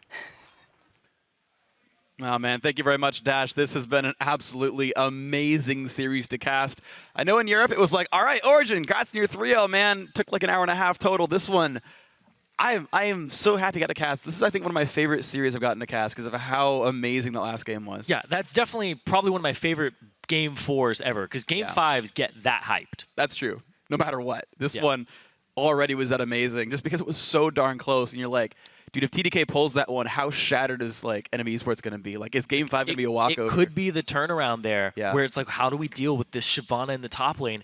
Otter, he said right there that he was getting a little quiet because he just felt like he was playing a different game, right? And then if that happens in the 5th game, that mentality, you have to be able to snap out of that. But they weren't taken to that point. That perfect Nautilus ultimate there knocked 3 people up. If that was Zhonya's, it wouldn't have knocked anybody up. And it would have had a way to kite backwards. So amazing last team fight there for Enemy. A TP disadvantage for Seraph versus Flares. Kez makes the call. Let's go take down Baron. Here's the climactic team fight, 5-on-5. It's a 5-0. And here's the thing, too, is TDK, they get to play against Winterfox or Dignitas. So they still have a shot at the LCS. And after that showing, they've just been showing me that they're only getting better and better. Yeah. Every time they play, I'm like, all right, this at the start of the season, it was like, okay, TDK, they're kind of on the radar. It's Seraph's team. Yeah. Then it was like, oh, wait, no, Louis can actually do things. Oh, wait, Kyle's actually showing that he's a good mid laner right now. He needs to be able to step up and improve even more. Yes. And then that series, I'm really looking forward to the promotion tournament now. It's going to be a whole bunch of fun. 2 more best of 5s to see which other 2 teams will be rejoining the North American LCS.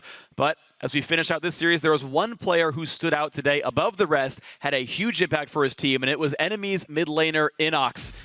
Inox was absolutely incredible. His carry style for the mid lane, play what you want. How about Katarina? How about 2 Kassadin games? How about I destroy the entire team by myself and do the most damage to my team? And they have so much faith in him, too. Like he said there, it's the most fun he's had playing League of Legends because he just gets to play whatever he wants. He was a top lane carry. Now he gets to carry in a role that right now is more suited to do that. He's undefeated on Kassadin in the entire spring series. And man, the AP Cog got banned away from all 4 games. I mean, this guy, he said, no one's playing Kassadin, I'll do it. No one's playing AP Cog, I'll do it. No one's playing Katarina, I'll do it. I like this guy a lot. I like this guy a lot. I'm a big fan of Inox. He's been playing amazingly.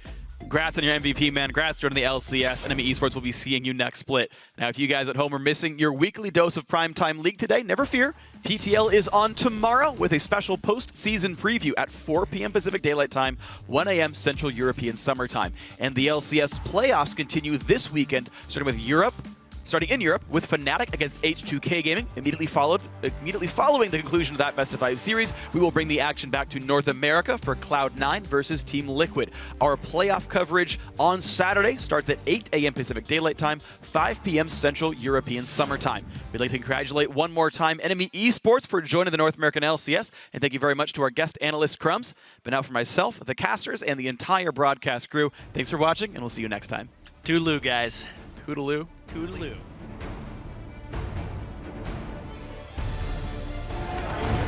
Welcome, ladies and gentlemen, to the 2015 Spring North American Challenger Series Finals. Three-man chambers in comes Siobhan to the back line, and Seraph taking up whatever he can. First kill comes in as NACS dies. Nice. I'm going. Need the reset? Reset. Reset. Kill the Janna. Kill the Janna. Bang, go back. Afterward, there it is. Nice. NME Esports have taken the first game in the road to the LCS. A three-man stun. That's going to be the turnaround, but is it really? As more kills keep coming through, Inox heals himself, but Seraph still claims the kill. Nice. Just as fast as game 1 went down, game 2 is going to go to TDK. I've never had a glowing green keyboard before. Oh my god. I'm so excited. Oh, Sandy, you can turn. Is it weird or no? No. Okay, good. Don't talk to me like it's weird. Timbers comes down, knockout from Trash, they push him around, but Luigi G, that half health summoner heal, who cares? Gets the kill picked up, another one on Anar, and they are now 1 away from joining the North American LCS. No! He can stun, it's fine, he's gonna live, watch. Stun, shoot a minion, he's fine. The squishy's all going down. It's only Seraph, but Seraph dies. That's going to be the game. NME Esports, welcome to the North American League Championship Series. I'm shocked. Man, I look good. I look good. I look exactly the way you wish you could. I look good. I look good. Come on. I'm in love with a girl that I call old school. Sipping on my brandy, I'm feeling brand new. Got the feather in my hat because I'm just that cool. You peeping at my alligators bent kinda slew. They peeping at me pimping cause I got all the game. And even if the day changed, it's all the same. You rolling up the block, but you in the wrong lane. You hating on a brother, man, you must be insane. I look good. I look good. I look exactly the way you wish you could. I look good. I look good. Come on. I look good. I look good. I look exactly the way you wish you could. I look good. I look good. Come on. Joe said that I'm the best in the West. I got the girls singing, damn, look at how he dressed. No need to guess, just bless my finesse. I keep him in a mess, all up in this caress. Jeans, fitted, shirt, knitted. Man, she need to quit it, she already did it. She gotta be Latina cause she look mixed with it. She all up on me, so I guess she gonna get it. I look good, I look good. I look exactly the way you wish you could. I look good, I look good. Come on. I look good, I look good. I look exactly the way you wish you could. I look good, I look good. Come on. Right. Right. Come on. Right. Come on.